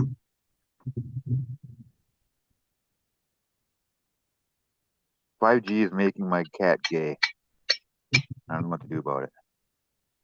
Yeah, I use Mint My Mobile. cat. It's really good. I've I had it just for a while. learned to live with show tunes. He just saw that they were making a killing and gouging everybody and said, "Hey, this can be done for like $15." It And can. they probably pay I fucking pay 13. $1 for that, if even. Yeah. I pay $13 a month here in Thailand for unlimited internet and our data, and I get like 1,200 minutes of calling. What's Yeah, calling? I just saw that Mr. Beast has burgers. Did you see Chocolate that, bar. Mr. Burger? He Yeah, makes these I knew about the chocolate bars, they're a but little he has expensive burgers. for the size, but their quality. His Did you Crunch see that? Bar is what Nestle Crunch Bar used to taste like in the 60s and when I was a kid. It's like, oh, that's a real Crunch Bar. Where the Nestle's is like fake now. It doesn't even taste like real chocolate. Rice Krispies. Yeah.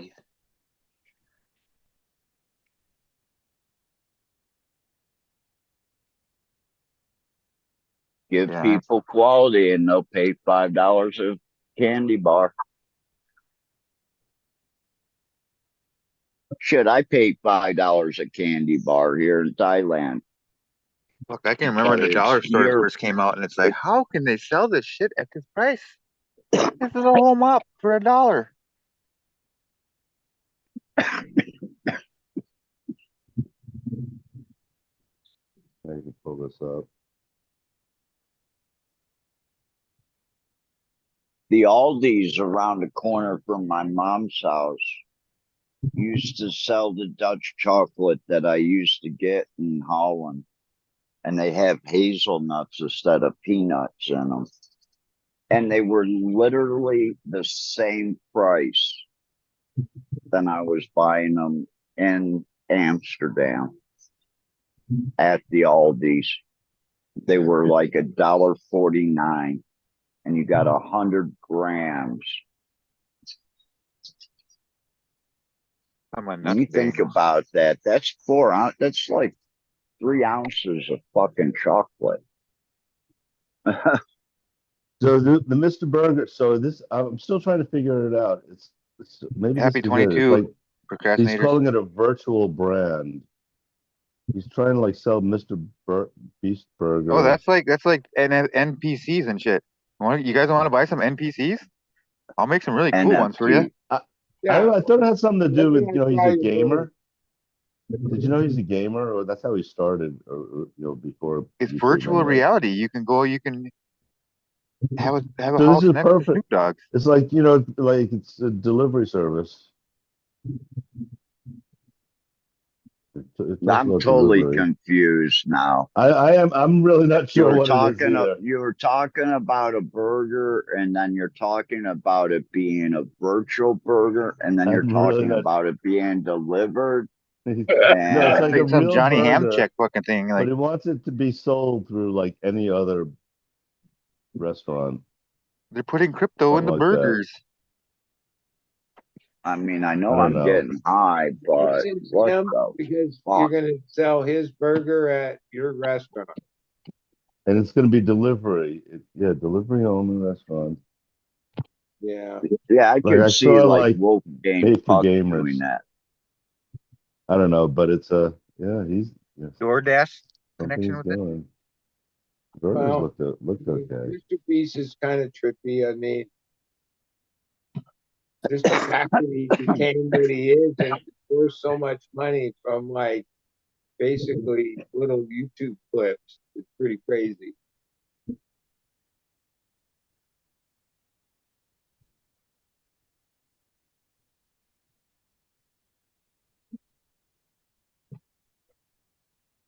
Wow, I just came up with a question I have to ask when I get back to the States. If Hey, I bud, you have should. if I have two jobs, can I double my credit hours for Social Security disability? They might say, no, you're making too much money, cancel it. No, I need so many credit hours.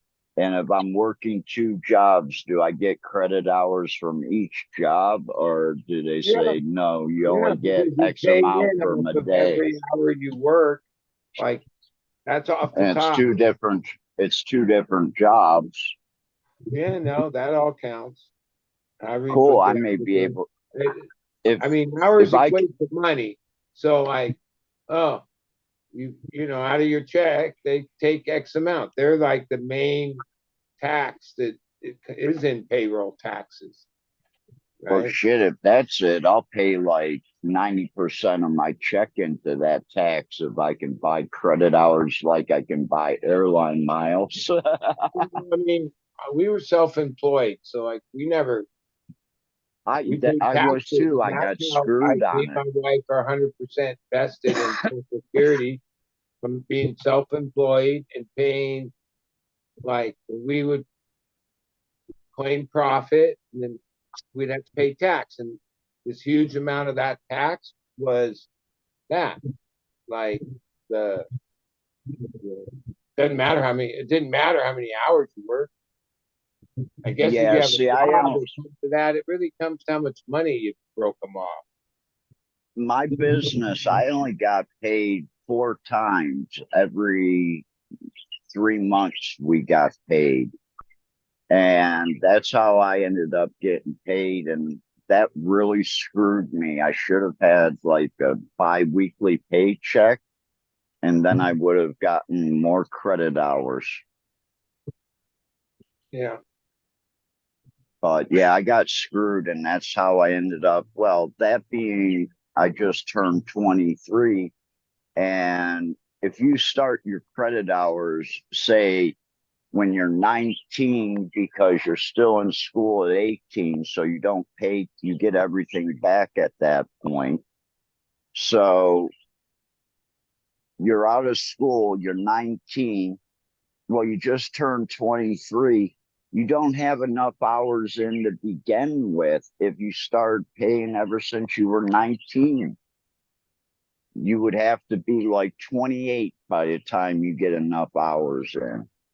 Well, like I say, if you were making X amount an hour, like and paying it isn't okay. I guess hours equate to money, but what puts you invested in Social Security is how much money you gave them. Like, like, yeah, it's money, I'm gonna not eat hours. this.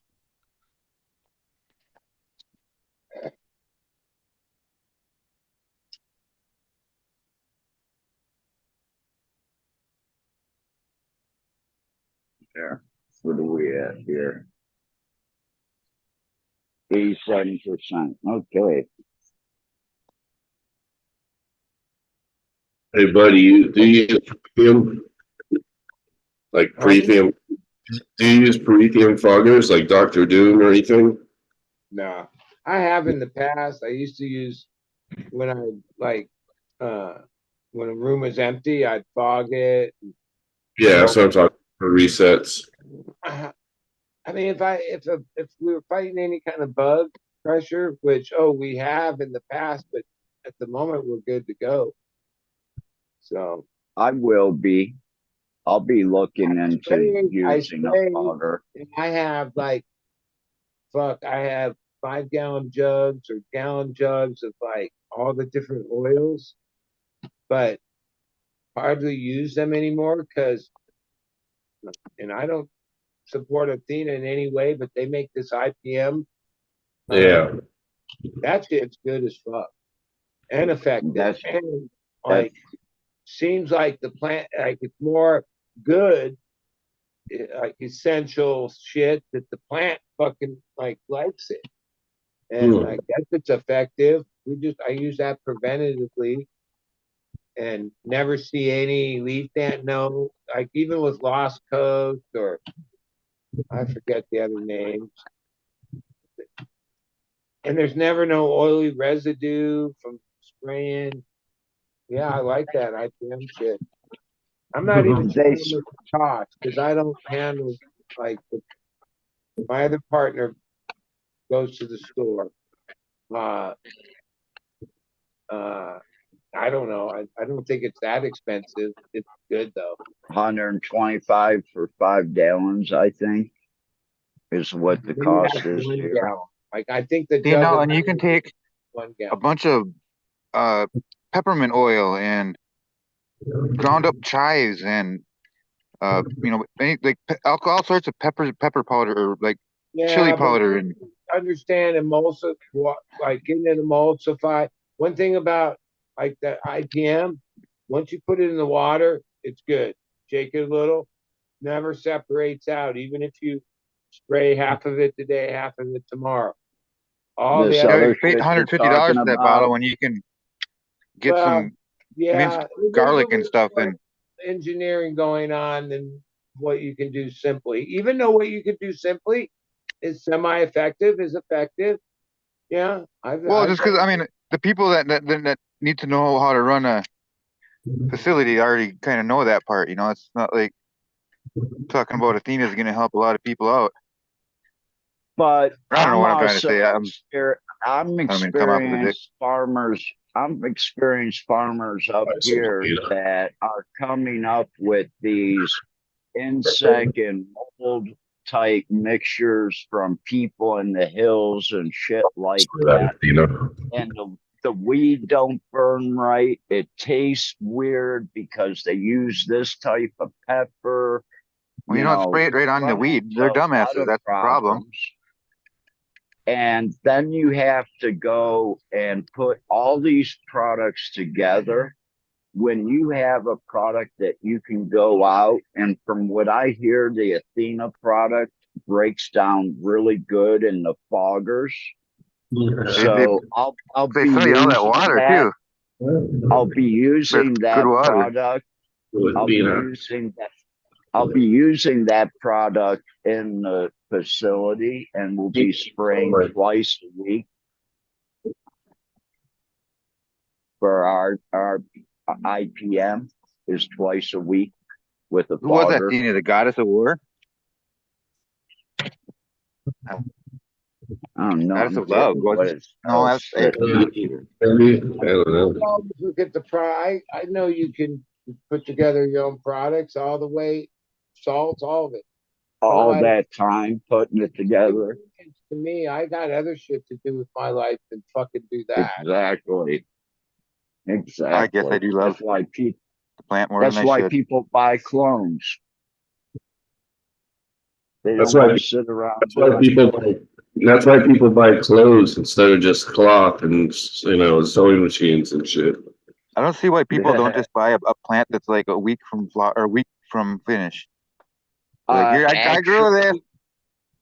Actually, I have a big clientele list in Ohio that buy between 3 and 4 foot tall plants, and they pay upwards to $600-700 a plant.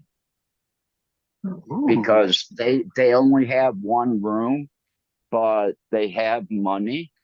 So instead of vegging it, we can have our friends over and show them a flowering garden all the time. You know, to them, it's a prestige type thing.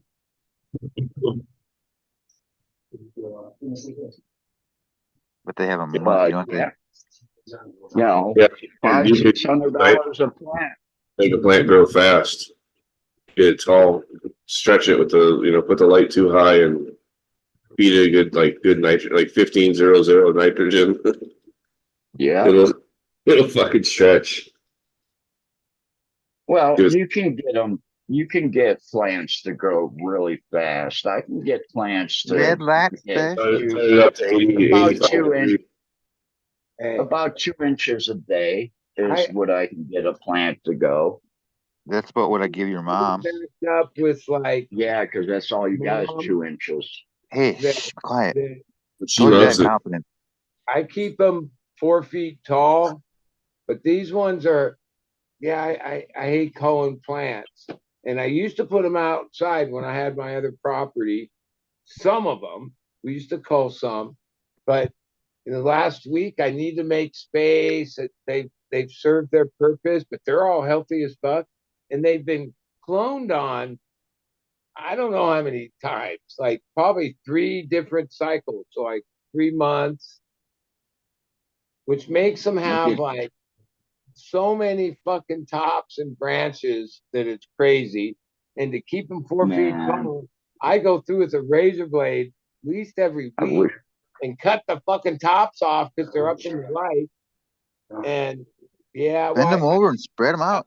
a friend took 10, a guy I know, he came and got, he only asked for 6. And then I'm like, oh, here's 10. Cause like, uh, I don't I want to social come over when you do that or again. anything. So I don't know, like who really, but it's perfect to put those outside. I've done it myself. It's like, yeah, if you use it as a mom and taking clones off of it, then it's maxed out. It's going to just be Yep, yield. big lollipop. Yeah, but I used to get big Boom, boom, lollipops. boom. I guess I'm giving myself a deadline of like a couple more days because I got the new round of moms. They need the space. Damn. So I yeah. need to get out to your house and clean up your plants for you and take big cuttings for myself. Yeah, there's always Papa's mom. If you I have an found overgrown one, room like and if you'd you're like to using have the it spray with the defoliated and dome, I can grab your clones, I'll come out and defoliate for you. I've taken bigger clones, but yeah, on average, you better take like Clones. 50 or 60 per tray and 1/2 inch cubes. Yeah, and a healthy one of those sometimes goes better 46. than a bigger clone. And 46. take as many. I made them really big clones just to see how big I could go. Yeah. I think I did that in a DWC because I was literally taking branches that were 1.5 to 2 feet, and I put about 6 to 8 inches underneath the plastic because I just had holes drilled into them. And I forgot about them for like 3 weeks. And I opened up the Rubbermaid tub. You know, I was just adding water to it all the time because I've got a funnel top with a bobber. And I open it up after 3 weeks and there's like 4 inches of really thick white roots. And it's like, well, there's no way in hell I'm being able to pull those out through the holes. But yeah, I was able to, in a DWC system, get 2-foot branches to root like a motherfucker. That's another thing. Wow. I'm going to have to do that more.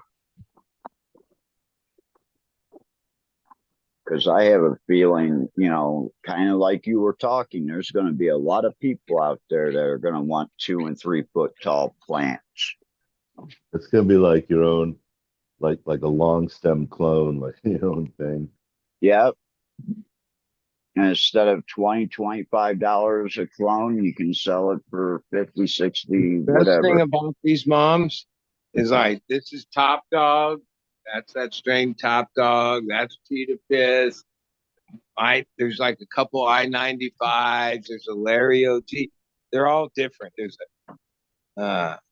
They're like the moms, apple banana. There's like all the And then within a couple weeks, all these will be fucking too big. These are the new moms. And last night when I set them, I cut the tops off of all of them. They get too fucking tall.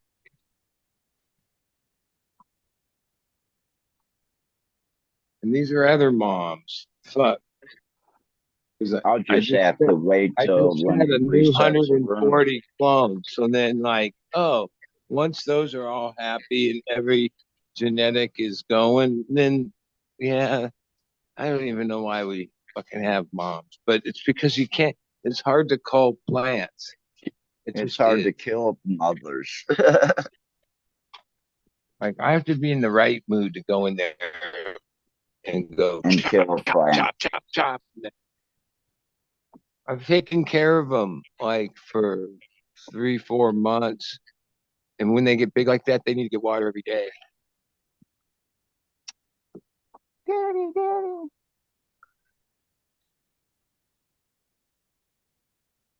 The 3 that I stuck out in the warehouse already, because I will cut them down, is a thing called caffeine. I thought, even when, yeah, it grows and it's bud, but it's like, it's not that impressive. Do you try to slow them down at all? I don't know why they called it I don't that. know if you can, but That's one of those gimmick names that I'm like, what the fuck, caffeine? Captain, you got to cross some But it's legit. Deadhead OG, Like Deadhead OG with headband, and you can call it Deadhead band. Well, I crossed my Deadhead OG into Blackwater in like 2013. So all the years I was selling so much Blackwater, I had another strain that was just as good called Deadwater. And that was Deadhead OG crossed into Blackwater. And that was made with a Hermie accidental seed thing that happened. Oh, well, how'd that happen?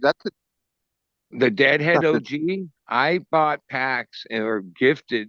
Swerve used to just give me. I'm a Deadhead. He had Deadhead OG. When I was at his booth and hanging out at Cups, people that grew, I knew what Killer Deadhead OG was. Back then, if you had a pack, you sometimes didn't find a keeper in it. That's just the luck of the draw. You didn't go online and say, "Oh, this guy sucks." That was just part of it, right? Yeah, I don't know how many different times, like 3-4 times, I kept going back to Deadhead OG. I couldn't find anything that was worth keeping. And then this one time in my other spot, all of a sudden, all the trays of Blackwater had seeds from this like Deadhead OG that had like late Hermie tendencies. And I never did anything with those seeds. I might even have a couple containers full of them. I do, from like 11 years ago. But I cracked a bunch myself. And then I found this one that was so killer. It was like a greener version of Blackwater. It was good. Dead water. I ran the shit out of that for like a lot of years. Yeah, I would need seeds of that because that's a strain I don't have seeds for. And there's no seeds for headband, really. I think in January, when I moved, when did I move? I found these containers of like, and I half-assed put some in a paper towel and plates, and none of them sprouted. But as isn't, I have like a huge vial full, I don't know, probably a little bit of hydrogen peroxide mixture with it. Yeah, I get serious if I give me like 20 and let me see if I can get them to pop. But I tell you what, if you buy 2 packs of my better seeds, not the cheaper ones that I'm going to offer, but if you don't find a keeper and 2 packs, I'll send you a 3rd pack for free. You should be in 20 seed in 26 seeds, you should be able to hit a keeper. Believe me, in the Yeah, genetics and I'm it depends using. what you're calling a keeper. Well, this is going to be one that checks off the boxes of exactly what it is. Like I cracked a pack of, well, it was 2 packs of Blackwater. Times. And number 3 feet cut won the cup. Like, and that created a bunch of people buying a lot of those packs. Oh, there was good phenos that were in there. Oh, that one. There were. It's on the forum. You can go on the forums and there's discussions about it. Oh, I forget what they used to call that pheno, but oh, it was elusive, and people bought a lot of packs trying to find that outlier. Yeah, I got lucky. It just popped up. I got it. Like the cherry That's pheno of AK-47. That was one every 10,000 packs that popped up. Yeah, golden ticket. Yep.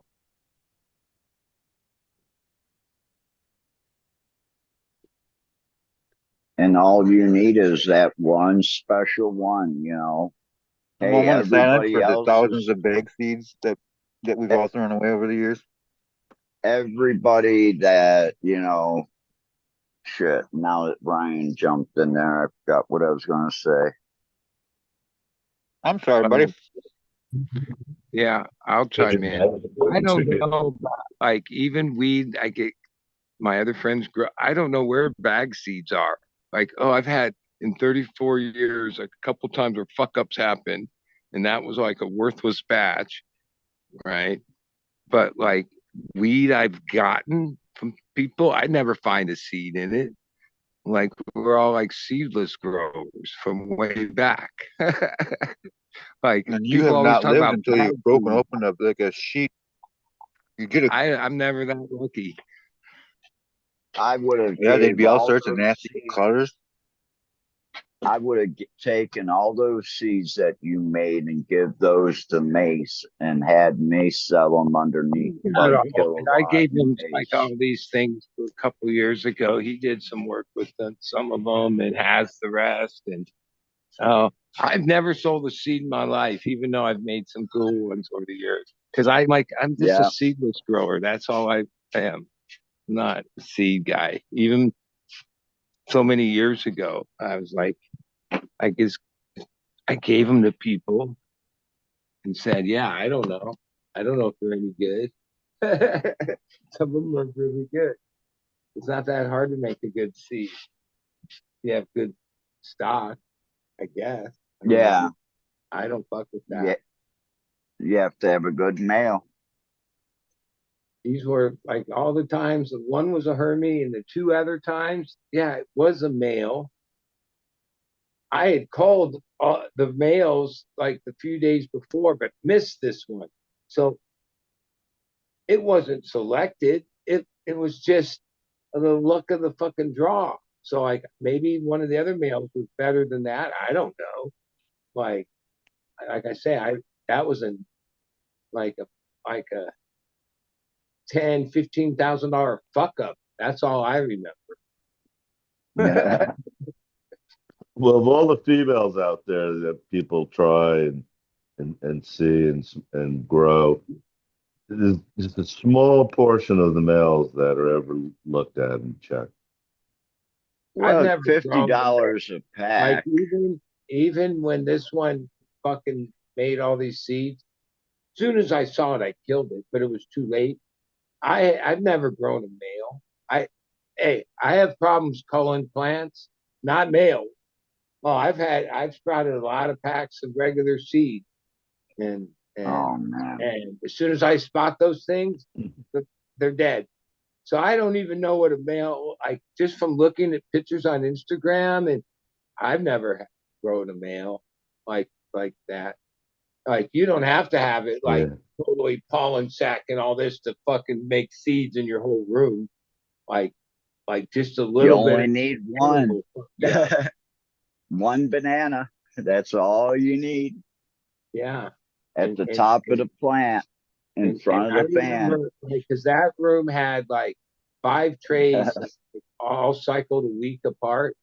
So, okay, I expected the tray that it was on and maybe the tray next to it. But No. through that whole month cycle, I remember the trimmer going, nope, seeds. I'm going, what? Stop trimming. Because, like, right then, I'm not paying the trimmer. That there's no selling seeded wheat, no matter how good it looked. Oh, that batch was grown killer. Even when I went to harvest the seeds out, I realized that if I was really growing it for seed, I wouldn't have like grown it to where it was nugs. Because it's harder to get seeds out of nugs than it is some loose ass shit you grew. Right. So like I remember thinking, yeah, I guess people that grow seeds, they're not really trying to get big old fucking hard nugs because it's hard to get the seeds out of those nugs. Yeah, the denser the nugs.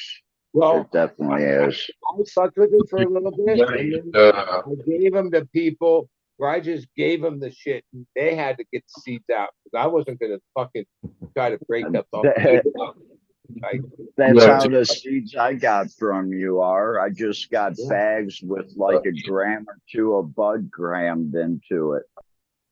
Yeah. Let them get bone dry and then break that was the best weed. They like smoked the weed. Like, holy shit, smoked weed that had seed husk in it and seeds in it? Like, what the fuck? I do all the time.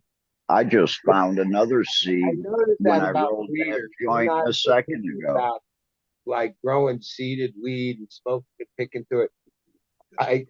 For 34 years, even when I was taught at the beginning, because that was like 91, yeah, it was all about seedless weed. That was like the most important factor of being a grower. Seedless weed.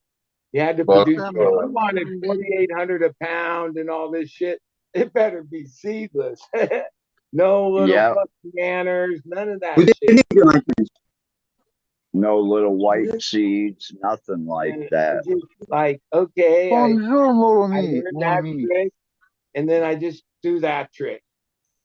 And I'm definitely afraid of anything to do with pollen because it will fuck up the whole thing. Like being here in Thailand now, especially with all these new strains, and I just showed a seed earlier. It came out of a indoor grow here in Thailand, you know. So I'm wondering, you know, shit, I lost that one too. You're wondering why they got seeds at the grow? You found a seed from a indoor grow. Yeah, but you know, all these genetics today, you know, we're finding a lot of seeds in them. And I have every time I grind up anything here, I take it over to a bright light and to make sure that, you know, there's not a little, that's a little ass seed that I was showing. But, you know, the worst is when you get pollinated right at the end, you get them little tiny. Back in like 98, like Bud's talking, in 98 to 2004, 2005, you grabbed the bud, you shoved it into the bowl because it was seedless. You didn't worry about there being a seed in it. And with today's stuff, I see seeds in everything. Hey, and a lot of it's this new cross shit. Through most of this time, I'm up front at dead shows, where even because I used to give my Blackwater band and shit. They used to tell me, "Oh, I could smell you out in the crowd. I can smell when you're smoking that shit because it had a very distinctive odor." The worst thing, the most embarrassing thing you can do, especially if you represent yourself as like an OG grower in the crowd in the scene, which there's a bunch of us. We've been growing weed around the Grateful Dead way back. Is is like having the smell of a seed because that permeates the crowd like quick, right? And like everybody will be like, "Who's fucking like you zone in? You can't."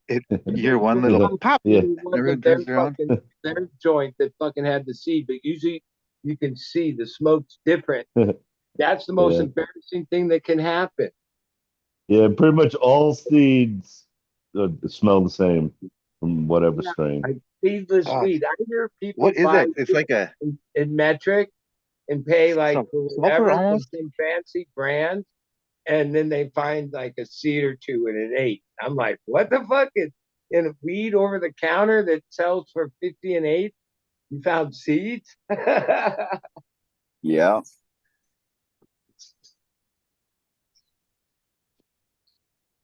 If I ever, if I grew something and you found a seed in it, I'd buy that seed back from you. You can grow more herms. No, they were usually feminized seeds. Well, I haven't cracked any seeds for over a year now, probably. I You were on have a many, so you many. were on a roll when you were popping them. Yeah, but like in those few years, okay, I had one thing happen in 2014, Sheesh. 13, no, somewhere in there where the deadhead fucking late Hermie thing, I lost the whole fucking thing. Then the two times in the last since COVID, when I went on this crazy tear, 100 I was got crazy. Oh yeah, I fucked up twice and lost whole room. Oh, created seeds that they've been passed out. Fuck, some killer shit got grown out of it. A pancakes cross with all the other genetics that I had. Everything had a seed and a Wilson back cross, a Wilson 1 into 2 back cross. And those seeds even were better from like pictures people sent me and stuff like that. I've never grown any of them because, yeah, the current market and what it takes to stay above water, oh, you can't have any risk like that. So seeds are risky, period, when it comes to like production, especially when there's like proven clones that rock, like been selected, meet all the boxes. Yeah, Vigor, that F1. Yeah, like my one partner, he like pointed out to me, he says, yeah, out of all that shit, is there anything that we actually keep running, or the things we keep running come from the clone connection? And that's like a year ago or so. That's when I realized, yeah, no, there was a lot of cool things in there. Yeah, yum yum, nah, ba ba ba, all kinds of directions. No, none of it was like, oh yeah, I'm gonna keep that and run that at scale. No, no.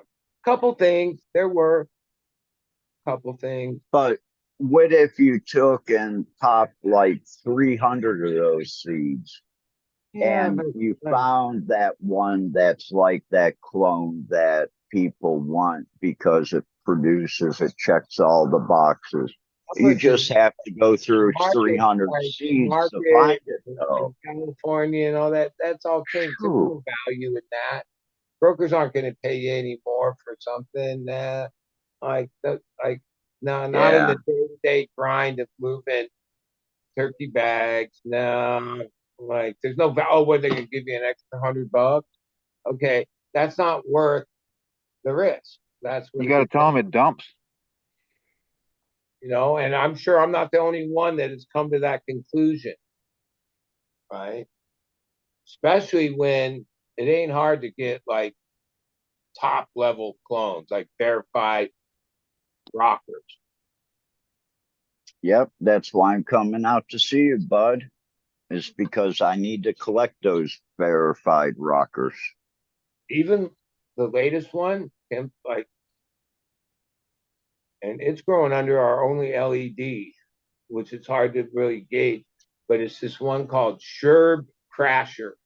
Now in LA, Sherb Banger is a big thing. Like that got a lot Yeah, of hype, and Sherb Banger was crossed I into want that one. but the one we got is called Sherb Crasher.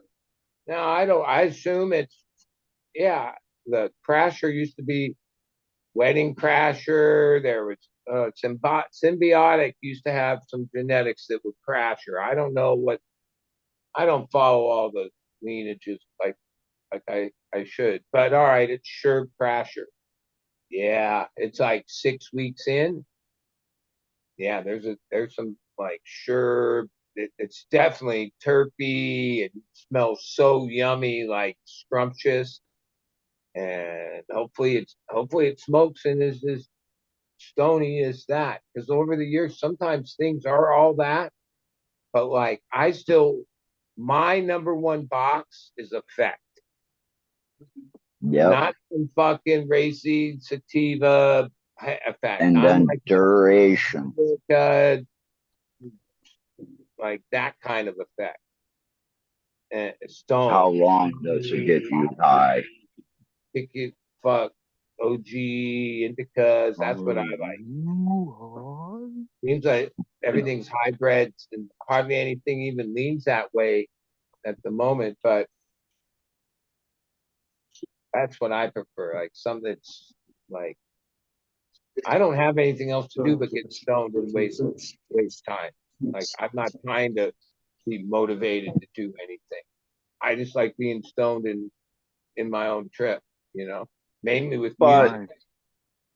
I want to smoke one joint and be high though for like 2 to 3 hours. I don't want to smoke a joint and then in 30, 45 minutes be like, man, I want to Yeah, Like smoke another one. I I approach just it watched a different. rapper on TV. I don't know. I couldn't smoke something that's really good, a whole joint myself, even just like an 84 mil or 1 1/4. It's not even a big joint because Smoke I'll half. go 2, 3 hits and then I'm good.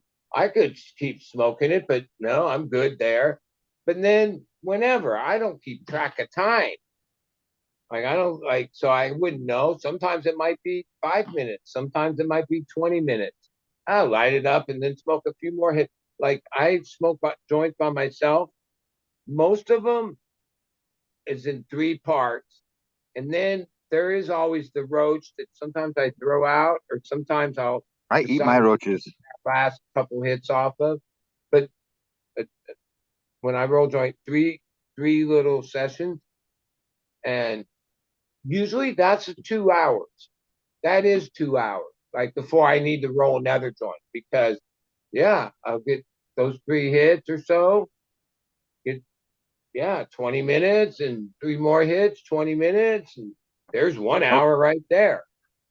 I was just watching some guy, some rapper on whatever channel, and I think it was like Tyler the NBA or something like something the NBA or something like that.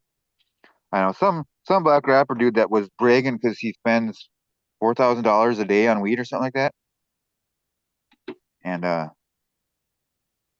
it just kind Shit, of four confused me. Like, wow, thousand dollars a day. That's like 4 pounds. Well, no, like you really, there is like I could be ounces misquoting the number too, but it was some whatever that are ridiculous amount where it's like, all that. dude, get better weed, or maybe Yeah, you'll get who really knows? fucking wrecked. There's always Well, people It's that probably a pound.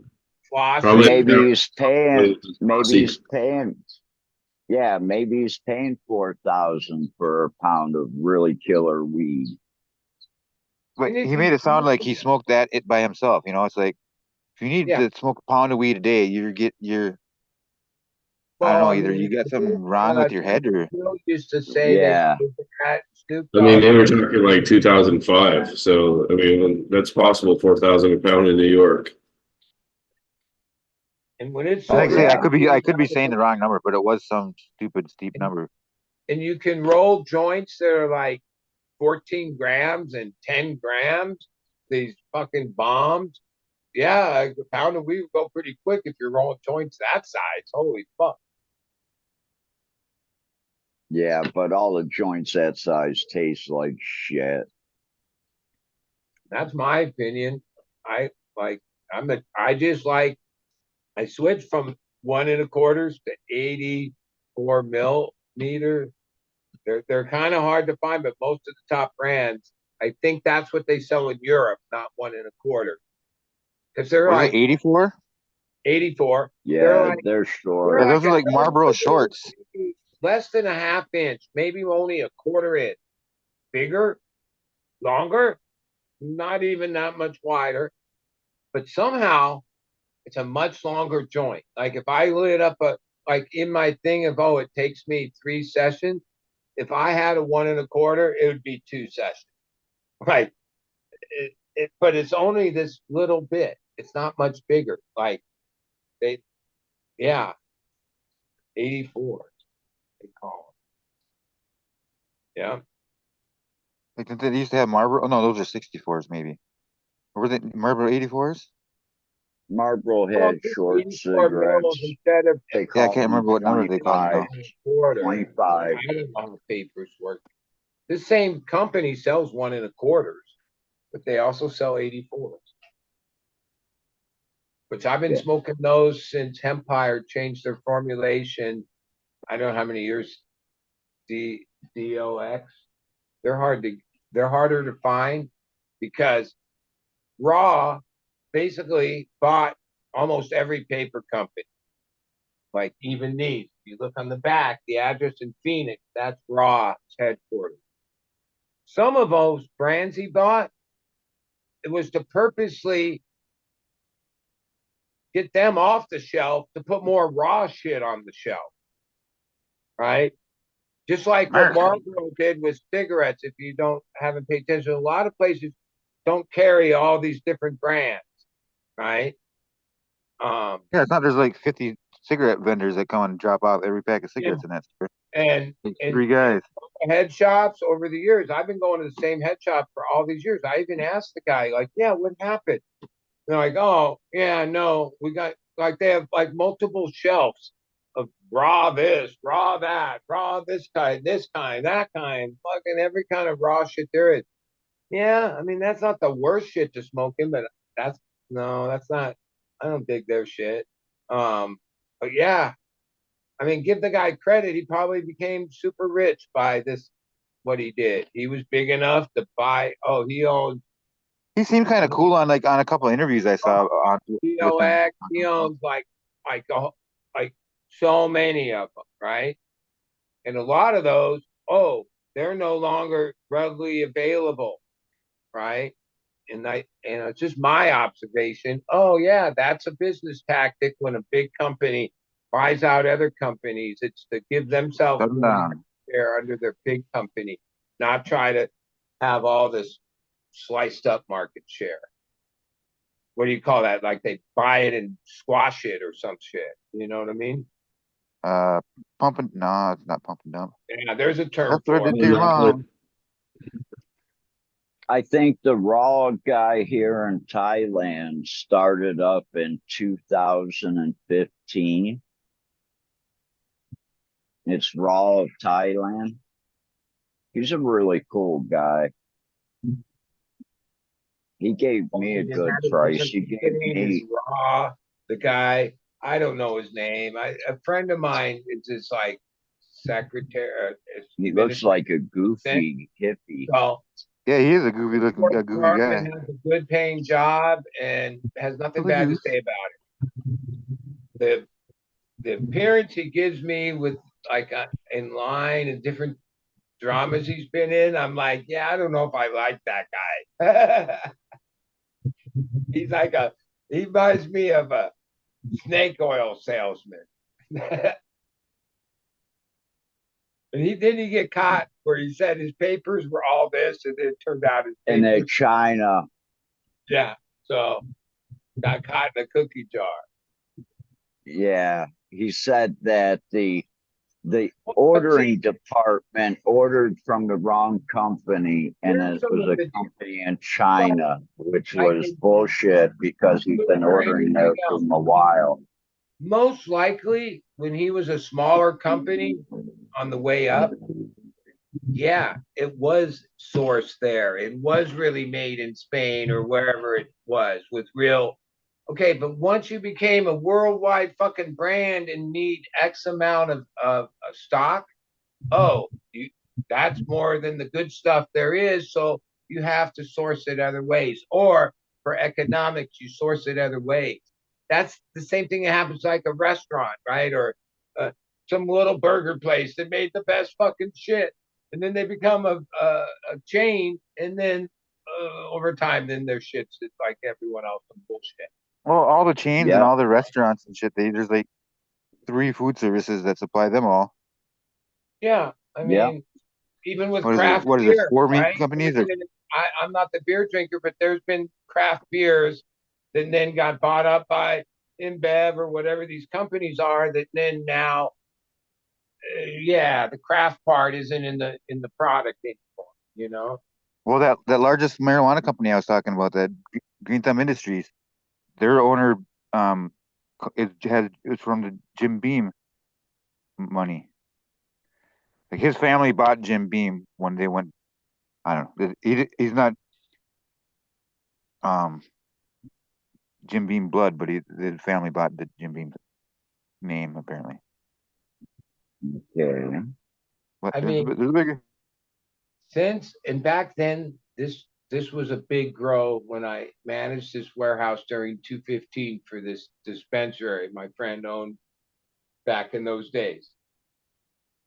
It was over 100 light. It was one huge room. Or no, a little under 100, maybe 90 lights. And then there's the veg. Might as well call it 100. Experience where I like back, fuck, dude, this was a long time ago, 15 years ago, maybe now, or way long, like somewhere in there. I Right. left that experience realizing you can't scale bank, right? And I've stuck to that over the last so many years in what I do, even though I've had other opportunities, I've seen all this shit happen because yeah, the more I hear about mid, sometimes it's out of the legal market, someone I don't never go buy it, but I've had things. Yeah, they create this weed that looks a certain way, smells real good, but like I don't know, I never get stoned off of it. Not stoned, I get high. It gives me something, but it A ain't little help stoned from because my I don't friend. think you can scale dank.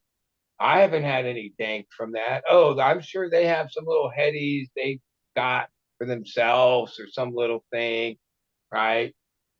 But Well, scale they're just hard to dank, find the super dank. You I'm grow a that like believer shit. that Weird feelings in your head. you can't. And that not everything can be scaled. Like some things, like the finest of whatever. A little Yeah, you bit. can scale it. So many, like Jim Beam has tried to You know what? scale I whatever. know. I'm looking at it. 20 Yeah, terabyte hard drive. That's crazy.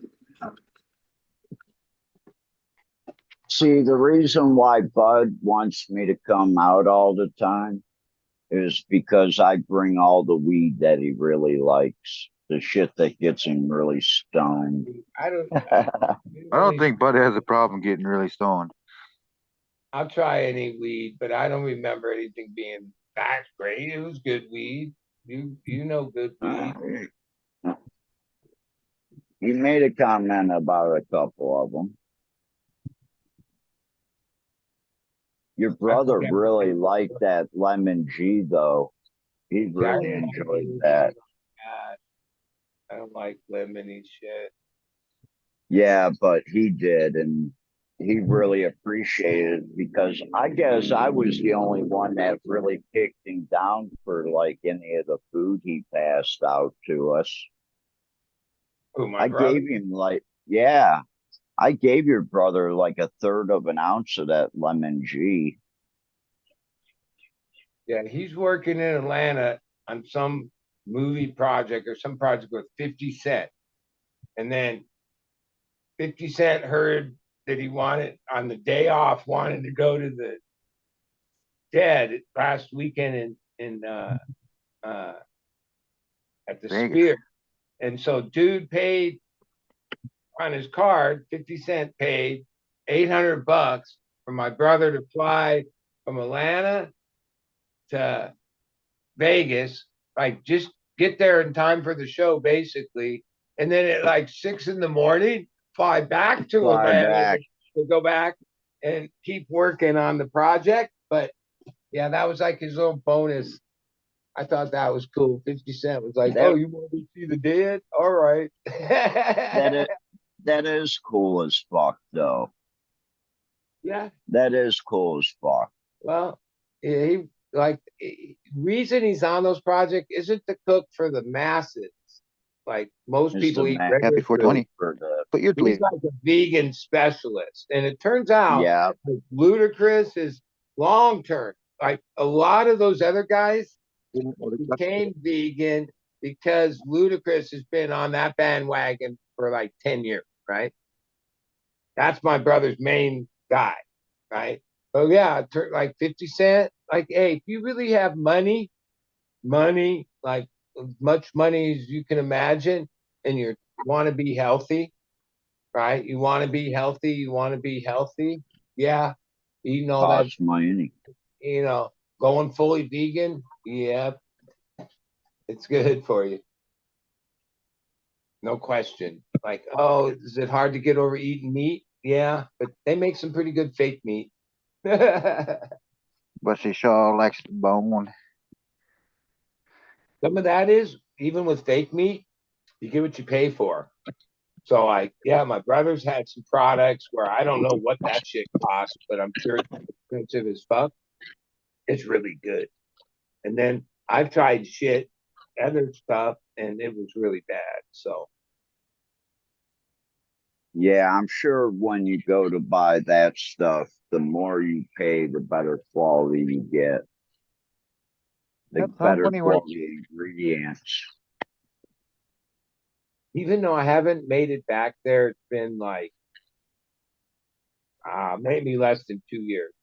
On the way to see Billy Strings, not this year, last year, somehow my friend and a few of us went to this Vietnamese restaurant that's in like kind of the hood of San Diego. Like you wouldn't even think.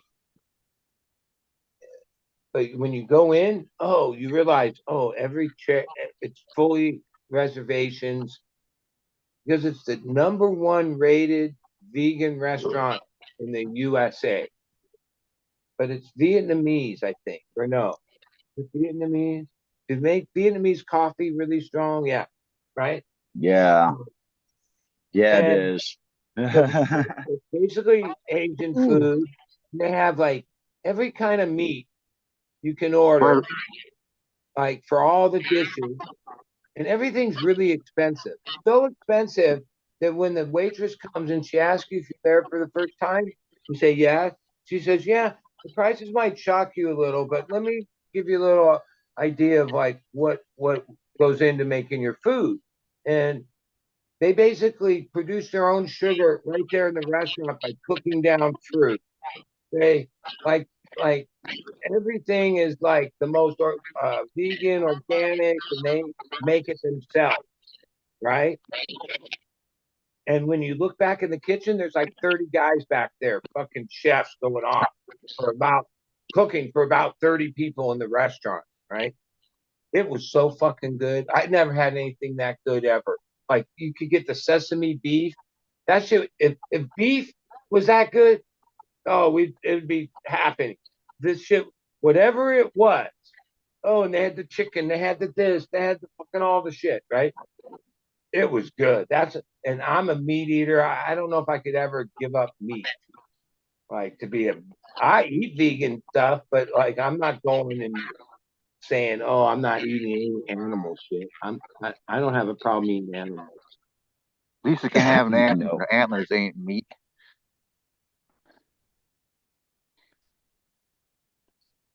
Wait, my brother, like, cause he's a weirdo with all this. Even though he eats meat, he just it's like I don't know how do you become like this famous vegan fucking chef, but you're not even vegan.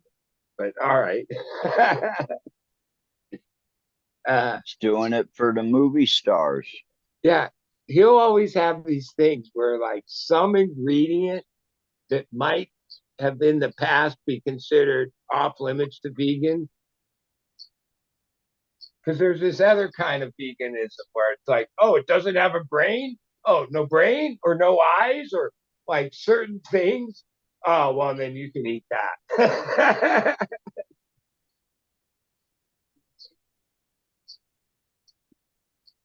Isn't it kind of like saying that you're California sober? Yeah, exactly. There's always like there's levels to the vegan shit for sure. I I remember my wife was vegetarian or like a pescatarian. She ate the like for all those years, right? And then even she, when like vegan became a thing, she's like, oh no, like she never ate beef, chicken, this, that. She'd eat fish, and that was about it, and vegetables. But, like she wasn't going vegan. Like she thought that was like taking it too far, and it was just like a fad. And now, years later, yeah, it did take off. It's a thing. Holy shit! Did I catch a 20 live? Fuck me. Yeah, and Cheers. your brother Everyone gets sticking around. paid well for it.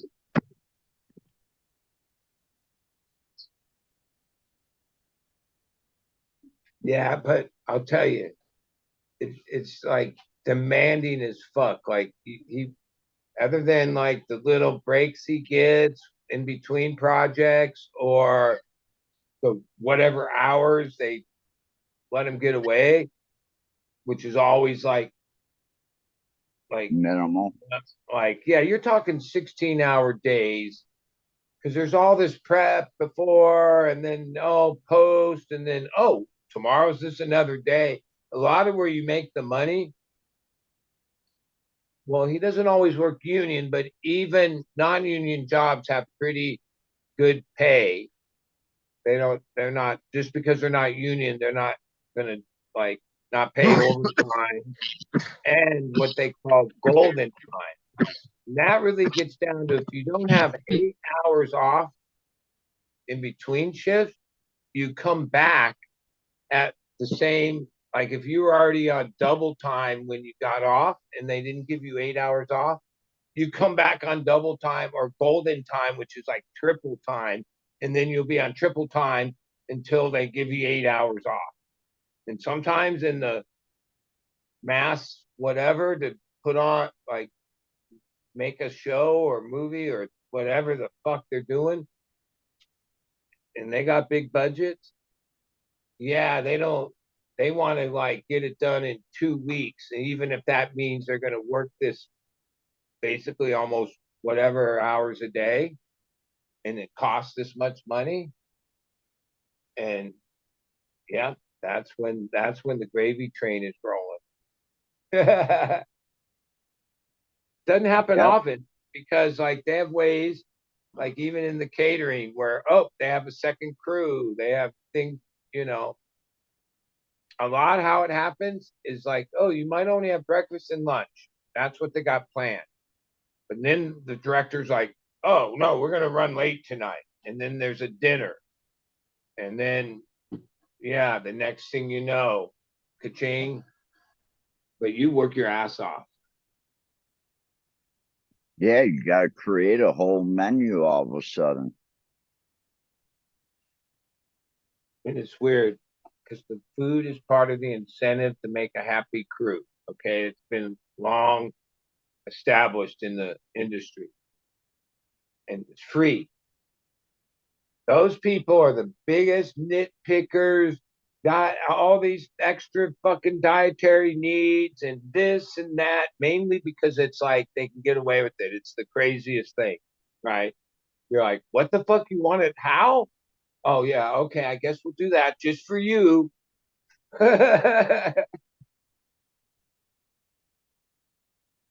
Well, don't you know who I am? Yeah, you're Celebrities, Steve of course, Jam. get to do that. But like the guy, the grip and the fucking driver, a lot of this is Teamsters. It's like even the foods inside the Teamsters and a lot of the other jobs are Teamsters union. Mainly the transportation and trucking and vehicles are all Teamsters. Yeah, you've got to make the team like whatever the Teamsters. Most of those guys, they ain't vegan. Like they're like meat and potatoes guys, but they want the best shit. Okay, because it's free. Like there's no like, oh, we just got lasagna today. No, no, no, no. You got to serve these guys like the good shit every meal. But what was? Do you know any? Did the Grateful Dead ever have anything crazy in their writer that they would request that shows? Oh, there's some of those that came out. Yeah, I There's mean, anything goofy that they tried and then succeeded in getting? uh, I don't know about goofy. They just like certain people like certain kinds of wine and Well, like certain I know, like some bands would like be like, I want only green M&Ms. really crazy like that. Like they were sort of self-sufficient like that. Like through the years I was like, oh, they started in the 60s with nothing and fucking we're traveling around in station wagons and shit. But by the 80s, no, they had their own like catering guy. Like the first guy that took over Google, where they used to cook all the meals for Google employees at the beginning, 3 meals a Yeah. day. The guy that ran that was the guy that was the Grateful Dead's caterer or food guy for all those years. Like he had worked for them for all these years, and then he left to take this job at Google. Yeah. Jerry used to like to have like a barbecued steak like an hour before the show. After sound check, while they were just waiting around, he would want a big old steak. And Like sometimes with when in the arena, you could smell that they've been barbecuing a steak. That would drive me crazy. They didn't give it like they didn't care. Like back then, things were different. Like, oh, if you lit a barbecue in a steel arena, they'd flip the fuck out today. I don't know. People kind of get away with a lot when they're the performer or whatever. Say there's a lot of I don't know what I'm. They had a tendency to I'm not have sure. like problems with the venue or the security and like the rule, like, but then our scene was like kind of like I guess the motto is like power in numbers, more the merrier. Like it can't stop us all, right? And so a lot of times, yeah, even the band like was asked, "Oh, no, you can't do this," or no, they just do it anyway. Like they were like rebels, I guess. That's why a lot of places we played, we weren't welcomed back because it didn't. The city wasn't able to like digest it, even though they liked them. Some places, oh, they loved it, and we went back there repeatedly for the whole time because it was good money. Other places were like, oh hell no, you guys can never come back.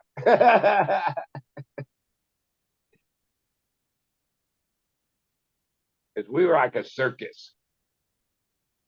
Even when they would schedule their tours, there was like things where Ventura, through the one year, it was the end of summer tour, so it ended there. And that's like a beach, small little beach community above LA, pretty small town. Well, if that's where the tour ended, that meant that there was, I don't know how many deadheads, but a lot that like, well, they had months till the next tour or whatever. Ventura's as good as anywhere. Like they would just like this before there was like homelessness and campments on the street, but deadheads used to kind of be that way. Like, oh, you didn't want to be the last town on the tour because then you'd be stuck with like a The certain amount riffraff. of deadheads that until they had somewhere else to go would just be there.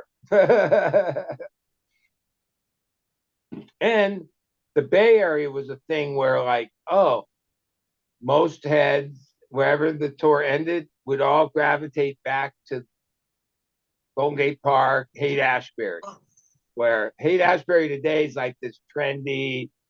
There's still a couple stores from the old days, but Haight's like not what it used to be. But back then, Haight was still like even though the '60s was over, oh, there was still the '60s was on the Haight. Deadhead When I Right. was would in come back San then Francisco, because you could hustle on the street, be around other deadheads and hippies in the daytime. You could just walk into Golden Gate Park and sleep here, there, or wherever, and there were services and bathrooms and all that. So deadheads used to pretty much gravitate to Santa Cruz, to the boardwalk down there. That was a the place nice one. used to go back to. Yeah. Shit is almost getting too dry.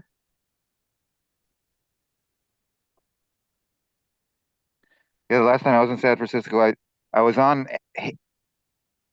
one of the two streets. I was either on Haight or Ashbury. I think it was on Haight, and we went like 12 or 20 blocks in the one direction, hoping we would get that hit the intersection. And we must have been going in the wrong direction. We didn't find Ashbury, but we were in a hurry to get back to the fucking airport. Well, And BT, then I boofed some marijuana and came across state lines with it, and I would do it again. the guy I was like his flunky, the big acid dealer, BT, brother Tom. In the '60s and '70s, he started his whole thing on Clayton Street, which is right there by the Haight Ashbury. He had a lot of he had connections back to that place. So there were times when it was in between tour. We had our place up in Fairfax. That's up in Marin. We were doing all big business and partying, but like it wouldn't be like we'd go there just to be there, but somehow we were in the city or doing something down around that way. And we go back to the Haight where the Wooks, like what's called Wooks, but like the tour heads, we knew them. They were the kids, same, like, yeah, I started as one of them from the tour. And they'd help move our product. Like BT would always be helping them because like most of them were dead ass broke and whatever. So we I think they sold call them squeaks at now. scale for 30 cents a hit. Like, that's what they cost to scale. So if you gave one of those heads like a sheet, 100 hits, which like cost us nothing, um, $500. that would be a big come up for them, right? And so, yeah, there'd be times when we'd park right there, wherever we could get a parking spot. We'd walk all the way down the Haight one way and all the way back. And because he did it over the years regularly. Oh, where would we go out? BT's here, BT. And you just come up and you just give, like if he was giving you dollar bills, but he was just giving away sheets. And then we'd take off and disappear. And some of that was like building brand loyalty because, like, when we went out on tour, oh, you could work for this people or these people or us. Well, a lot of times us was like shit for a lot of years, a few years, just due to circumstances. They called our designs official Grateful Dead hats. Well, yeah, that was a big thing because, like, beyond the one ganja logo, the one after that was the hits were called Scrubbing Bubble because it was this weird skeleton guy had looked like the Scrubbing Bubble guy. I remember them, yeah. Yeah. And then the one that like we went down in flames was called the Pharaohs because it was like the Sphinx, but it had Nixon's face. Like if you That's what really got see you. it if you just looked at a hit, but if you take that image and blow it up. Oh, it's obvious. It's his nose. It's Nixon's face. The first time I ever did acid was some sort of had like the dancing bear or the dancing skeleton and the bear and shit on it. I can't remember what, but I know it was just like random Grateful Dead graphics on. That was 90s. Is like, yep, that was the first time. Yeah, it was probably 90. The way that other something like that. people kind of knew how to find them in the parking lot. But our biggest rivals out on tour were these other hippies, and they call themselves White Turks, right? Because they were like, I don't know, they had all these Get out of here! Get out of here! fucking hippies that had like a whole different way of doing business than us. But their hits had no design on it. They were just white. And they were bomb. Like they didn't fuck around. And they also sold pop liquid. Right? So like, oh, back then, if you went in the parking lot and you saw like a bus and a area that had a bunch of dancing bears, they associated themselves with the dancing bears, which the dancing bears go back to Owsley in the 60s. And they're not really dancing bears. They're marching bears. Like Owsley said, no, they're dancing, they're marching. Right? Huh. Marching to the tune. So now all that is all gone. All that symbolism and the people doing that parking lot scene, that was in the 80s. But to this day, I don't buy anything with a bear on it. Even though it's one of the main arts, like posters, it's everywhere. Like the Dead fucking, it's one of their official steal your face, dancing bear, skeleton, lightning bolt. But like any shirt, even if it's cool as fuck, if it has any bear on it, because like for 7 years of my life, those were our competition. Like we had our symbolism, they had theirs, and theirs was the bear, right? And so I'm anti-bear. Even though what the bear stands for today has nothing to do with that. I'm like that way. Like you won't find bears on my shit. I'm a weirdo. Gotta clean this grinder. Well, at least this joint's gonna have some hash to it. God, this stuff's getting stiff at the end. That's what your mother was saying. I was setting me up for it.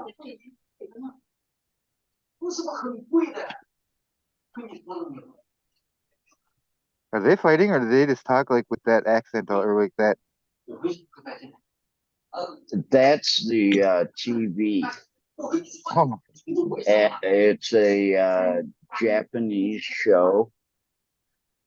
Well, last night we were watching the show that literally it was an American show that was part of it was it switched back between 1973 and present. Well, 1973 was like Germans and Cold War type shit. And the new one was like Asian. So they were jumping literally between Thai, English, Japanese, Russian, another European language, and Chinese. There was like 6 different languages going on in this one show. And they have subtitles up for Thai, which is just basically 1 or 2 lines of just characters going straight across. That's what it looks like to me. And they'll say one word, and it'd be like 6 or 7 14 seconds on. And then they'll say a whole sentence, and I'm cleaning. Okay. I don't know. He was right here. Sorry, I got left with the shop. But that you can smoke. Chai. Captain, the Dark Star Jubilee has been going on this weekend. Isn't that in Ohio? Yeah. Yeah, that's the one I'm missing because my friend does the sound stage and production for Buckeye Lake. I have parts for his Ford truck in Aruba that was made here in Thailand, but he can't get any parts in Aruba, and he can't get parts in the United States for his Thailand made Ford truck. So I've been getting him as parts, and he's been giving me free tickets to festivals and a free set of JBL outdoor speakers because he just got a whole bunch of brand new equipment. Well, Dark Star, JBL. that Jubilee's been like an annual thing, and that's the big thing. Like, I've never I gone. went to the first one. I've seen Dark Star probably 20 some times. When I really liked them was early days when it was like the days between the Dead, Grateful Dead, and them getting it back together. But then, like it's like a simulated Dead show, but like the Dead shows are still going on. So like, yeah, I have a hard time getting into that. Like especially that Rob Eaton guy. I've known him since he was like a taper dude. He was always like a Bobby enthusiast. But like he uncannily tries to act like Bobby when he plays, and that's like creepy to me. Like yeah. But they're good. They do it good. They've been doing it a long time. Like they've been playing almost as long as the Grateful Dead play. Have you ever When seen they a live sing, bird? when they sing and play, you can tell that when they sing, they're just a little bit behind what they're playing because they're listening to it in earpieces because they're trying to mimic the show exactly the way it was. Because when they started off, that was their thing. They played the set list and they tried to play it exactly like. But they still do that. Man, this 3G is still good. Or triple G. Did it?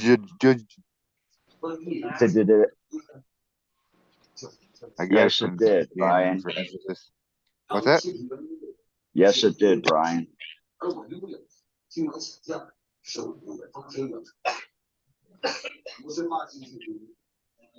still smoking on some hashish? I've got some hash in this joint. There was a ton of it on the grinder. It's one of the mill grinders, so the top of it has like these grooves and shit in them, and those fill up with hash. And this one was like totally caked. I mean, it was totally flat on the top. There was like no grooves, nothing like that. But so yeah, I'll take that and clean it up in a minute or two and put it in my joint.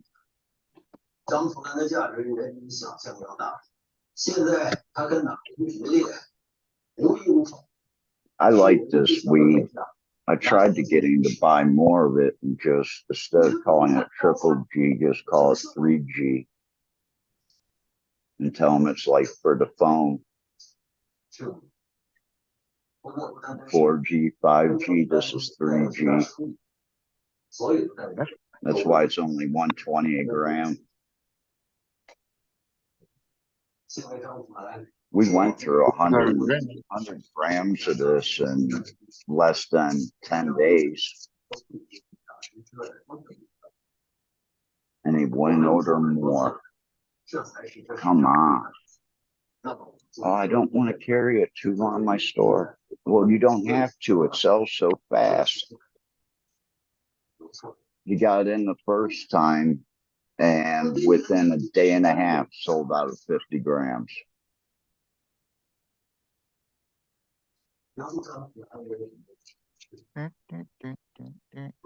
We sell probably we probably sell 50 grams every day to 2 days minimum. 50 grams in 2 days at least.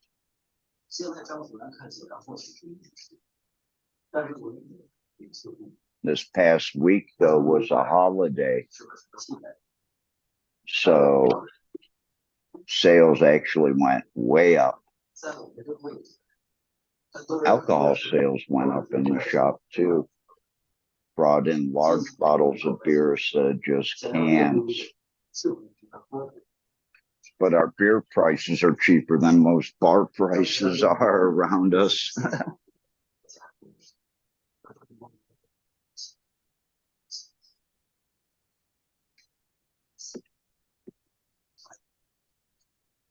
But, you know, that's why there's mainly just locals that come here, and that's perfectly fine.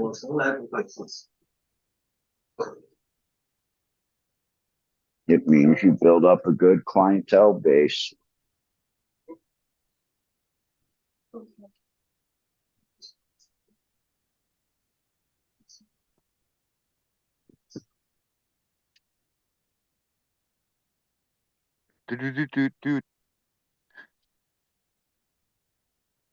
Now we just got to get the coffee sales up again.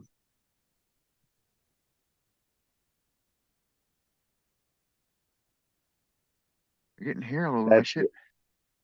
That's what really hurt is the coffee sales dropped off. And when they dropped off, they took like 7,000, 8,000 about a month out of here, or a week, I'm sorry. Yeah, really strong coffee in Vietnam because that's why I was gonna say this joke earlier. You said that, or you asked if they had. God, you know what I'm trying to say. And I was gonna say that's why Robin Williams was yelling "Good Morning Vietnam" so loudly. It could be that or someone grabbing his nuts, but yeah, you know, Vietnam coffee, like I said, I had 2 cups in the first day. And good thing that I was just doing stuff around the hotel. But yeah, when I went out and did that show, I had 2 cups of coffee that morning. And I was like, yeah, I've got energy. I can walk around this whole fucking place. You ever had any of that Coffee Luwak or what the hell it is? Nope. I just have regular coffee beans. The one that they get civet, the cat or something eats it and poops it out. And then it's expensive now. Yeah, if some animal has to eat my coffee beans and shit it out for me to cook and drink, fuck that shit. Check this fucking cup out, dude. Isn't that thing badass? I don't even want to try it. How's that? If something comes out of some living animal's ass, I don't want to try it. I don't care if that's where you had to put your weed or your hash. I don't want to try it. Whoa, he got a fucking boar on his wall. Fucking Pumbaa looking down at me.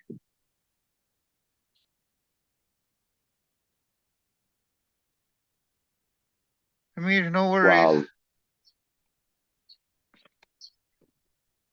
I've kept that bud in a container that's not like airtight. And even after a month and a half, almost 2 months, it tastes the same as it did then. And the effects of it are just the same. Wow. I'm going to have to look for that strain when I get home. Triple G, huh?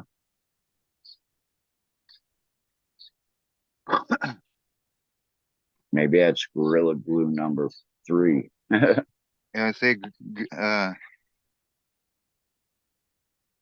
grape Gorilla Glue. No, there's no grape to it, but Gelato. there's a little bit of a cleaner turf almost, but it's sweet. It's really sweet on the inhale and kind of cleaner turf on the exhale. That's about all I can give you.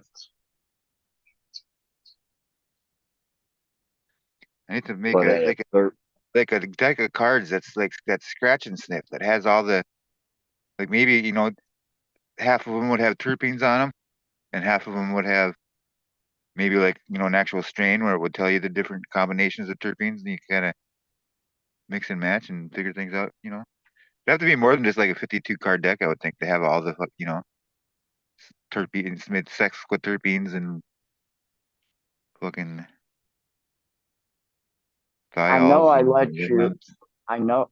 I know I let you on, but I forgot to say hi, Christoph. How you doing tonight or today in France? Big force. Cheers, one of me. I think I just call him my lover instead of my friend. I don't know. He's got Pumbaa on the wall. Choose my friends. Because the France.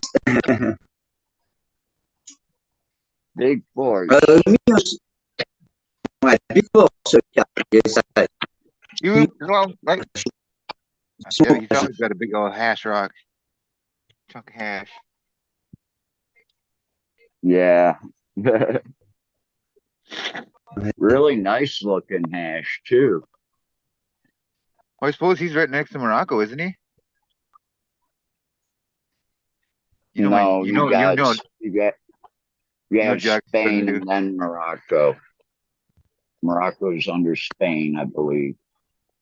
But I mean, still, you can like hop on a bus and be there in a day or something, isn't it? Kind of like going across America almost. It's a good day. That's how little I know of Europe. You jump on the train is what you would do. You don't take buses, you take trains.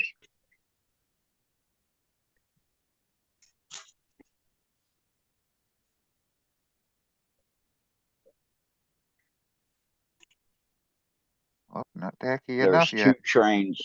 two trains I want to take. I want to take the one that goes from East Coast to West Coast in the upper part of the United States. And I want to take the Siberian train. I want to take the one on that starts in like the communist countries and goes through Siberia and down into China and shit. I watched it. I think it was Ewan McGregor and some other dude. They did this like I don't know if it was a made for YouTube show or if it might have been on a network somewhere, but it was they each had a BMW fucking like they were street bikes, but they were like as enduro as you could get pretty much. I don't know. They were like I think they were technically big 850 enduros or some shit, but they went around the world on them. I'm trying to think what it was called. They've got the big like 1100, 1500 cc. They call them safari bikes, and they're all decked out with like hand guards. They've got metal front bracing, so if you lay it down, you're not going to smash your leg underneath it or anything like that. They've got like two side saddles, and then they've got a big box on the back of them. They're really sweet, but Yeah, they're like cool. fucking expensive. Holy shit! Yeah, but like so him and his buddy or whatever went like planned a route around the world on these two bikes, and they did it to where like they were going through some pretty fucking gnarly shit. Yeah, and or like going just through like or they like when they're in Russia they like certain countries you get led around by certain people or whatever like they kept like getting handed off from like oligarch to oligarch, and they're like in a mansion in the middle of nowhere, and a guy will pull out like a whole bunch of golden fucking rifles or like AK-47s and shit. Start drinking. I don't know. It's fucking crazy. Well, that's how you have to get through certain areas. Is you better know somebody or you're going to get robbed or something. Yeah. You know, that's the way it is just north of Miramar. You know, being an American, I've been able to go into Miramar here in Maasai, and it gets to about 40 or 50 kilometers north of Maasai, and I can't go any farther north than that. I have to go east or west or south again. And Man, you there's can't. really nothing in this part of Miramar. I mean, it's basically like farm country and then small little cities, but they're all controlled by different warlords. And they're just fighting the government. They're fighting in between themselves. And, you know, they had a TV cam crew go in and do a documentary, and the military had to take them in. They took them in so far and said, okay, we're going to have to give you off to these other people because if we step into this area, they're just going to light our vehicles up with gunfire.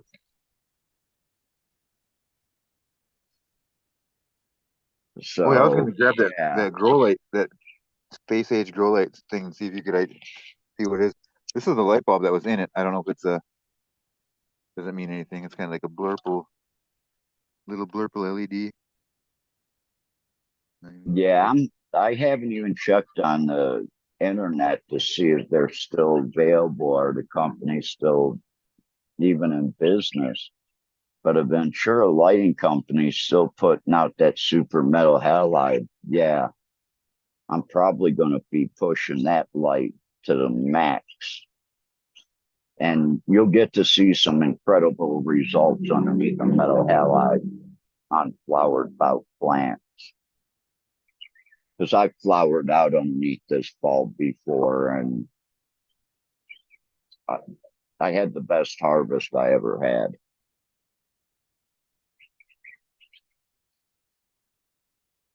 Now, that could have been a whole bunch of factors, but I think it was because of the bulb.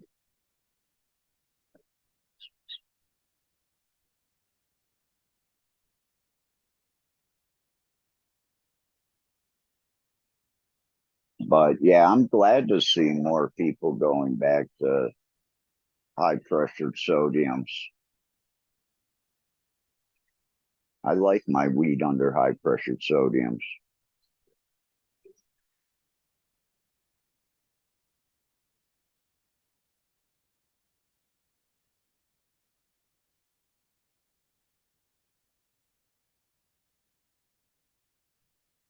What? I'm the only one around? I'm back We got again. a smoking joint. We got two. Dr. Jeff looks like Bud. I'm still here. I was just checking on the surfing results. Yeah. I see you posted one the other day. Well, they're at Chopu, which is in Tahiti, the gnarliest wave ever. Today was the first day of competition. It was pretty epic. Swell was supposedly going to get bigger by the end of the competition, but it was pretty good today. Our Oceanside local, she got knocked out, but the other girl that they've been competing against each other since they were 8, Lynn Blatt, she's from San Clemente, which is almost local to me, but Katie Simmers got knocked out in elimination, and I root on the French girl, Joanne Defay. She got knocked out first round. Half the girls I root on made it through, and all the guys I root on made it through. Slater made it through. He's surfing. Even though he retired, he's surfing in this competition. He can't give it up.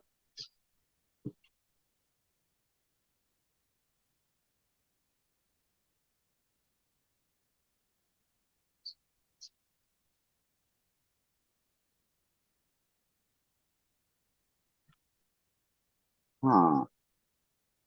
Water selectability, integrated photo cell, 160-degree beam angle for wide distribution.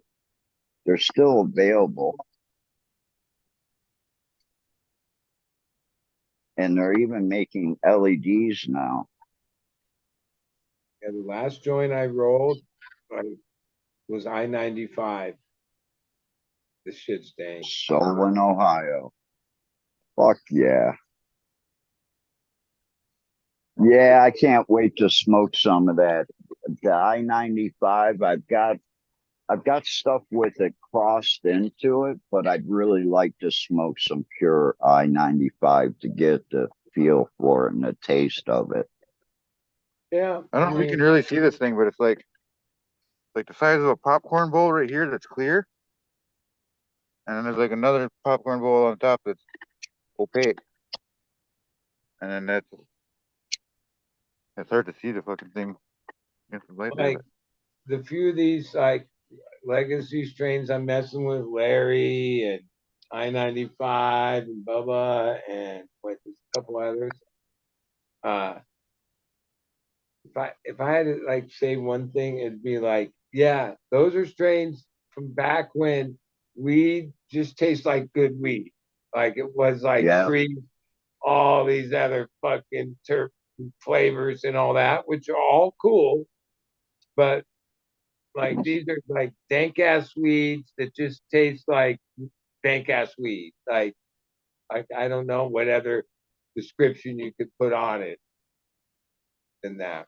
The I-95 has a bit of sour to it.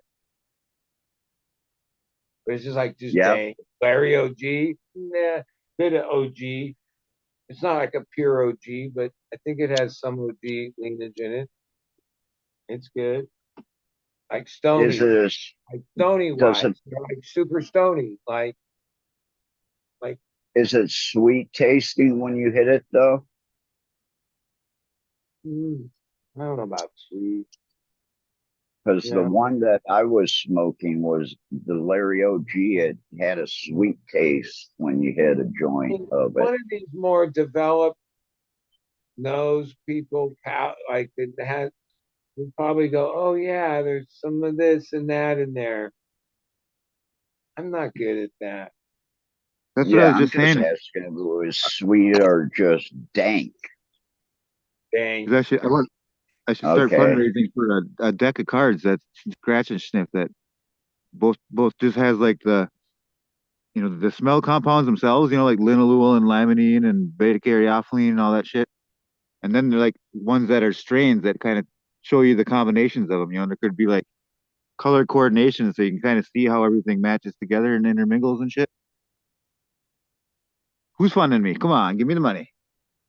Yeah, I mean, I think it's just something that if you read up on it and then Well, you can even buy knew all the terpenes by themselves. have these characteristics and then had all the descriptors. Yeah, I appreciate people that spend that much time.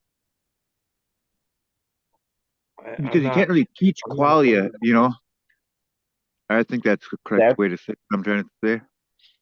Like qualia when is a I go, sensation that you get on something. It's not something you can know how red or red is to someone. If I tell you I've something had to smells like pickles, order. how do I know that you're not smelling fucking, something totally different than I am? Well, that's why I've had to go out and order. It's a set of terpenes Yep, they have them, but I because got not quite to the extent of what I'm thinking. I understand this, Like but the Gangier, they have a kit that they train their Ganjier protege into. But then I just wonder how much of the curriculum to the Ganjier program dives into like the effects that each cannabis has, and that even different Do same they use this cannabis or the slightly different, even have slightly more effect. Like to me, more conversation about how things smell and terps and taste and Brings out more like, bullshit. let's talk about like effects, like ultimately like yeah, Cause and effect. yeah, I mean that's that's the reason I smoke anything is for effect. Does it get me stoned is the cause, and the effect basically is how long does it last for? Yeah, if you live inside time. I don't I realize I don't live like that. Like other than if I have an appointment or I have to meet somebody, other than that, I don't even pay attention what time it is most of the time. Well, it helps me plan out my day. So when I get up in the morning, I know how many joints to roll for that day. If I've got really, really good weed, like my cut of best star, if I have that, then I'm only smoking 3 joints for the day. Because I got to go out and do some stuff and I can't be all fucked up. But a joint is a 2 to 3 hour high because you're only smoking like half of it at a time. He was whispering this way and that. Yeah, I mean it's all relevant. Yeah. I just kind of smoke when I feel like it, which Yeah, see, I don't have that luxury and I won't have that luxury for a while. some days I And smoke. unless someone I always like I start off my day like nope, send it to me. Send me free weed. First I have a cigarette after yeah, coffee, that's what I was about and to then say. I start smoking weed. Usually I roll fresh joint from the morning. Fuck, spilled that one.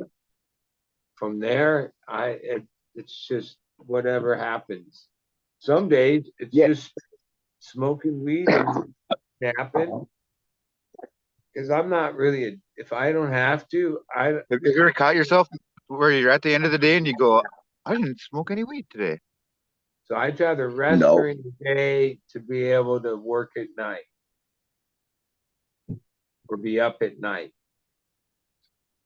Yeah. So if anybody would like to help me out because I'm coming back and I'm not going to have any really good weed for like 135, 140 days. If anybody wants to help me out, I'd appreciate that. When are you actually coming back? I keep waiting to hear. I remember it was like a month ago you were coming back in a week, and then I thought he was gonna be on the road. Yeah, well, shit happens. How much? We're getting close. We're gonna probably be out of here Thursday night, Friday morning. Like it's a 1:50 flight Friday morning.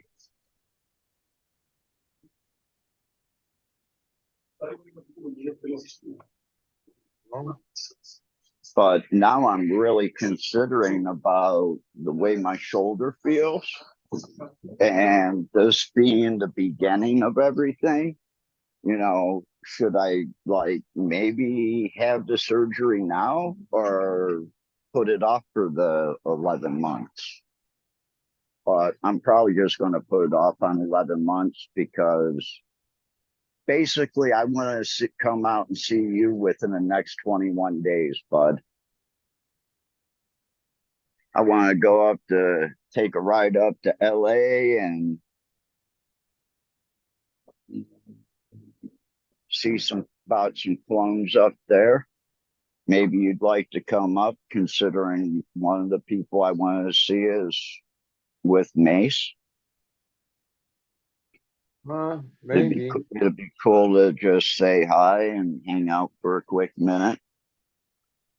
Yeah. Maybe you also know somebody else up in LA that I don't know that has a really good hookup with loans. I'd appreciate all the help there. If anybody can help, really.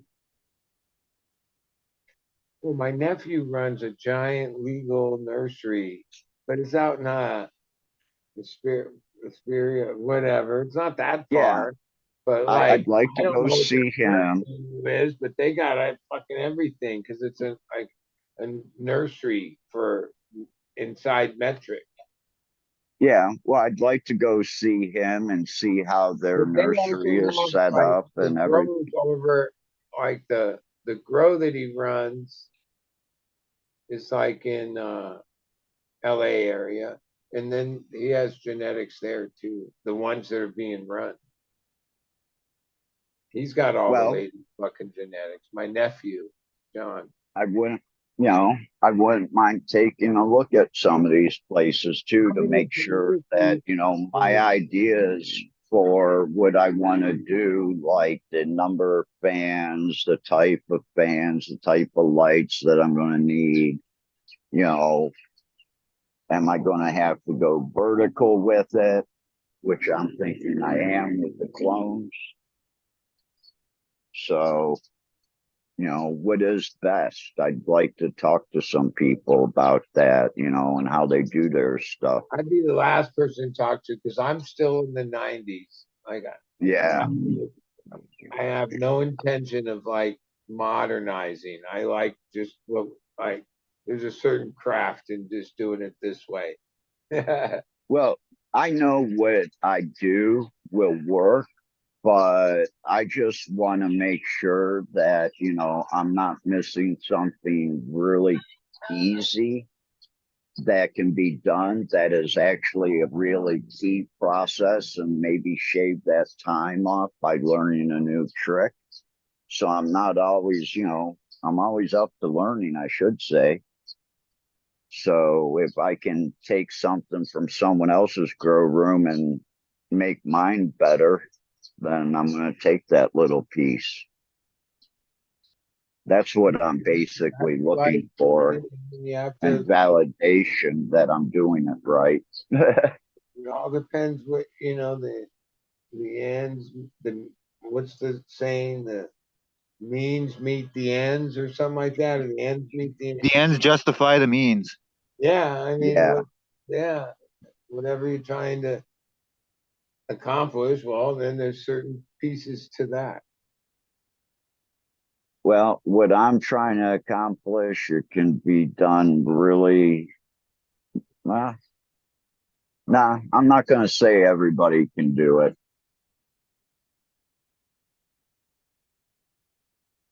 What's gone down But to that yeah, it's pretty much a Just the nothing weed. it's just oh if you're going to buy X Y and Z and follow X Y and Z you're going to have a pretty good result and then you could keep learning and adapting and yeah, optimizing or get bigger, smaller, whatever it is. exactly. Always learning.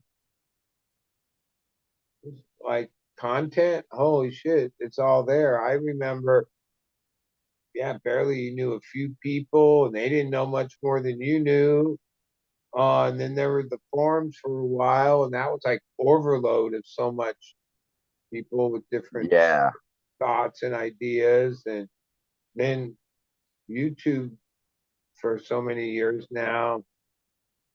Yeah. Here soon, I'm going to be able to show a library that was kept.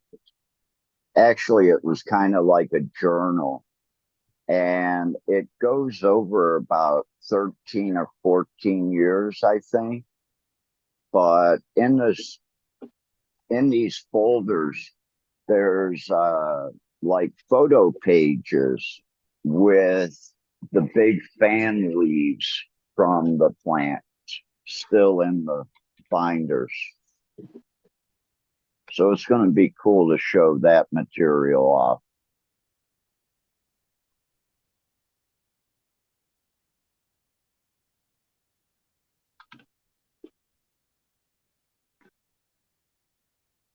because we're going to be working with a lot of that material again.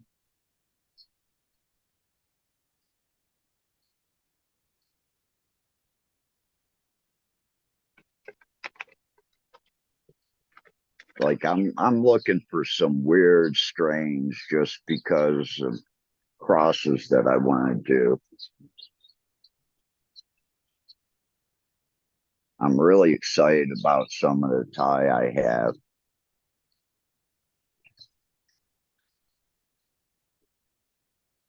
Especially the spiced one. I really like the psychedelic feeling of that, where you almost feel like you're seeing tracers every once in a while.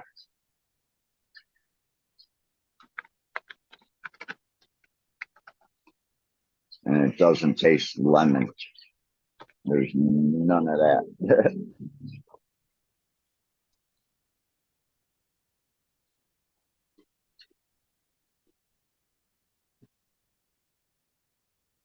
But I think it's going to be quite a bit before I can get to all the tie. I mean, shit. First run through, if I use the females out of that to pollinate, man, those are going to take like 140 to 160 days to finish. Well, I mean, yeah, that's where you lose me. Like that doesn't fit in. Maybe at the moment, but an outdoor thing going. But if I had an outdoor thing, it wouldn't be. But in any indoor environment that has to be self-supporting, yeah, no, that doesn't work. Well, that's why I asked Flora even if he thought that maybe I should take the Thai male and hit it into our genetics or an Afghani or something with a shorter flowering time and work it into the plant that way, or if I should take the Afghani pollen and work it into the longer flowering Thai, which would take so much longer. Well, I mean, isn't that what happened in the 70s and 80s? That was the beginning of the dank weed that we're enjoying today. Was people took the Mexican, the Thai, and the Afghani type of plants and mixed them together and created the things we all know today. Yeah, but which ones back then actually worked? Because there's none of these people to ask, hey, when you made this, did you use the male or did you use the female of, the Mexican or the Colombian or with the Thai and whatever? And they selected it for certain things, the visions they had, and most likely, some of those people, it was a life project. It wasn't just one season the magic bean popped out. Like they were working it much slower than things get worked today. Because even at that earliest stages, there was very little indoor growing. Most everything was outdoor and seasonal. So, and like And that, even all that stuff wasn't even a part of it. Even So the yeah, people indoor had one shot a growing, year, and then the next year they would move forward, and so some of those things took years, many years. even with the indoor growing, a lot of that was still done with fluorescence. It wasn't done with high pressured sodiums or metal halides and the HIDs. So, that 160-day flowering plant could have taken 180 days if you were trying to squeeze 2 harvests out a year. Yeah, I mean, but I think initially, way like when the first crosses really started happening, yeah, most of those guys they were just outdoor growers that worked the seasonal thing and were improving the things they had ideas of, oh, we'll take Exactly. this to this and let's see what starts happening. And most likely, I mean, a lot of those were unstable, to say the least, and Just like the ones many here in Thailand. selections and somebody a lot of hard work to develop them to the place that then got passed off to the next generation of people that already had like some base to start with, and then took it to another place, and then over the decades, pretty much each decade's like a generation almost. um yeah, lots happened, but the base of Yeah, things, like some of it, I've heard other people talk that, yeah, to really reselect, and we got to go back to that, like go backwards and then select forward, you know what I mean? Different. exactly. Otherwise the rest of it's just bottleneck. And that's what I've tried to do here in Thailand was, yeah, I did end up with a bunch of different squirrel's tails, but they all have different characteristics to them because they were grown in different parts of the country. But they have different characteristics to them. I wouldn't separate them, and I just clump them together. But, when you're talking about getting something with a pineapple terp, another one with a mango terp, another one with a berry terp, and then you get into your lemon cleaners and your citrus cleaner smell, and then the sweet lemons and the sweet other citrus flavors, you know, and then it's okay. Well, what do we cross it with next? Yeah, but Is all it an those Afghani to now been, shorten the flowering time? Or is Here's it on the another 20. Mexican or Colombian yeah, strain we but mix it all with? those base flavors you just named have now in the modern cannabis been refined to like where, yeah, there's obviously pineapple and there's this and there's this and this. That took Cheers on like the 20. 30, 40 years Cheers. of of Getting to. getting to, of the whole community, like passed on to next generation, had a different vision, and next generation had a different vision, and I and think a all lot those. of it's just luck too. When you match two different things that have never been matched before, and Yeah, you unlock a certain exactly. combination of terpenes, and it's like, whoa, what's that? Yeah, but like Exactly. even Like you like weren't going for, years ago when you were trading genetics and seeds and genetics, basically there was like a term that was like, oh, is it stable? Is it stable? Today, hardly anybody Yeah. talks about that. Okay.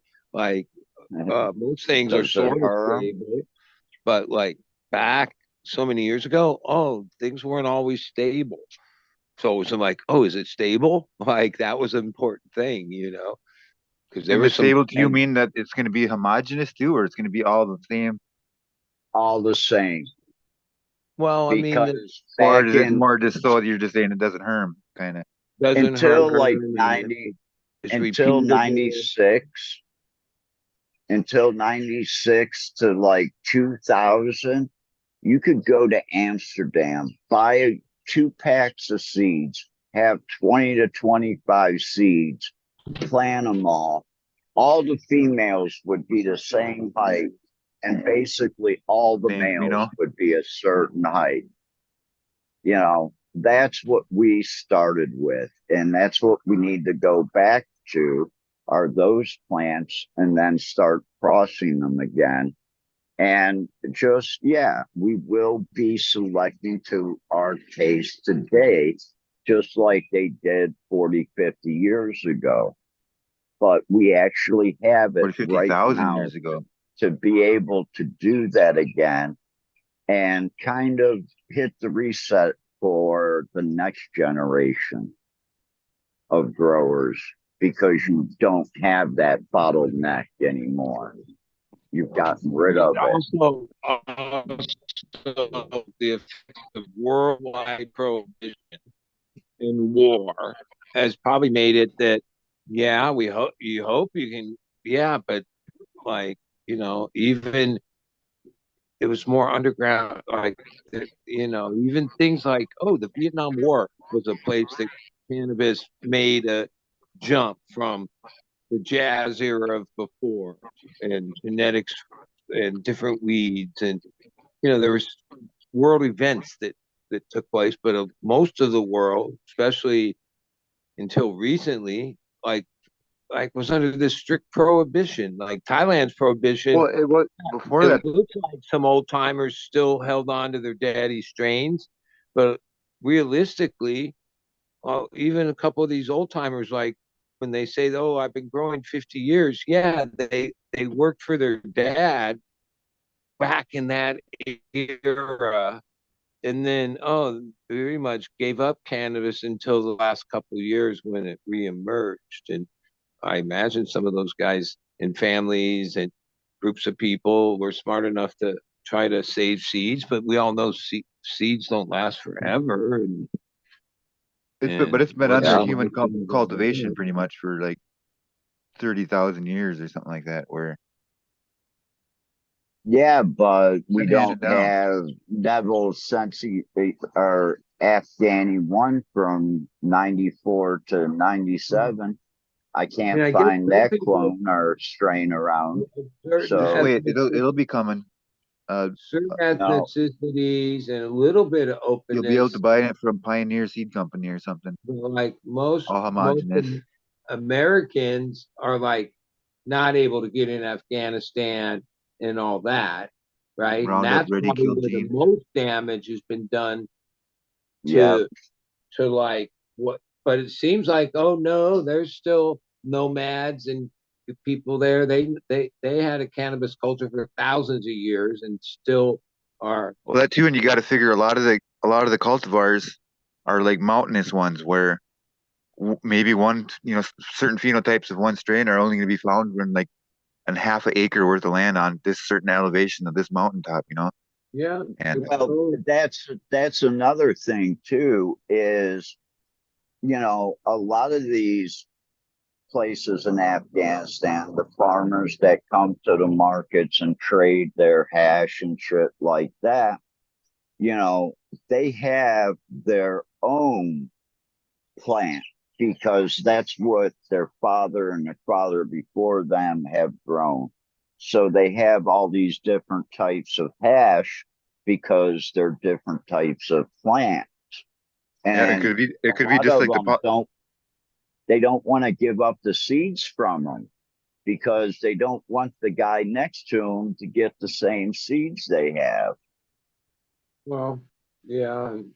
Bottom line is, there's been companies. We're the wrong color. That's I the don't know if you problem. ever bought seeds because I don't know, but I did buy seeds from this guy named Khalifa because, like, in his whole story, he's Wiz Khalifa. basically, Oh, no, it's Khalifa Genetics or something.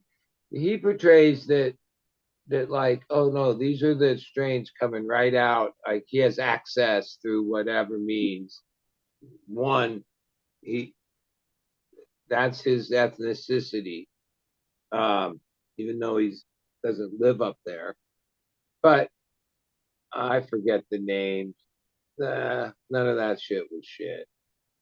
Like, no, it wasn't what I, no, it wasn't what I was looking for. But all right. So yeah, but I know I've seen Instagram and I follow a couple. This yeah, some of one them. guy, Babu or whatever, he's definitely like shown that, oh no, they still got the fucking ultra dank up there in those fucking hills. Just growing in that fucking Yeah, sand and like Yeah. And no, it's it's that, region, that it's high pockets, desert. and it's whatever you call it. They live in like little yurts. groups, and yeah, Yurts. family, and they have and the war and the town and all this just like a lot happened. I mean, even there's stories in our American genetics that, when we were there raiding these fucking villages and we found all these seeds. We took them and we smuggled them back, and now we have this strain or whatever, right? So, yeah, well, did you leave any for those people, or you took all their shit? Now 1,000 years worth of their work has been hijacked by some military raid on their village that was all for naught. Nah, they just grabbed a handful and put it in their pocket and left. Yeah, I was gonna say it's hard to knock out some of them fucking. I can only imagine the size of some of the fields that. Right. You know, I'm sure that there was some major disruption along the way with all the shit that's gone on there on both sides. Forget our military, their own whatever countries under this whole thing. So many years ago, there was reports. Who knows what's true? Fucking reports. That means the media. But that the Taliban had like a thing where every farmer had to grow 100% opium, and if you were caught growing weed, they'd fucking cut your head off. That sounds like something that crazy group would have done, right? And that was like for years, like because they've been running that place out the boondocks for a while. Yeah, they've been hooking Britain up for 400 years. How that affect things, like now I know humans and people know how to hide things and keep things and hold on to things. And so I don't think something like that would have like wiped it out, but I'm sure it did damage. And a lot of it's kind of endemic in those places too, or it's landrace, or it's gonna grow out there whether or not you plant it. It's fucking wild. Yeah. I mean, to me, and maybe you miss 20 years or 20 generations and consider the homeland of the weed I love, right? It would be there. Because like from like the earliest 80s, the first like indicas and the kushes and I would say the Kush Mountains. all those weeds, yeah, that was some of the best shit, especially when it was like pure that, right? And Mazar Sharif. Yeah, like that's the spot. I think that's the genetics that when entered into the rest of the world's genetics made the dank of the day. Like the influences from the weed from that region. Like exactly. Cross tie to Mexican and Colombia, you could go in circles there for a long time. Probably makes had a little Afghani. Right?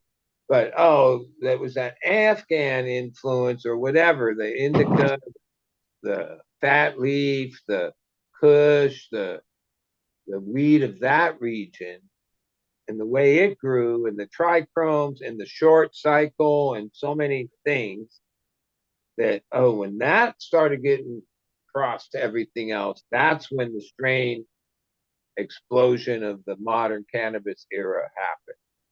That's just my take on it. Who the fuck do I know? But I watch content. I hear all the stories. That seems to be what happened. And that happened probably as early as the 60s when they call it the hippie fucking trail or whatever, right? Where Rainbow Coalition or whatever. Kids could just go over there, go all the way up through Afghanistan, Pakistan, through India, Turkey, the trail, and that's how people first, came across shit, right? It actually starts down in like India and goes up through those countries in the Murray Sharif area. Yeah. And that used to be like a super low budget travel experience for not just Americans, but for hippies around the world. They do that. Is it called the hippie trail or? It was the Silk Road. It took you clear to Asia. Yeah. No, the Silk Road was a trading route between China and but Russia. This is somewhat along that. That's its way history, but there was a time before all the war really sunk in over there and all the turmoil where, hippie kids from America could go travel right to the Hindu Kush and all those places, and Yeah. some of those. That's how the first people that brought seeds into the cannabis world. That's where some of the stories lie. They were just And a lot of those same people, they don't smoke the well. sesame The or like point bud. I They was smoke. trying to make is, yeah, at least the last 20 years, probably longer at this point, due to whatever fucking war, basically war. It doesn't matter who's in it. That region's been basically off limits. Maybe now just starting to get close to some people being to get up in there. But goddamn, the war that was like yeah, people from other parts of the world couldn't travel there and go trekking up to the Hindu Kush mountains and shit unless you Bye risk a bye, bye bye, kill. my friends. Big folks. Bye bye. Big Peace. Force. What the hell? Peace. Bye bye. Thank you. Even, See you even soon. Um, goodbye, take Christoph. care, Christoph. Big The AI Force, already got him. brother. When Jodri and Peace. that Yes. group of Peace. people Bye bye. uh, went on that trip, they went to very limited places, right? They weren't like, oh, that was all like, oh, it had to be planned and careful because, but they didn't really go way in, right? Because, yeah, that's still kind of off limits. You know what I mean?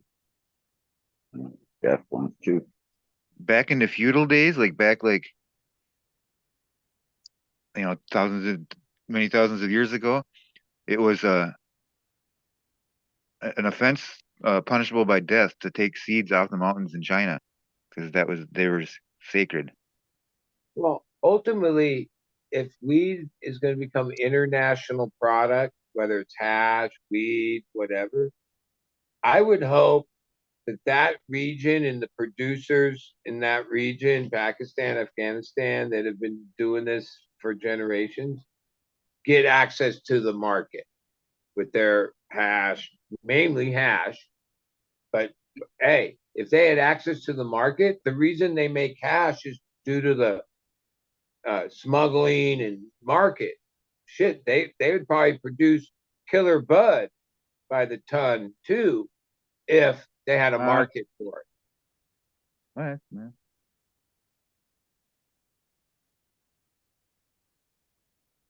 Probably cheaper than anywhere else on the planet because yeah, that's a that, the problem with that country especially is they have no economy. They have no economy. There's no reason to have a government if there's no economy. I mean, they have some like resources and stuff, but it gets squandered because it's all fucked up.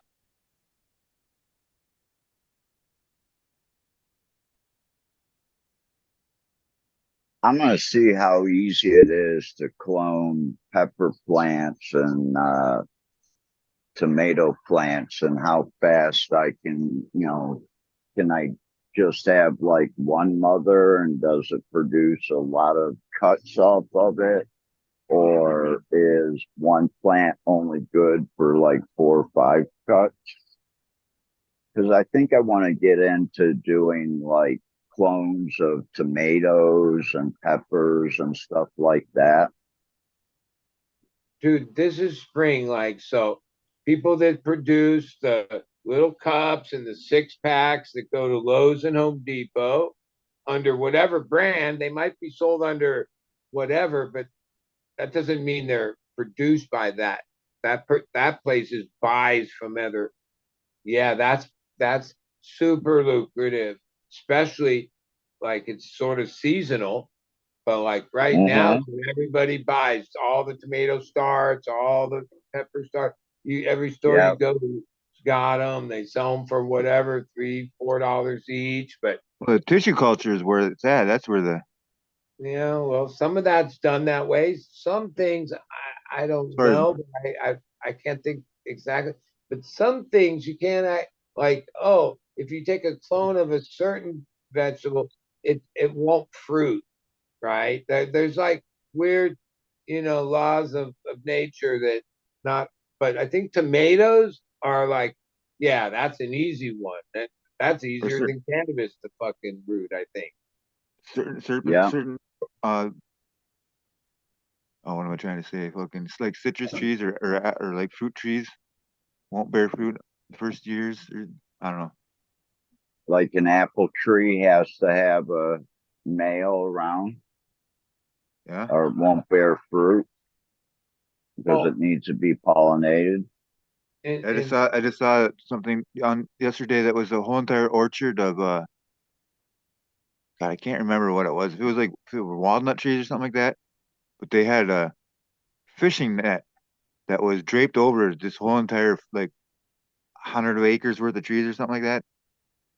It's because so the bees wouldn't get in and pollinate the trees. well, and sometimes like when you see nut orchards, like on the San Joaquin Valley, you'll notice that like there'll be this weird tree grafted in the middle. Oh, yeah, that's the male they put in the middle where they grafted it to the root system of some other tree because they need so many to pollinate. Where it's Yeah. like, there's all ag's got all the That techniques. or they'll have beekeepers that'll bring bees to make a male orchard. Well, it used to You be have to have that male flowers first. I saw a documentary a few years about bees, and it showed that for a lot of decades, the, the people in the bee business made their living off of honey. But in this crazy thing where China basically took over the honey thing, even though they sell their honey through other countries that make it seem like the honey's coming from wherever. It's this whole elaborate fucking thing, and that they cut their honey with shit and all this stuff. In the last decades, most people that make their living off of bees lease or rent their bees or lease them out for Circuses? pollination. That's Oh, like I thought it that's bee that circus. that's more lucrative than producing honey. Uh, and yeah, the industry shifted where oh, there's a few local honey producers, but like the big scale of honey, yeah, no, it's China's got some weird lock on it for years now. Even though the real honey producers knew just because like they could tell, but they couldn't prove it with any kind of chemistry for like almost a decade of how they Chinese were bees? turning the honey. Then they finally, through some crazy chemistry, whatever, figured out that they were using some kind of rice fucking derivative and cutting the honey with that. That it's like such a high tech way of doing it that it That was sounds like like a way of saying cut the cheese. undetectable for all these years. Yeah, you know.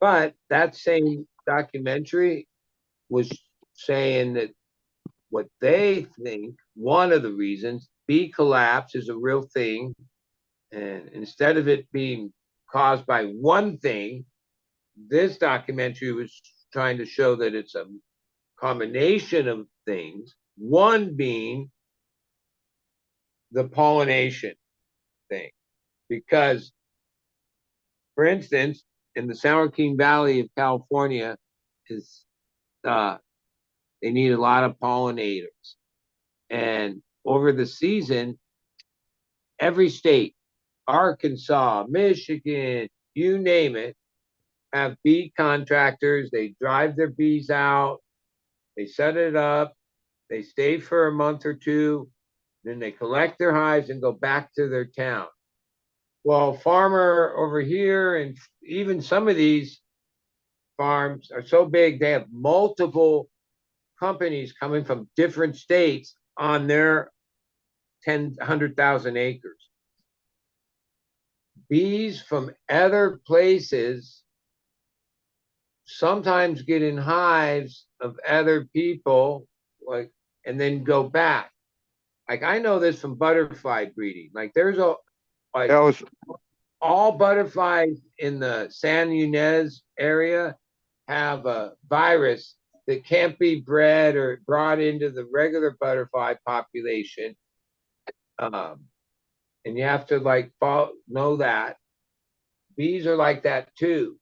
So I like was watching a if a couple you hundred bees from some other region that have this or that, because all these kind of things, insects have uh, viruses and diseases, weird things going on. It's part of the regional thing. Oh, and then it affects a population of bees that don't have a defense against that because they're not like they're from a that's different. that same thing with plants too. When you got invasive Yeah. species that don't have any.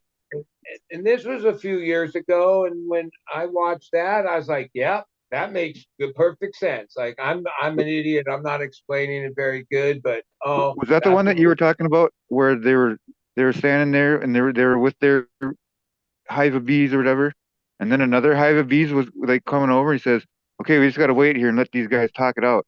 And like the two hives of bees just sat there and like talked to each other for a little bit, and then they both went their separate ways. well. I mean, most bees are going to stay in their hive with their own people. They're that way. But at this scale, you're talking about hundreds of thousands of fucking bees. Like Yeah, you no, I don't know, know. I don't know how much this was. I just remember someone talking about it. like I think it might, when a guy brings and leases his hives out to acreage, they put a few boxes all over the place. They got miles of fucking shit to get pollinated, right? And so there is, and they proved it. Like they fucking did the science and could show that oh, bees from this because bees are different in different places. They're like, well, there's real also bees all you animals can are look smarter at than it we give and them go, credit for. oh, well, that's this species of bee. That's from this region. Oh, the Well, bees from northern are different. The bees from coastal are different. they have different dialects. They talk in different, speech patterns and shit than each other. They can tell So like, when oh, he's all from the those Bronx. bees get all crossed up together, yeah, there's things that go bad. And that's part one of the things that is contributing to collapse of hive because oh they proved it some of the hive collapses when they did like detective science work, yeah, it was that bees, foreign bees, had gotten into that population that had an ailment and then that those bees didn't have the defense for that ailment. I know. I got to start watching Paul Stamets Well, somewhere I mean, often because isn't I know that he's got. like we should understand that from the human experience, right? Because there's been times in humans where, oh, like right when America came from Europe over here, a lot of the Indians all died because they didn't have the defenses against all these flus and shit that came from Europe, right? And then oh, a couple hundred years later, well, everybody's got defense against it. But at a certain Well, and point, we intentionally gave a lot of them the smallpox and shit too. yeah, I mean, that's the same concept. Like, so I wouldn't be surprising that nature's nature that affects bees, plants, everything. Like, you know, as we sort of like know the rules of nature, but somehow for the quest of And the sometimes it dollar, works we kind of in just the opposite ignore way, them. where a plant will be an invasive species and it'll come somewhere, and it won't have anything that like like if say this plant that's from Africa or whatever. If it's sitting in Minnesota, there's no bugs in Minnesota that have where it's at in Africa. Oh, All the things that can kill it are there. There's no thing. I can tell you, I've lived in the same pocket of the town, different sides of it for 25 years. Okay, I call it foxtails, but the plant species called something else. And that I read in the newspaper that yeah, they can trace back to this when it first came into town and it was planted by certain people in this certain neighborhood. It's this plant that sort of like a succulent, and it just grows all year. But then in a certain time of year, it grows these stick things, and then these foxtail things come up. And then when the wind blows, those foxtails go floating around everywhere, little, and then create more. So over the years, where I live, that's become this invasive thing I think that you're talking elm trees. even a weed whacker can't fuck with this shit. If you think you're gonna get a shovel and dig it out by the roots, yeah, it's a battle, right? I And think you're talking elm trees. The no, little that's whirly like a birds. bush. It's like a bush. And the foxtail looks kind of cool for the month that they're up and shit. But yeah, Yeah, they you just should. spread and spread and spread, and like the whole area is infiltrated with it. When I first moved down there was none of that. Yeah, Like that everyone was, here should listen or should go look for crime pays, but botany doesn't. It's I've a dude watched that's a few on. of his things. Yep, if you're not familiar with him already, kill your lawn and learn. He just the other day he was at some dude that was like the he had all sorts of carnivorous plants, and he was also like a I think he was a plant nerd above like he was humble enough not to out nerd fucking um Joey or Tony, whatever you want to call him. But that dude's like a real botanist, right? He's self-trained. Jo I can't I don't know if it's that's Joey Santori or Tony. I forget because I've talked to him under his personal Facebook profile back in the day. But no, he was Well, a railroad conductor. like some things I don't know about self-training, right? But botany, if you No, really it's all start it is reading books. That's reading all the it is book and being spend the interested, time and spending the time, yeah, looking and doing it. But yeah, no, yeah, he was a I can we take worked for this. Burlington Northern Railroad for or Canadian whatever railroad he worked for, and he retired from being a railroad guy and liked walking around and liked learning. I don't know. Somehow it seems like we just ignore the rules of nature, like, and have some weird debate over like But the fact that it's still there is how a testament to the power of ultimately it. like don't we owe it to the earth and all the other animals to like not fucking rape and pillage the nature and the earth, and like I don't know, seems as simple as that, like, you know. But I get it. We have 8 billion or whatever amount of people, and everybody needs a piece of the pie. So, well, let's take all the fish, We're not anywhere near overpopulating this earth though, and take all we the provide oil, way more food than the all earth the needs. water.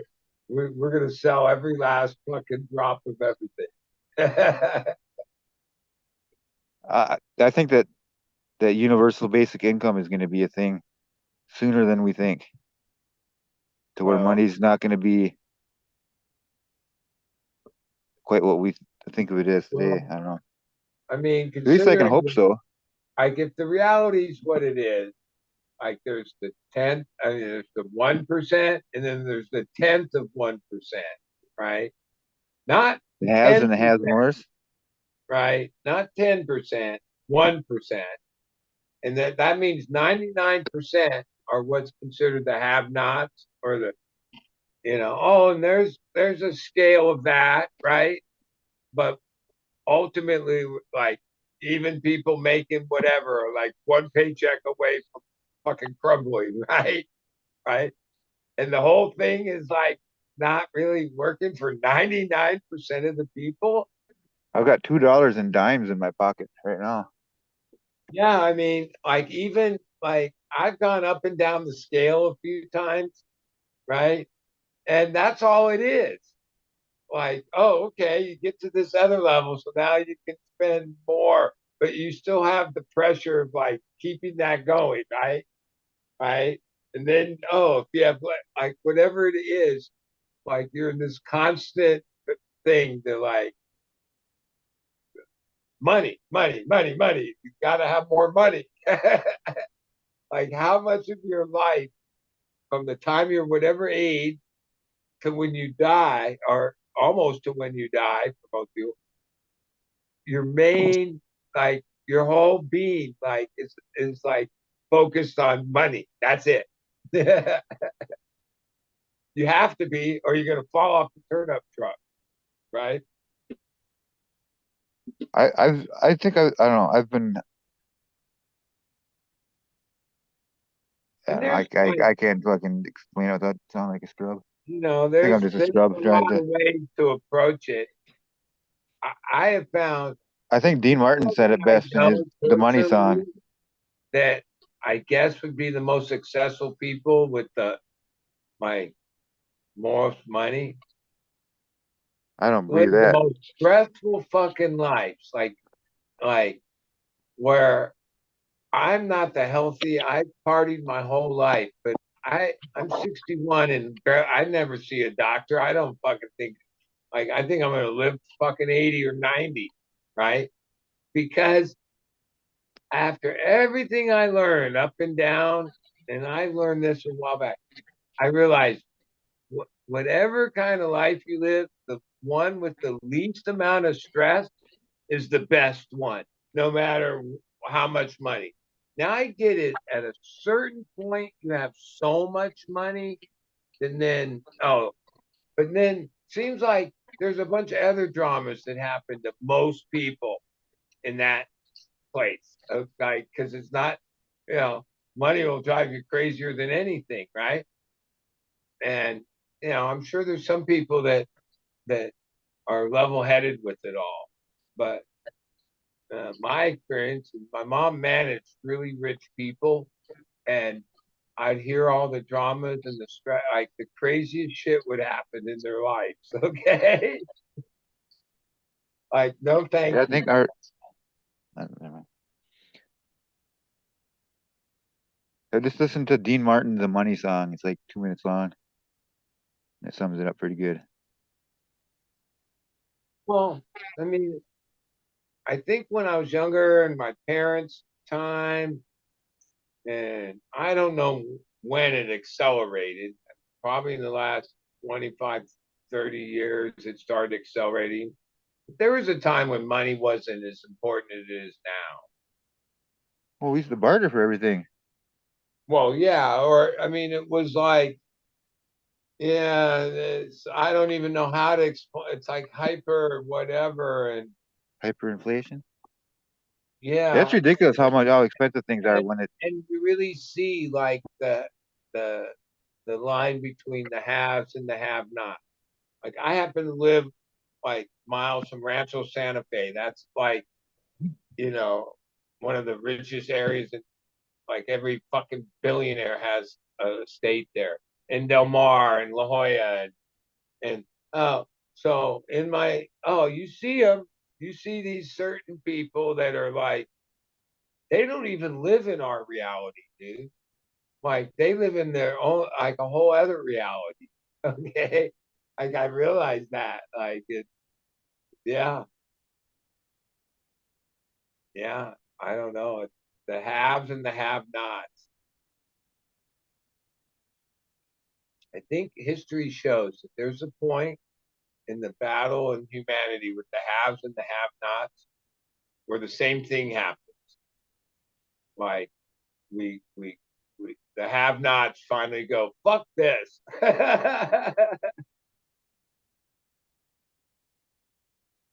And then the whole thing comes crumbling down and we start all over again. You know what I mean? And we get back to the same point. I don't know how many tens of thousands, a hundred. There's a cycle, and the Earth is like I think we've gone through it a bunch. It's hard to see that like somehow nature has a good way of scrubbing the Earth of the past, right? But I think we've like done this routine a few times, and we always get to the same point where Yep, the haves and the have-nots, and then the have-nots are like, "Fuck this," and then the whole thing comes crumbling down.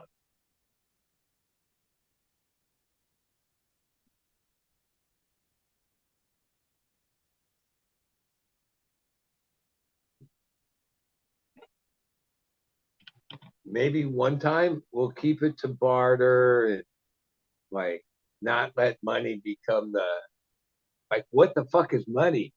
Like it's not even part of the planet. It's something we created. Okay. That seems to be the what do they say money is the root of all evil. Root of all evil. Yeah. Like I think there It was is some too. simulation or they one of the versions of IA was kind of asked some really deep question about humanity, whatever, and it basically responded like, yeah, you get rid of money.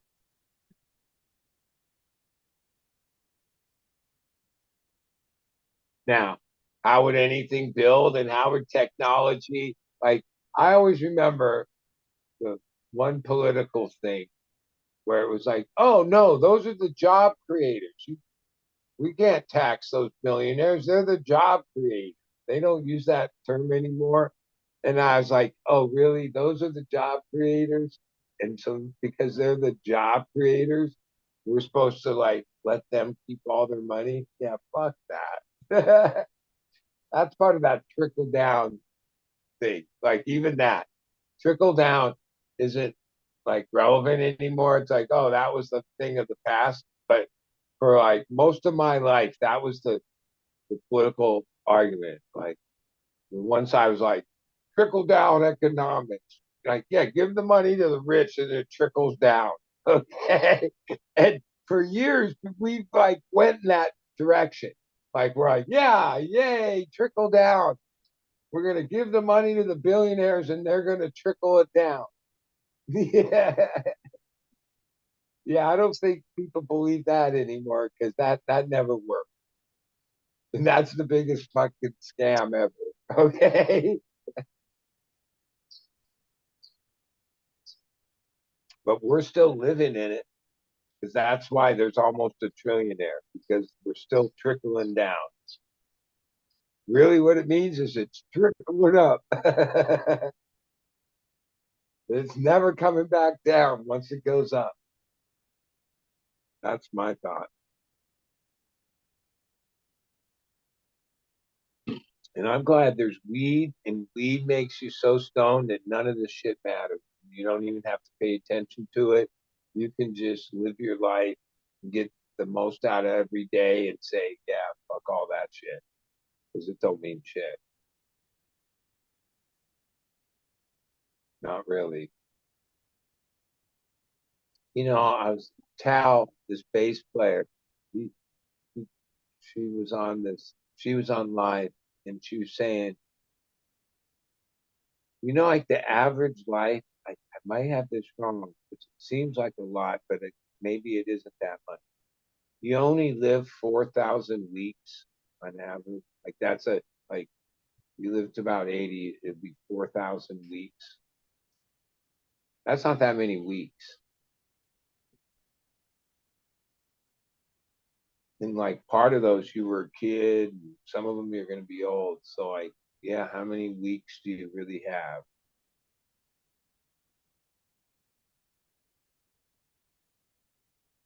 Exactly. I started counting it down to like how many more real, gardens can I get in? And then you look at it, you say, wow, I can only get like 42 more in, 38 more in, 36.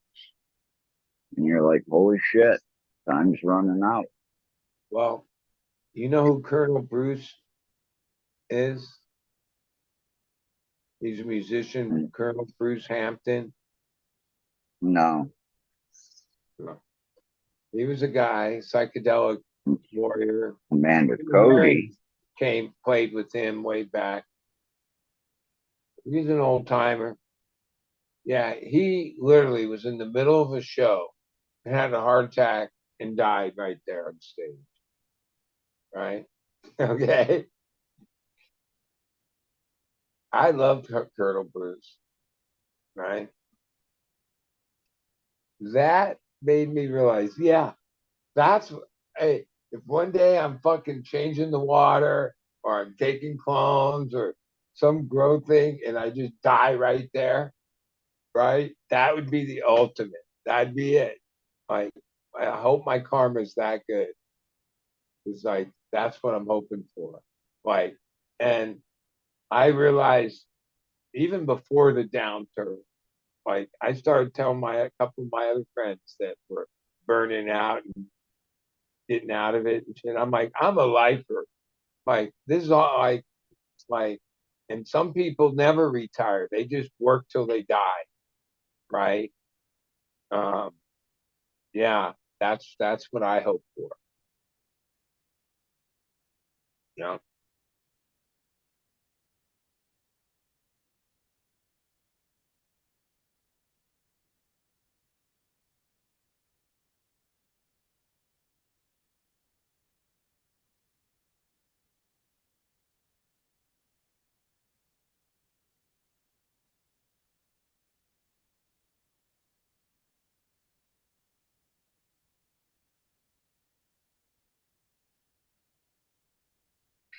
Say, damn phone.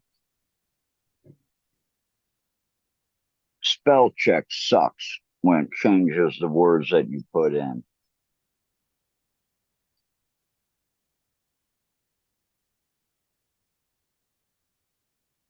Yeah. Today I was on Instagram and I tried to type to somebody was calling Pro Mix soil.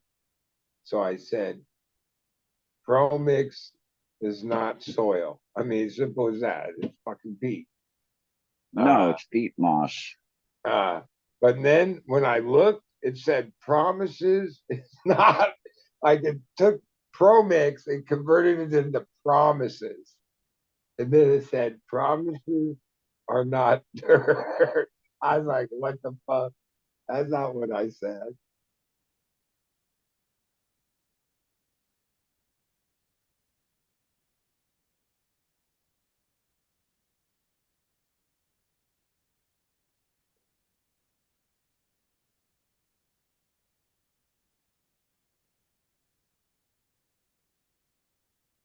Yeah, I found out that, okay, my texts and things, responses may be long if I'm texting them out, but at least you can't say that, well, I didn't understand that because I go to the length to make sure that everything is very, very clear.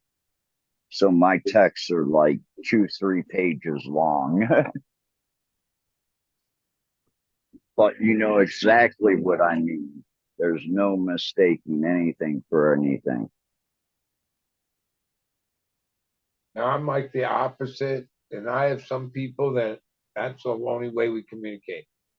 Like a couple Oh, of yeah. but like I'm like short to point and sweet. Like You home? Yeah. I'll be over in nothing good in 15 words. minutes. Most of the time, I either send a thumbs up or a thumbs down. That's simple enough.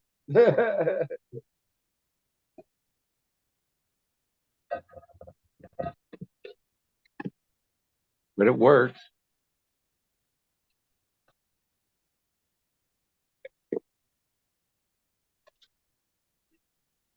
And sometimes certain people will text me books, and I'll be like, I'll call them up and go, "You expected me to read all that?" Like, no. Like when they go crazy, and then you have to hit continue or more because they like it's more than fits in the box. I'm like, oh, dude, what the fuck's wrong with you?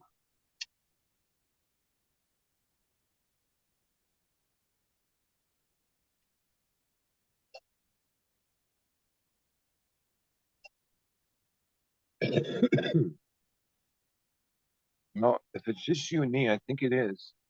But I still got work to do, and Yeah. I didn't know it was just down to you and me now. I thought Ryan was still there.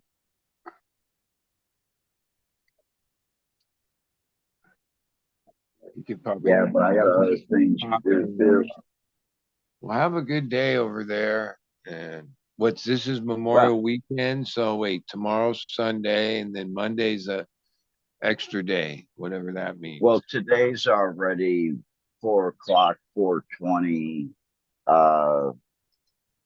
Sunday for me anyways. Well, the So run's my almost day's over. basically Tonight was over. this week was Friday, Saturday, Sunday. And I was planning on going. And then we needed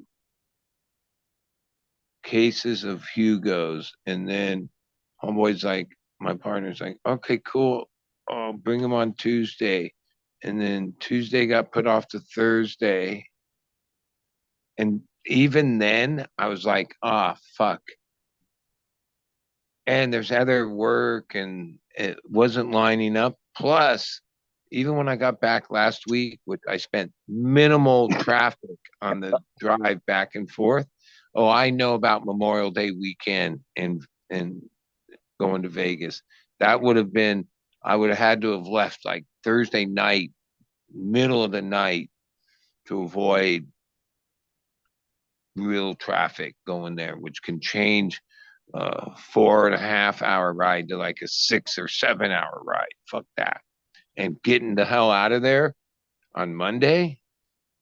Oh fuck, that's another whole story. Beyond that, the town's like on fucking Ricky holiday party. It's like a whole different vibe on that day, 4th of July. Like, stay in Vegas on those weekends. Even though there's killer shows. Like they did Dark Star St. Stephen.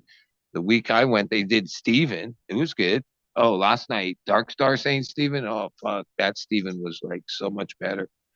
I don't know what they did tonight, but I was a little bummed I didn't make it. But work is kind of priority, and hey, there's like 11 more weeks of it, so I'm trying to get it.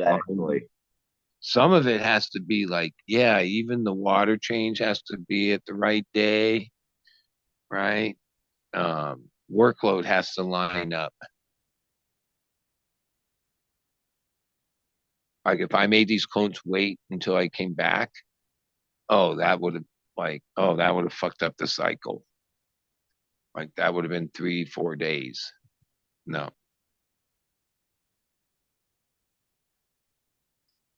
And I think my partner, because they weren't, well, whatever. They're like, what? I didn't even tell them I went till I got back. But everything ran, no problem. Like, fuck. I was gone That's cool. Right.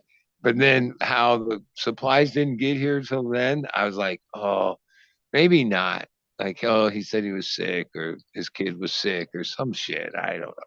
But like, I was like, I didn't express it. But to myself, I was like, fuck. It's like things didn't line up.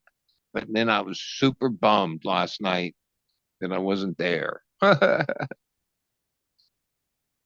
Fred, my buddy, Fred, he's works for Mule, so like he doesn't have time to be at dead shows, even though he manages 2 guys in the band.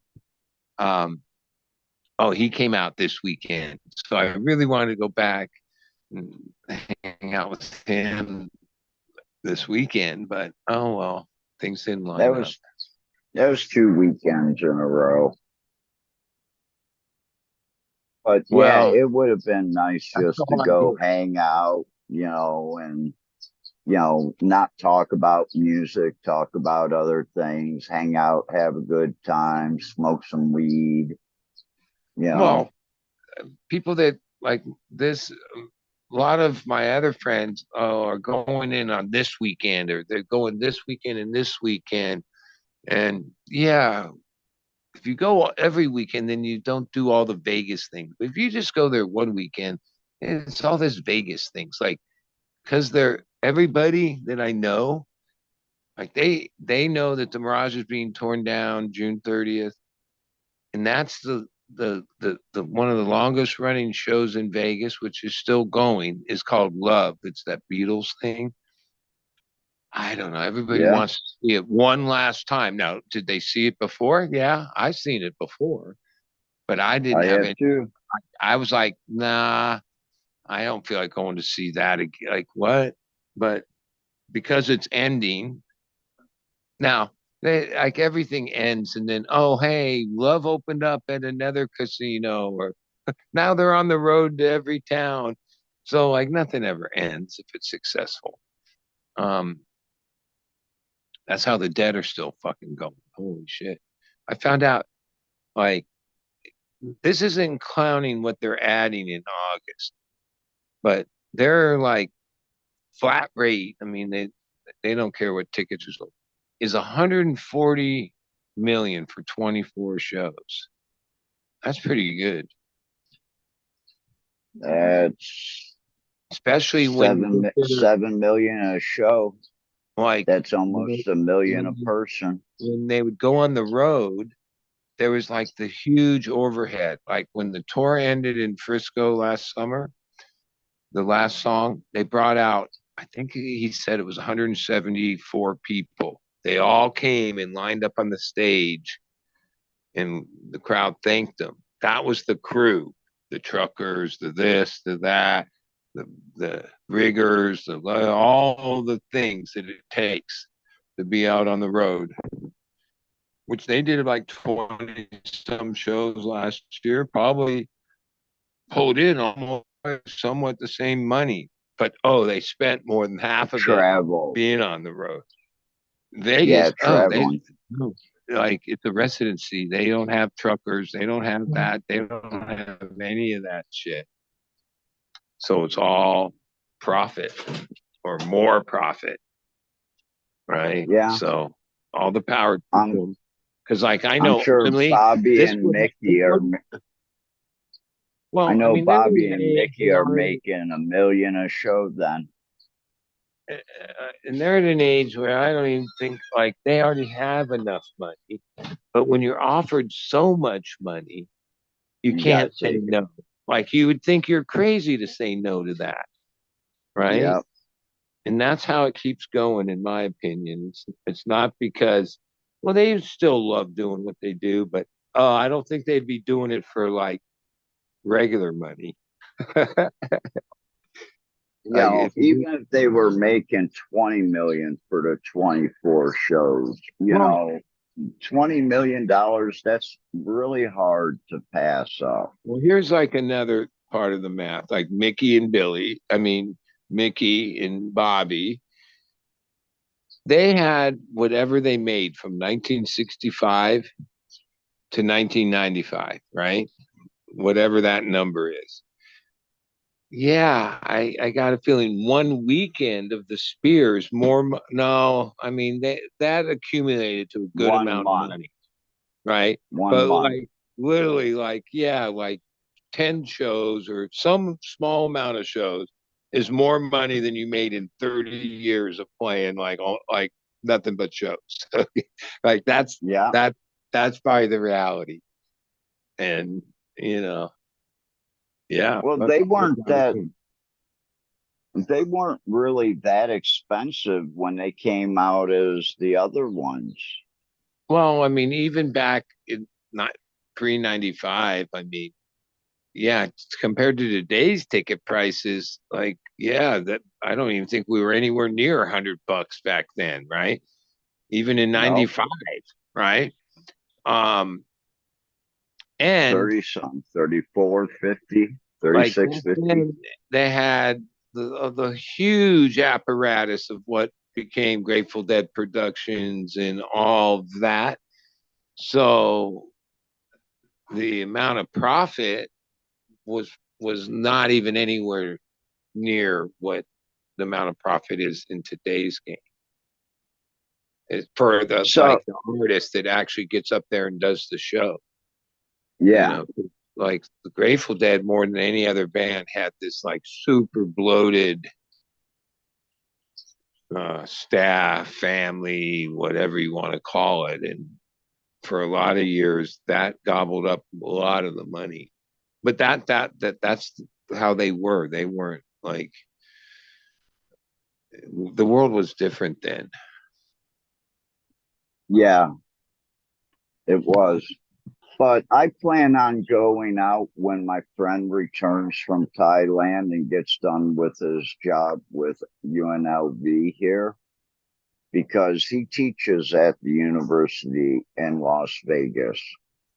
And there's still a you know, bloodbath on tickets, so there's no sign of that changing. There's movies and half off, more than half off. Sucks to But take he's advantage of people that paid full bids, but oh well, that's what happened. He's not going to be home for another 5 to 6 weeks, so it's not going to be for a while until I go out. I'll tell you, because it falls. I already know they're going to add August, and I know, like, oh, that makes sense, because Jerry's birthday is August 1st, and that falls on the weekend of, like, oh, they do shows on Thursday, Friday, Saturday. This week, because of the holidays, it's Friday, Saturday, Sunday, but the rest of the thing is Thursday, Friday. I forget what night it is. It might be Saturday, August 1st. Oh, if they're playing on Jerry's birthday, oh, that's going to be a fucking show to go to. Yeah. Jerry's on the 1st and I'm on the 31st. Yeah. Well, most of the times we really celebrated Jerry's birthday. The 31st, on the 3rd. We always played past midnight, which even today to realize, like, it was normal that band played like 12:30 because they would start around 8:39, right? Today they get bands start at 7 and they're like getting you out the fucking door by 11, 10:30. Even at the Spear goes to, they start promptly at 7:30 and it ends promptly at 11:30. I only have 3 or 4 birthday shows, and one was a Europe show. But there's only like 3 birthday shows for me. I was lucky. Birthday shows. One was like Pittsburgh, 79. 78 was the first one, and it was the first shakedown. Some of the most epic shows happen on my birthday, April 13th. Almost a lot of the Irvine runs were on April 13th, and then a couple East Coast. One time it was at Nassau, and one time in Vermont. I just happened to be born in a month where they took it off because of Jerry's birthday, basically. And besides that, back then, August was the hottest month out of the year back in the 70s and 80s. So I could see why they would take that month off. Yeah, the craziest Jerry birthday that's my most memorable. We played at Red Rocks July 27th, 28th, and 29th. Couple of those nights, like always at Red Rocks, it fucking drenched us. Because that's what happens in July at Red Rocks. And then we had one day, the 30th, to get to Austin, Texas for a show on the 31st. And Austin, Texas at the Maynard Downs, which is like this huge horse track with like no real lights in the parking lot, nothing. And they played the sickest morning dew. There's tapes of it where it went past midnight in the middle of the best part of Morning Dew, where Jerry's like just breaks it down to this really quiet part, doing his solo, and then the crowd started singing "Happy Birthday" to him in the middle of it, and then the big powerful ending happened. But then the other part of that experience was, yeah, we had to rent a car. I kind of knew it was white. We had like what it said on the keys, but there's this giant fucking parking lot. We had no idea where we parked, and we walked around for like maybe 2 hours before we found our car. Most cars left, but the security they had at the event were these cowboys with big cowboy hats on, and I can still remember I was tripping my balls off. They had these giant fucking belt buckles, like the hugest belt buckle you ever see, and they were riding around like corralling deadheads, like if they were cattle. Tried to get us the fuck out of that town. And then the next day, which was actually Jerry's birthday, and I mean, dude, we were driving that train high in cocaine. This ride, just to make it, was at 2 o'clock in the afternoon in Oklahoma City Amphitheater, Oklahoma Zoo Amphitheater, where just like at Irvine Meadows was part of Lion Country Safari, which was like this fake thing where you drove around and you saw lions and giraffes and shit. And when you were in the show, you'd look out to the side behind the stage or on the side, and you'd see like Lion Country Safari animals at Irvine for years. At Oklahoma, it was like a zoo that you could see animals, cages and enclosures were around the amphitheater. And it was at 2 o'clock in the afternoon. And it was a really short show, like first set and second set. Because, yeah, after 3 nights at Red Rocks, 1 day off, the late powerful show on Jerry's birthday, the 31st in Austin, Texas, August 1st, we were at the Oklahoma, wherever the fuck. Like that was like, and that was the first time as a kid in '81 that I traveled, like Colorado, like to Texas, Oklahoma. It was a whole different Oklahoma there is today. Like, yeah. Yeah, there were certain states we drove around. Yeah, that was one of them. Like sometimes we would avoid taking the 40 from the East Coast, even though it would take us like extra time to go up to the 80, because the 80 is like the northern interstate, Hot the 40 route. is the southern one, because that southern one, it wasn't just Oklahoma. There was a whole bunch of states. Yeah, you just didn't want to be in, especially being a deadhead hippie. Deadhead. Yeah. You weren't You welcome. don't wear no tie-dye, that's for sure. Well, like back then, I mean, it wasn't even tie-dye. Like we were fucking wild, deadhead freaks. Like we weren't able to hide that. Like like by that point, when you're out on tour for months and years, you're like a freak. You're just a freak. You know what I mean? And they can spot freaks, especially in square ass state. Yeah. You weren't welcome. I Backwater never had no place. problem. I got arrested in Kansas City one time.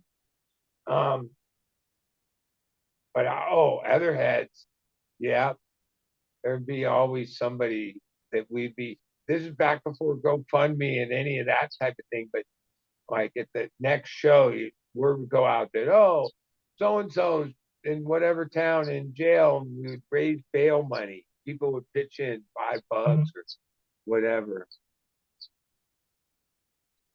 It was just Yeah. All right, dude. Have a good one. I'll see you around. Stay out of trouble. Have a good Memorial Day. Hopefully the rest of people barbecuing and all that shit. Because I guess that's what it's about. Well, we don't celebrate that here in Thailand, just another day. Last Wednesday was a holiday here, so everything was closed the next week. I went grocery store shopping yesterday, and like things were on sale because it was Memorial Day. I was like, holy fuck, they're selling shit cheap. Killer. So if a holiday makes grocery prices go down, that's cool. Well, a lot of people are buying, extra to go out and feed the family, or they're having family get-togethers, so they're buying a little bit extra than what they're actually going to eat. So yeah, they're Most pushing American more holidays product. have boiled down to like the grocery stores move a lot of stuff, like whether it's Yep, Thanksgiving, Christmas, New Year's, Memorial Day, 4th of July. Oh, the grocery stores exactly. do brisk business. They sell a lot of fucking soda. They sell a lot of chips. They sell a lot of beef. They sell all the shit. All of it. Yeah. Yep. They All so right, made brother.